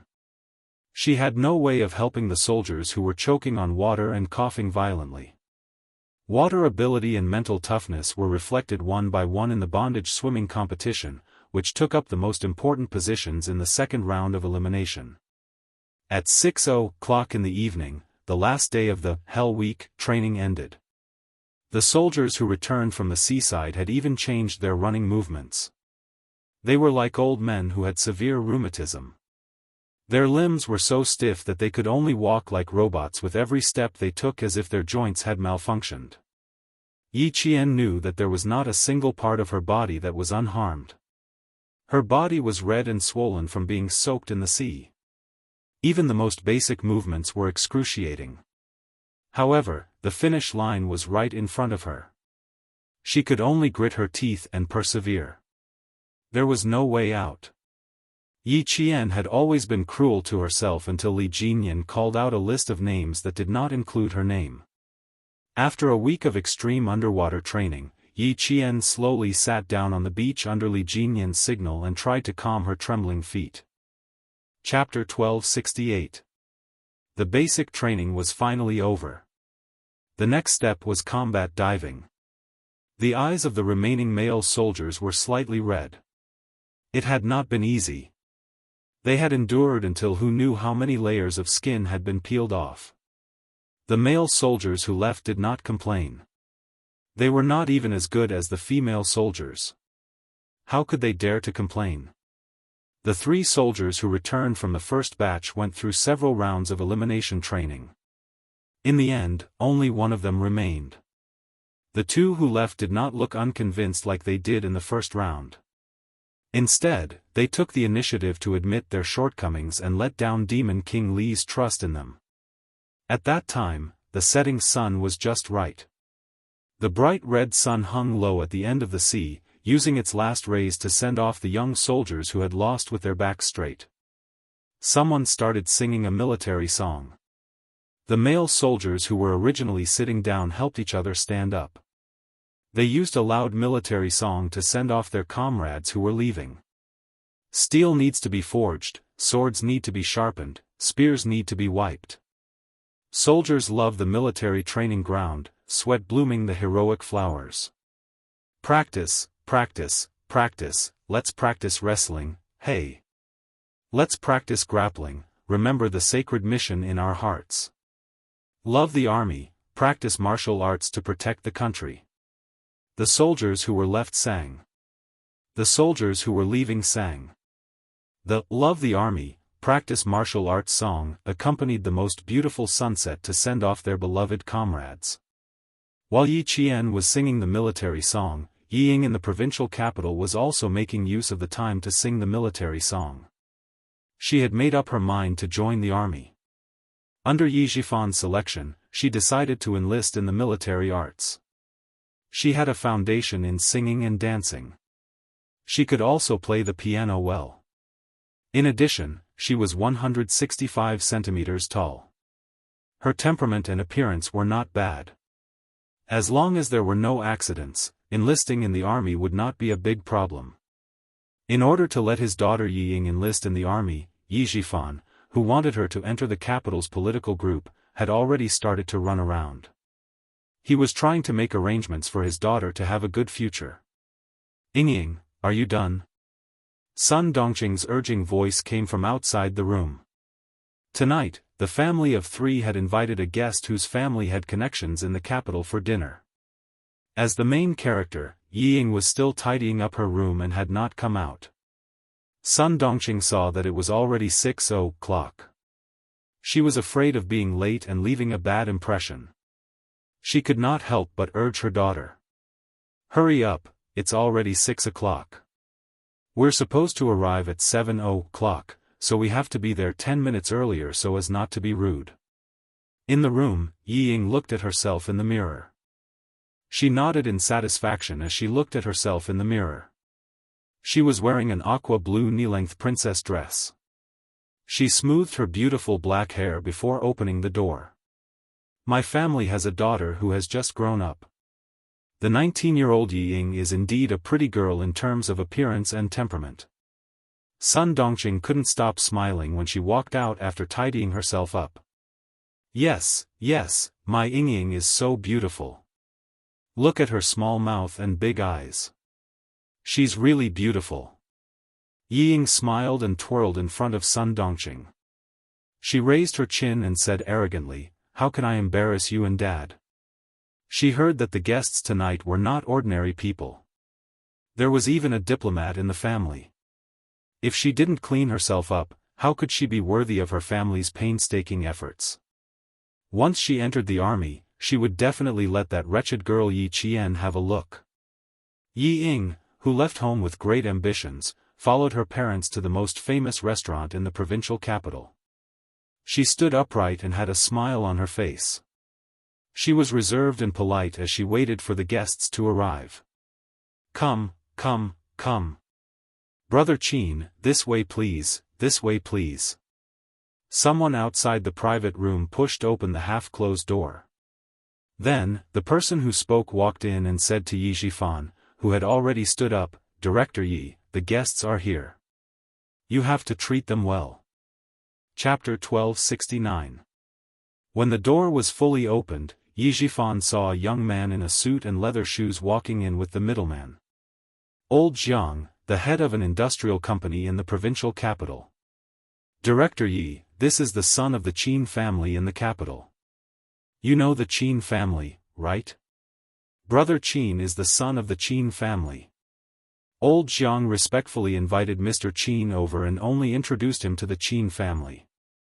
He did not mention anything about Mr. Qin himself. Old Jiang was in his early 30s and met Yi Zhifan at a banquet.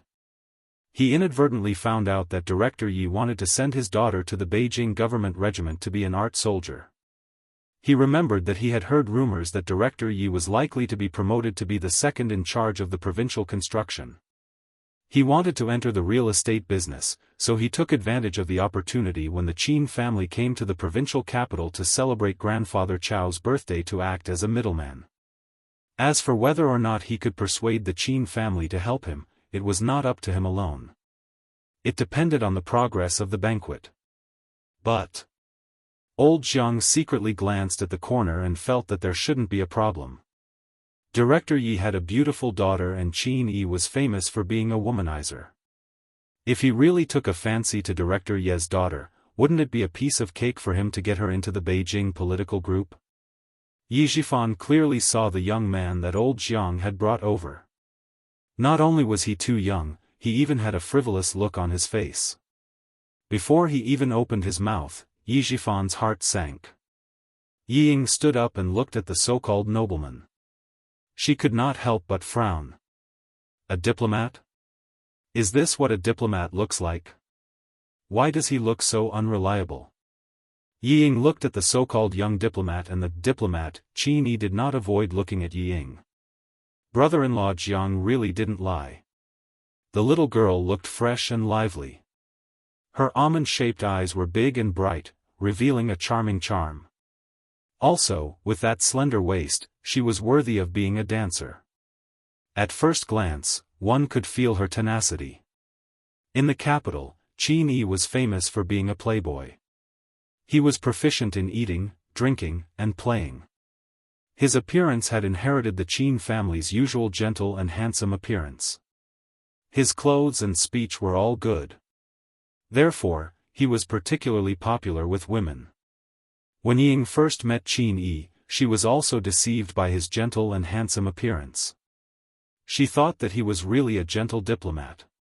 When she saw him looking at her with a slight smile, she hurriedly returned a smile with her face burning hot. She then shyly lowered her head, her actions revealing the coquettishness of a girl. Unknowingly, Qin Yi's heart felt as if it was being scratched by a cat's paw. "Brother Qin, this is the Director Yi that I mentioned to you before." Old Jiang was seriously trying to pull strings. From his words, one could tell that he was very respectful to this young Master Qin from the capital. Qin Yi, who had been arrogant and haughty just a second ago, suddenly smiled and said politely, "Nice to meet you, Director Yi. I'm Qin Yi." As he spoke, his eyes never left Yi Ying. "Hello, young Master Qin. I didn't expect to be able to directly invite young Master Qin over tonight. Old Jiang really gave me a big surprise." Qin Yi took the initiative to stretch out his hand. Yi Zhifan hurriedly stretched out his hand as well. He did not want to be impolite. He also happened to block Qin Yi's gaze from the corner of his eye. He smiled and said, I'm sorry. Please take a seat." No matter how big the other party's background was, or whether the matter entrusted to him was reliable or not, he could only take one step at a time. Old Jiang would not dare to casually find someone to pretend to be young Master Qin to deceive him. Chapter 1270. Qin Yi, whose line of sight was blocked, curled up the corners of his mouth and quickly warmed up to Yi Zhifan. The smile on Sun Dongqing's face was a little forced. Especially when she saw that Qin Yi kept looking at her daughter when he sat down, she felt that this person was not very reliable.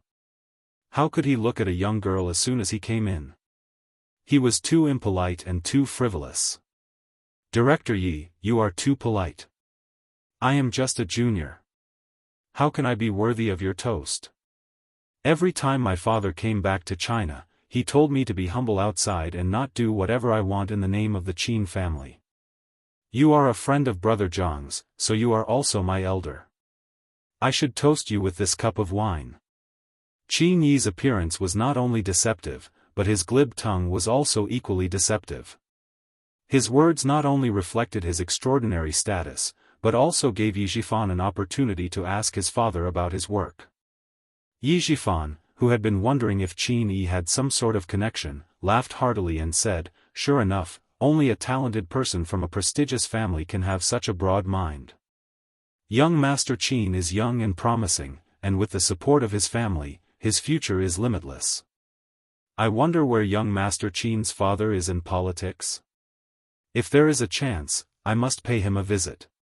My uncle is the ambassador to Russia, Qin Wenba.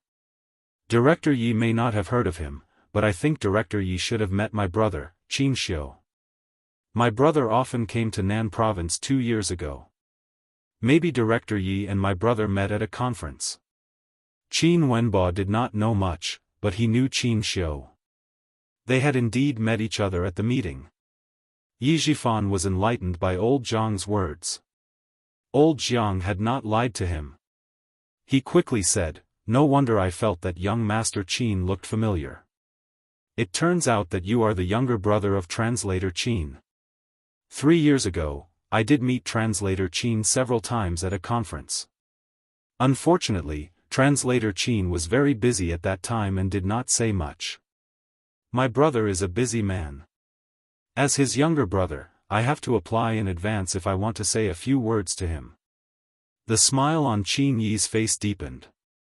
He was wearing a high-end custom-made suit, and there was a hint of arrogance in his demeanor.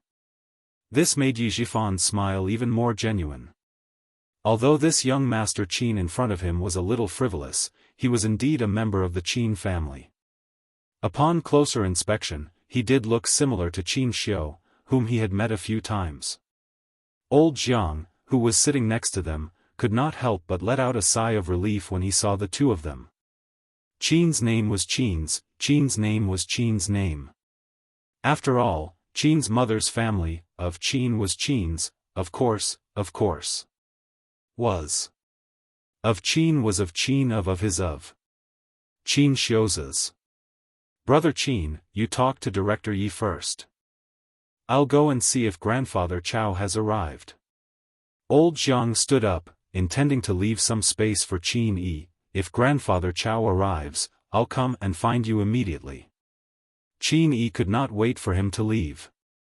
He smiled and said, "Thank you, brother-in-law."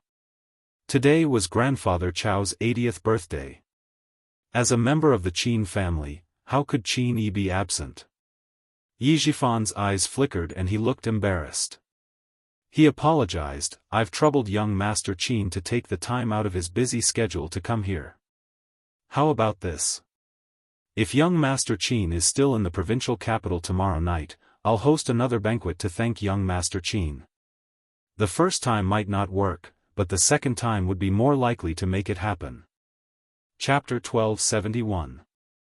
Old Jiang was amused when he heard this. Officials were different. They knew how to make dinner parties better than businessmen. He laughed and tried to pull the strings again. "Brother Qin, you can have some fun in the provincial capital. You don't have to rush back to the capital." He had already opened the door of the private room. Yi Zhifan, who had stood up to send him off, walked over. "Thank you for your hard work, Old Jiang. If Elder Chao hasn't arrived yet, you'll have to come back and have a few drinks with us." As he spoke, he approached Old Jiang and whispered, "Thank you, Old Jiang. Director Yi, you're being too polite." The bald Old Jiang touched his forehead out of habit. He looked at Qin Yi who was chatting with Sun Dongqing and quickly reminded him, "Director Yi, Mr. Qin's family is a big shot in the capital. Our Jiang family and the Qin family are in-laws. Otherwise, we wouldn't have been able to invite him. He's also a forthright person. I think you can talk to him. Why don't you strike while the iron is hot and tell him that your niece wants to enter the capital's political regiment? To tell you the truth, although the Qin family is a diplomatic family, they know only high-ranking military officers. If the Qin family agrees, you can enter any regiment you want." The reason why Yi Zhifan chose such a high-end place to entertain guests was naturally because he had investigated the situation of Old Jiang's family. At this moment, he naturally understood that Old Jiang was telling the truth. Yi Zhifan glanced at Qin Yi, who was speaking politely to his wife. His smile deepened as he said, "Old Jiang, if my daughter's matter is settled, your matter will also be settled." On the other side, Sun Dongqing flattered, "Mr. Qin is young and promising. As expected of a noble family. Only the Qin family can cultivate such a talent like Mr. Qin. Unlike us small families, we don't have the ability to send our children to higher places. We can only be anxious." Sun Xueqing didn't have so many scruples when speaking. After 3 rounds of wine and 5 dishes, she still hadn't mentioned her daughter's matter. She couldn't help but feel anxious. She simply said it directly. Anyway, the other party knew why she invited him. For the sake of her daughter's future, Sun Dongqing lowered herself for the first time to flatter a young man. We're old and don't have the ability to pave a path for our children. Even if we want our daughter to join the military, our hair will turn white. Director Yi, your wife has already talked about business. I won't disturb you and Brother Qin. I'll come back later. Old Jiang heard this. He guessed that there might be some shady deals. He knew that he wouldn't stay and would come back in half an hour. As for whether Grandfather Chao was coming or not, it was just a cover. It was Old Master Chao's 80th birthday. It did not matter if Qin Yi appeared or not. Two silhouettes walked past the open door of the private room. Then, another person came back and looked straight into the private room. Yi Zhifan was about to speak when he saw the figure walking over. His eyes narrowed and he couldn't help but purse his lips tightly. He met an acquaintance. Principal Chao of the Provincial First High School. Principal Chao didn't have any intention of catching up with Yi Zhifan. He walked back to the door and patted old Jiang who was talking. Why are you here? Yu Xiang is looking for you. She wants you to go to the door and greet the guests. Old Jiang, who was suddenly patted on the back, was already shocked. When he heard Principal Chao's voice, he was so scared that his heart tightened. He turned around and replied with a stiff face, "Hello, second uncle. I ran into an acquaintance, so I came over to say hello." Chapter 1272. Principal Chao raised his eyes and smiled at Yi Zhifan. He then turned to old Jiang and said, "Yu Xiang can't handle it alone. Go and take care of her." Yu Xiang, surnamed Chao, was old Jiang's wife and Principal Chao's niece. Yi Zhifan's heart was in turmoil. The relationship between old Jiang and Principal Chao was uncle and nephew?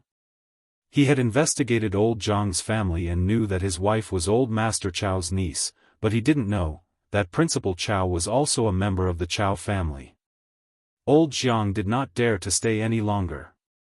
He secretly gave Yi Zhifan a look as he walked out and gently closed the door of the private room. Just as he calmed his mind and looked up, he was so frightened by the figure that was only 3 steps away from him that he almost fainted. Qin Xiu, the real, young master of the Qin family. Cold sweat gradually appeared on his back. Fortunately, second uncle didn't go in and didn't see Qin Yi sitting inside. Fortunately, Qin Xiu didn't come with him. "Uncle, my mother is here. I'll go first." Under the bright crystal lights, the tall and handsome Qin Xiu stood there like a jade carving, attracting the gazes of all the guests who came and went. They were all attracted by his noble aura. The real young master of the Qin family was right in front of him. Old Jiang secretly wiped away the cold sweat in his heart. Although he was related to the Chao family, he really wasn't related to Qin Xiu. He didn't dare to say a word. He brushed past Qin Xiu's shoulder and quickly left. Principal Chao noticed that old Jiang's expression was a little strange, but he didn't think too much about it. He just thought that it was a little awkward for him to bump into a businessman and an official. However, because the official was Yi Zhifan, Principal Chao, who didn't have a good impression of him, secretly frowned. He planned to find some time later to remind his niece's husband. Seeing his nephew Qin Xiu walk towards the stairs, Principal Chao, who was walking up the stairs, smiled and said, "Your mother rushed over in such a hurry. After dinner, she rushed back to the capital. She didn't even stay for a night. I'm afraid your grandfather will scold her. I'll go remind her and let her coax your grandfather more." Yi Zhifan and Qin Yi left together, not noticing that the door of the private room was slowly closing behind them. Yi Zhifan returned to his seat and chatted with Qin Yi for a while. Inadvertently, the topic of their conversation shifted to Principal Chao. "The Principal Chao you mentioned is my second uncle. My grandfather has 2 sons and 2 daughters. My second uncle is the third." Qin Yi had always liked to keep in touch with the Chao family. Whenever Qin Xiu's relatives were close to him, he would also keep in touch with them. Hearing this, Yi Jifan's heart tightened. He took a small sip of the white wine. In that case, it was good that he was cautious. When Principal Chao didn't give him any face and asked Ying to leave, he suppressed the anger in his heart. Fortunately, he restrained himself. Otherwise, he would have become enemies with the Chao family. Everyone in the room was talking about Yi Ying's intention to enlist in the Beijing political corps. Qin Yi glanced at the bank card that Sun Dongqing had just mentioned and whistled in his heart. It was interesting to have dealings with officials. They all knew how to give gifts. Without any hesitation, he took the bank card and smiled confidently. This matter is easy to handle. Director Yi, prepare your daughter's information for me as soon as possible. Based on my experience, with Director Ye's daughter's temperament, it won't be a problem for her to enter and stay in Beijing. You said that Yi Jifan wants to send his daughter to the Beijing political group? Principal Chao took the opportunity to look at his nephew's son-in-law coldly. Even his voice was cold. You don't have the ability, yet you dare to take on the porcelain job? Chapter 1273. Of course, old Jiang knew that he did not have that kind of ability. He did not have it, but Qin Yi did. He thought about how he had been caught by his wife's second uncle, who had deliberately pulled him aside and warned him not to get too close to Yi Jifan, so that he wouldn't end up with nothing. At the end of the day, the Chao family still thought of him as a relative. After struggling for a while, old Jiang replied slowly, "Second uncle, I know that I don't have the ability to send Director Ye's daughter to the Beijing political group. That's why I asked Qin Yi. He knows a lot of people in Beijing. He must have a way. I heard from the grapevine that Director Yi is very likely to be promoted to the provincial construction department at the end of this year. I thought that if I were to contract the provincial construction project in the future, I would have to interact with Director Yi in the future. Seeing that he is busy with his daughter's matter, I might as well take a risk. If I succeed, I will show my face in front of Director Yi. It should be easier for me to get the project in the future. It doesn't matter if it doesn't succeed. He knows that I have done my best.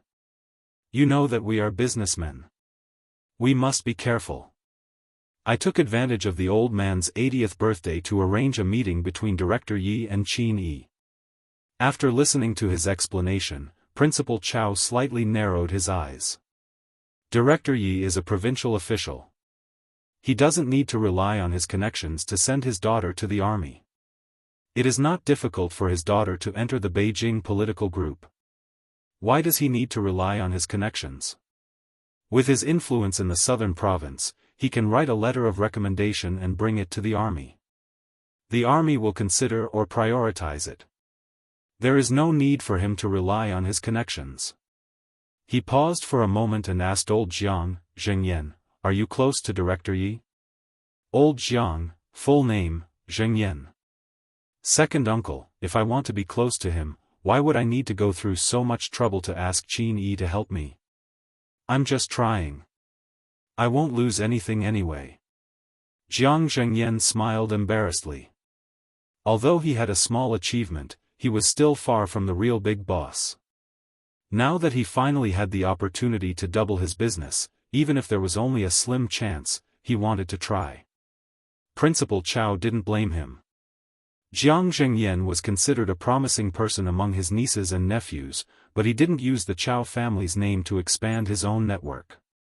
Today, he said that businessmen should know how to be careful, know how to curry favor, and know how to have a good relationship with the government. These were all right. Every profession had its own rules for survival, and Jiang Zhengyan was still considered to be abiding by the rules. However, there was one thing he didn't quite understand. His relationship with Yi Jifan wasn't very good.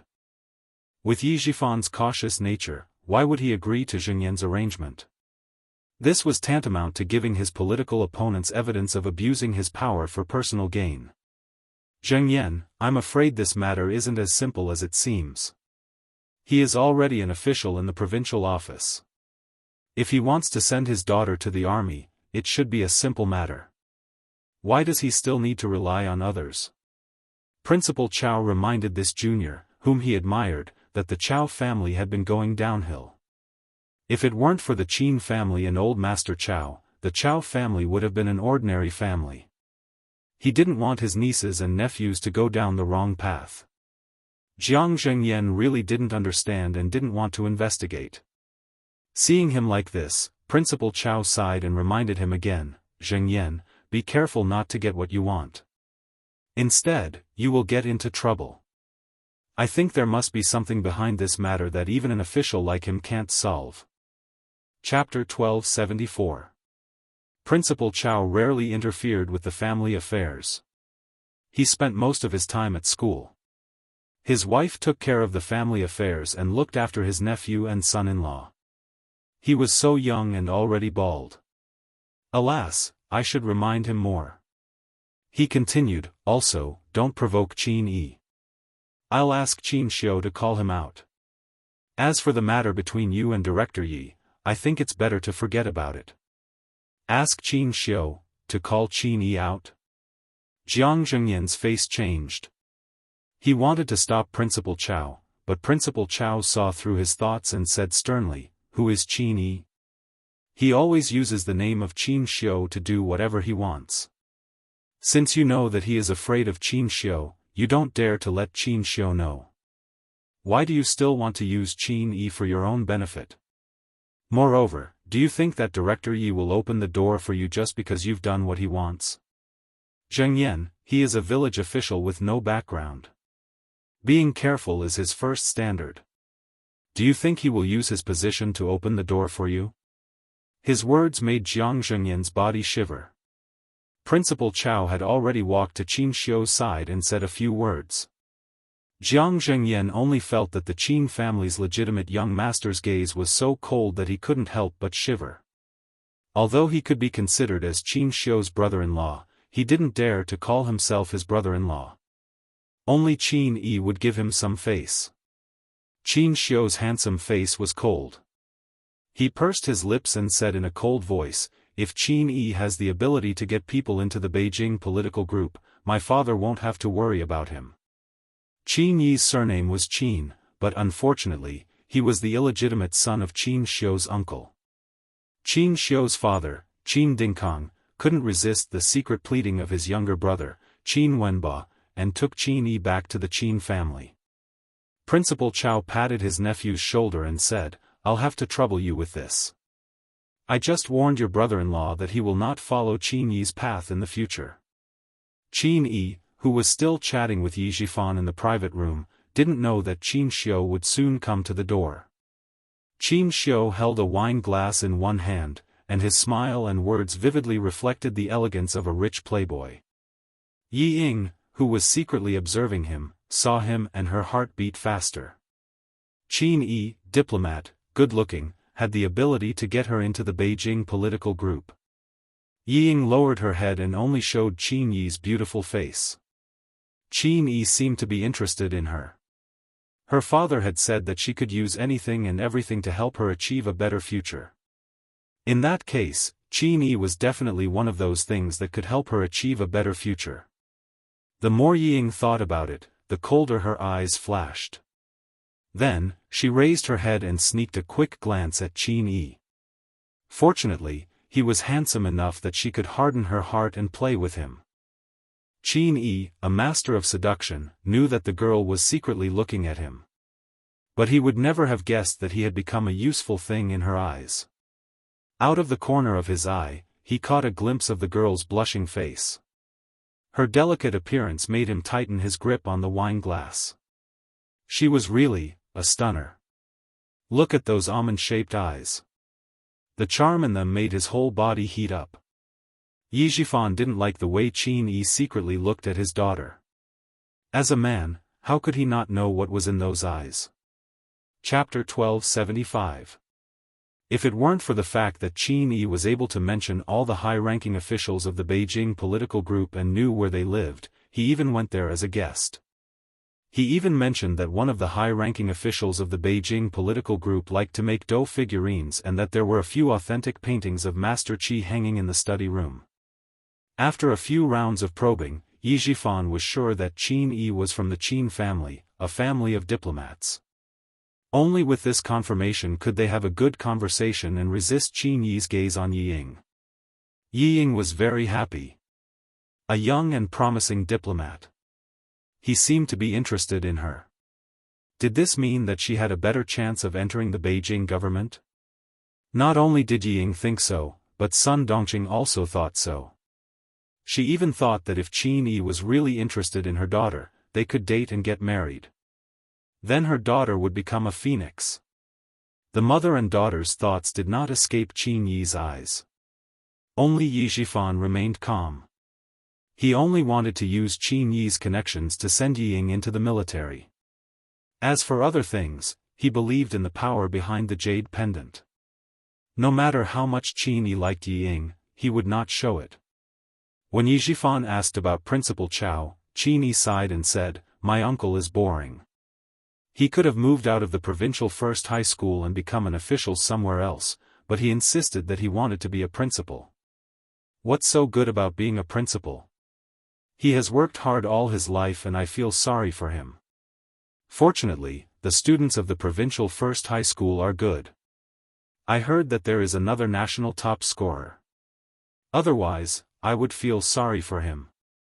National top scorer, Yi Ying, who had been listening obediently, narrowed her eyes.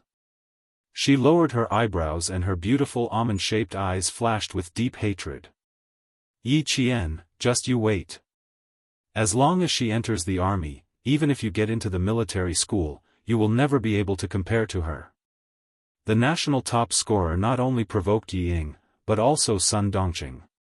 She said sharply, "What national top scorer?" She even said that she got into the military school. "I don't even know if it's true. What does it have to do with you?" Yi Zhifan had already confirmed that Qin Yi was indeed acquainted with the officials of the Beijing government. He was afraid that his wife's jealousy would leave a bad impression on him and ruin his daughter's future. After scolding in a low voice, he said helplessly to Qin Yi, "Recently, there is a rumor that the national top scorer is our niece. She has some conflicts with my family and had done something that hurt Yi Ying. My wife is still unwilling to forgive her." The reason why Yi Zhifan was because he was afraid that Qin Yi would secretly investigate. It was better to say it himself. However, Qin Yi did not care about these things at all. What did it have to do with him whether or not the national champion was the niece of Mrs. Yi Zhifan? It was none of his business. However, in order to get Yi Ying, who was as beautiful as a flower bud, into his hands, Qin Yi pretended to be cold and said, "Director Ye's daughter looks like an obedient and sensible girl. It seems that the national top scorer is just so. Yes, yes, yes. Mr. Qin is right." For the past few weeks, Sun Dongqing had heard the most about Yi Qian. She wanted to laugh at him but could not find a friend who could agree with her. Now that she heard Qin Yi say that Yi Qian was SS, she immediately agreed. She said angrily, "That stupid girl. If it wasn't for Ying Ying's help in school, she would have gotten a 0 in her exams." Chapter 1276. She's the top scorer in the country. I'm starting to suspect that she cheated. Mr. Qin, do you know anyone in the Education Bureau? Could he check to see if her results were real? I'm starting to suspect that she's faking it. Qin Yi had no idea what was going on. His life was filled with nothing but eating, drinking, and having fun. He had never cheated in the college entrance examination. He had been living a carefree life in the capital with the help of the Qin family. He was very happy. Sun Dongqing wanted him to investigate the top scorer in the country. Qin Yi knew that this was related to the reputation of the Chao family. He had to agree even if he didn't have the ability to do so. If Qin Xiu found out about this, he would be punished. I think it's hard for Madame Ye's resentment to dissipate. Once Ying Ying enters the capital, I think the resentment in Madame Ye's heart will disappear. He didn't know what Sun Dongqing wanted him to do if he continued this conversation. He had taken the money and the beauty had taken the bait. It was time for him to leave. Qin Yi pretended to look at his phone.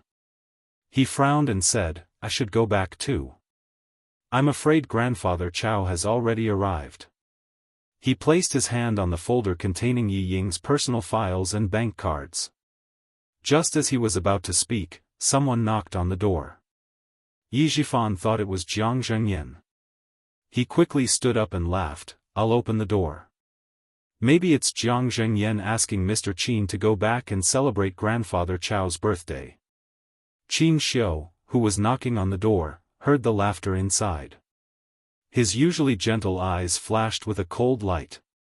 He said, Qin Yi, it's time for you to come out. Qin Yi was so shocked that he didn't even take the folder with the bank cards. He stood up and hurriedly said to Yi Zhifan, Excuse me, Director Yi. Qin Xiu. How did Qin Xiu know that he was here? Oh no. Could it be that the principal of the Chow family saw him and told Qin Xiu? Thinking of this, Qin Yi did not dare to stay for even a second. He anxiously walked over and opened the door. Hey, Mr. Qin, I forgot to take Ying Ying's files. Sun Dongqing's eyes were sharp. She saw the folder containing her daughter's files fall to the ground. She quickly got up and handed it to Qin Yi. Mr. Qin, please take care of Ying Ying. The envelope was stuffed into Qin Yi's hands without any explanation. Just then, the door of the box opened and Qin Xiu appeared in the line of sight of the Yi family. Brother, why are you looking for me? Qin Yi, who didn't want to take the folder, had no choice but to take it in front of Qin Xiu. He tried to calm himself down and smiled, Is the old man here? Qin Xiu glanced at the file that Qin Yi wanted to hide but had nowhere to hide. He glanced at Yi Zhifan with his seemingly gentle but indifferent eyes. Then, he slowly glanced at Sun Dongqing and asked, Did I interrupt your plans? No, no. Qin Yi denied. He closed the door and stopped Yi Zhifan from going forward to talk to Qin Xiu. Brother Zhang's friend. I'm just here to get to know him and have a chat. In the room, Sun Dongqing was shocked and said, The sons of the Qin family are really outstanding. I think Qin Yi is already good enough, but his brother seems to be even better.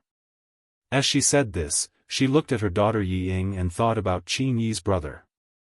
Sun Dongqing said softly, Old Yi, I think Qin Yi's brother seems to be more powerful. Why don't we let Yi Ying try it herself? Chapter 1277. Save me the trouble. Do you think the Qin family is a vegetable market where you can pick and choose? The appearance of Qin Xiu reassured Yi Zhifan. He was 100% sure that Qin Yi was from the Qin family. He was 100% sure that Qin Yi knew the senior officials of the Beijing political group. Sitting back in his chair, Yi Zhifan looked at his daughter and reminded her, There's still a long way to go before the winter conscription. Let's see if Qin Yi can get it done. Don't listen to your mother. Also, don't mention Yi Qian's relationship with our family in the future. She was admitted to the military academy as the nation's top scorer. You have no right to question her. The matter is settled. Don't waste your time thinking about it. Think about how to get Ying Ying into the Beijing political group. Yi Ying, who had not spoken much, said in a cold voice, Dad, as long as I get into the Beijing political group, I will not let you down. Wait until you get into the Beijing political group. We can't just rely on Qin Yi. We have to continue to look for other connections. Yi Zhifan did not have the habit of pinning all his hopes on one person. He was used to making preparations. He took a sip of wine thoughtfully and said, As for Qin Xiu, we can give it a try. Sun Dongqing pursed her lips, That's what I was thinking. Didn't you disagree? Mom, Dad means that he will go to Qin Xiu, not me. Yi Ying sighed and explained, It's best if Dad comes forward. I should take the initiative to go to Qin Xiu. Is that right? She then asked Yi Zhifan, Dad, are you going to go to Qin Xiu later? When Grandfather Chow's birthday party is over, I'll try my luck.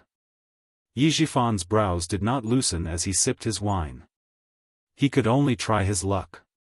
Principal Chow of the provincial first high school had become Qin Xiu's uncle.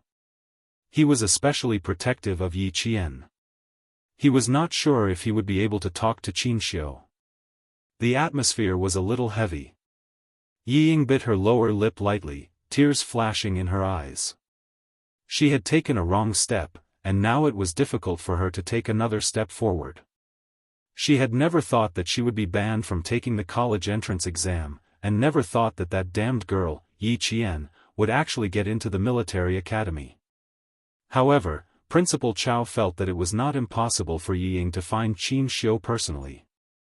He opened the file that Qin Xiu had placed on the table and skimmed through it. Then, this principal who had always been kind to his students revealed a cold smile. Looks like Director Yi is determined to go against Yi Qian.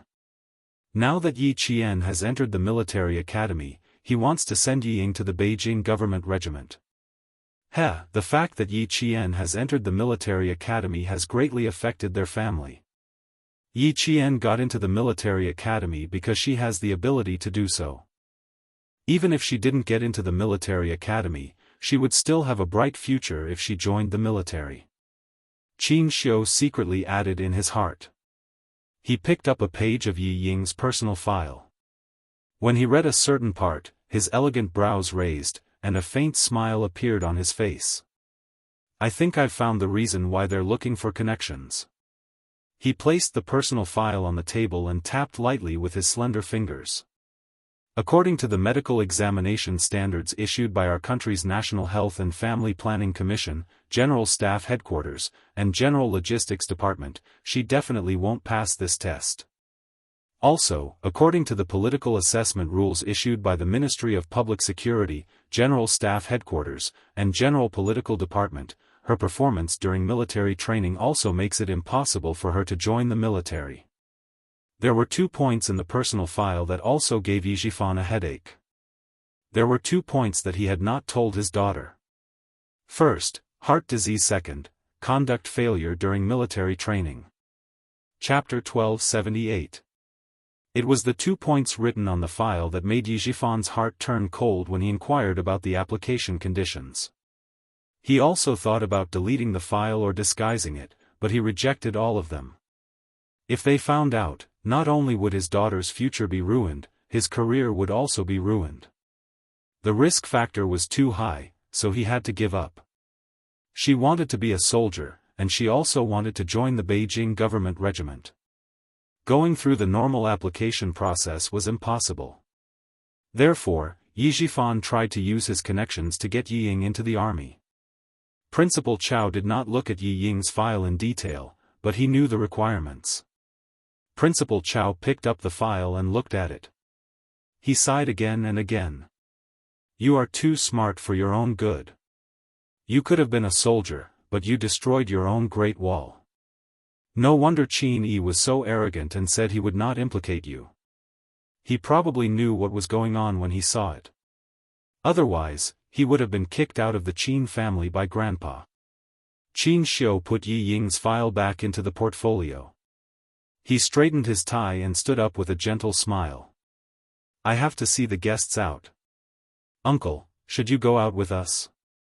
Principal Chow and Qin Xiu did not like to socialize.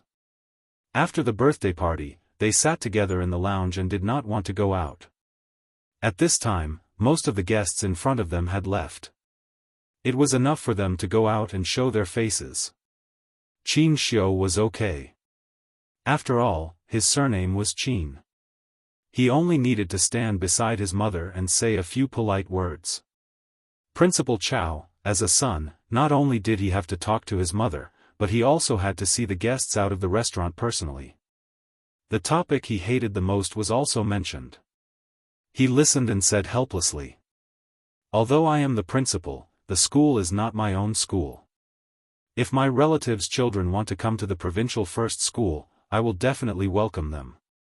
As long as they can pass the exam, no matter which class they are assigned to, it will be a good class.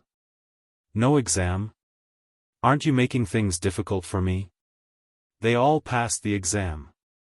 Even my son passed the exam. This year, there was a national champion in the provincial first school.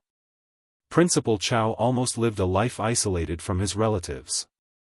Now that he caught them at his father's birthday party, he realized that all the people who stayed were their children just happened to pass the exam. Yi Zhifan looked at Principal Chow from afar, who was surrounded by people. His mouth was cold. His eyes fell on Qin Xiu, who was leaving alone. Here was his chance. The restaurant was so clean that even the washroom was spotless. There wasn't even a hint of odor. Qin Xiu, who was carefully washing her hands, didn't look up when she realized that someone had come in. After washing her hands meticulously, she took out a tissue to wipe her hands. Then she heard a slightly surprised voice behind her. "Isn't this Interpreter Qin? Was there a need to be so surprised?" Looking at Yi Zhifan, Qin Xiu smiled politely. "Director Yi." Without another word, he gracefully walked out. Clearly, he had no intention of chatting with Yi Zhifan, who was pretending to be surprised. Right, when he entered the washroom just now, he seemed to have turned left to enter, but when he went out, he turned right? Or left? Qin Xiu, who was so bad with directions that it affected her daily life, only paused for a moment before Yi Zhifan caught up with her. "When I was eating with Qin Yi just now, I heard Interpreter Qin's voice. I thought I heard wrong, but I didn't expect it to really be Interpreter Qin." Yi Zhifan wasn't stupid enough to be surprised that Qin Xiu was here. His explanation told Qin Xiu that she was surprised because the voice she heard just now was indeed Qin Xiu's.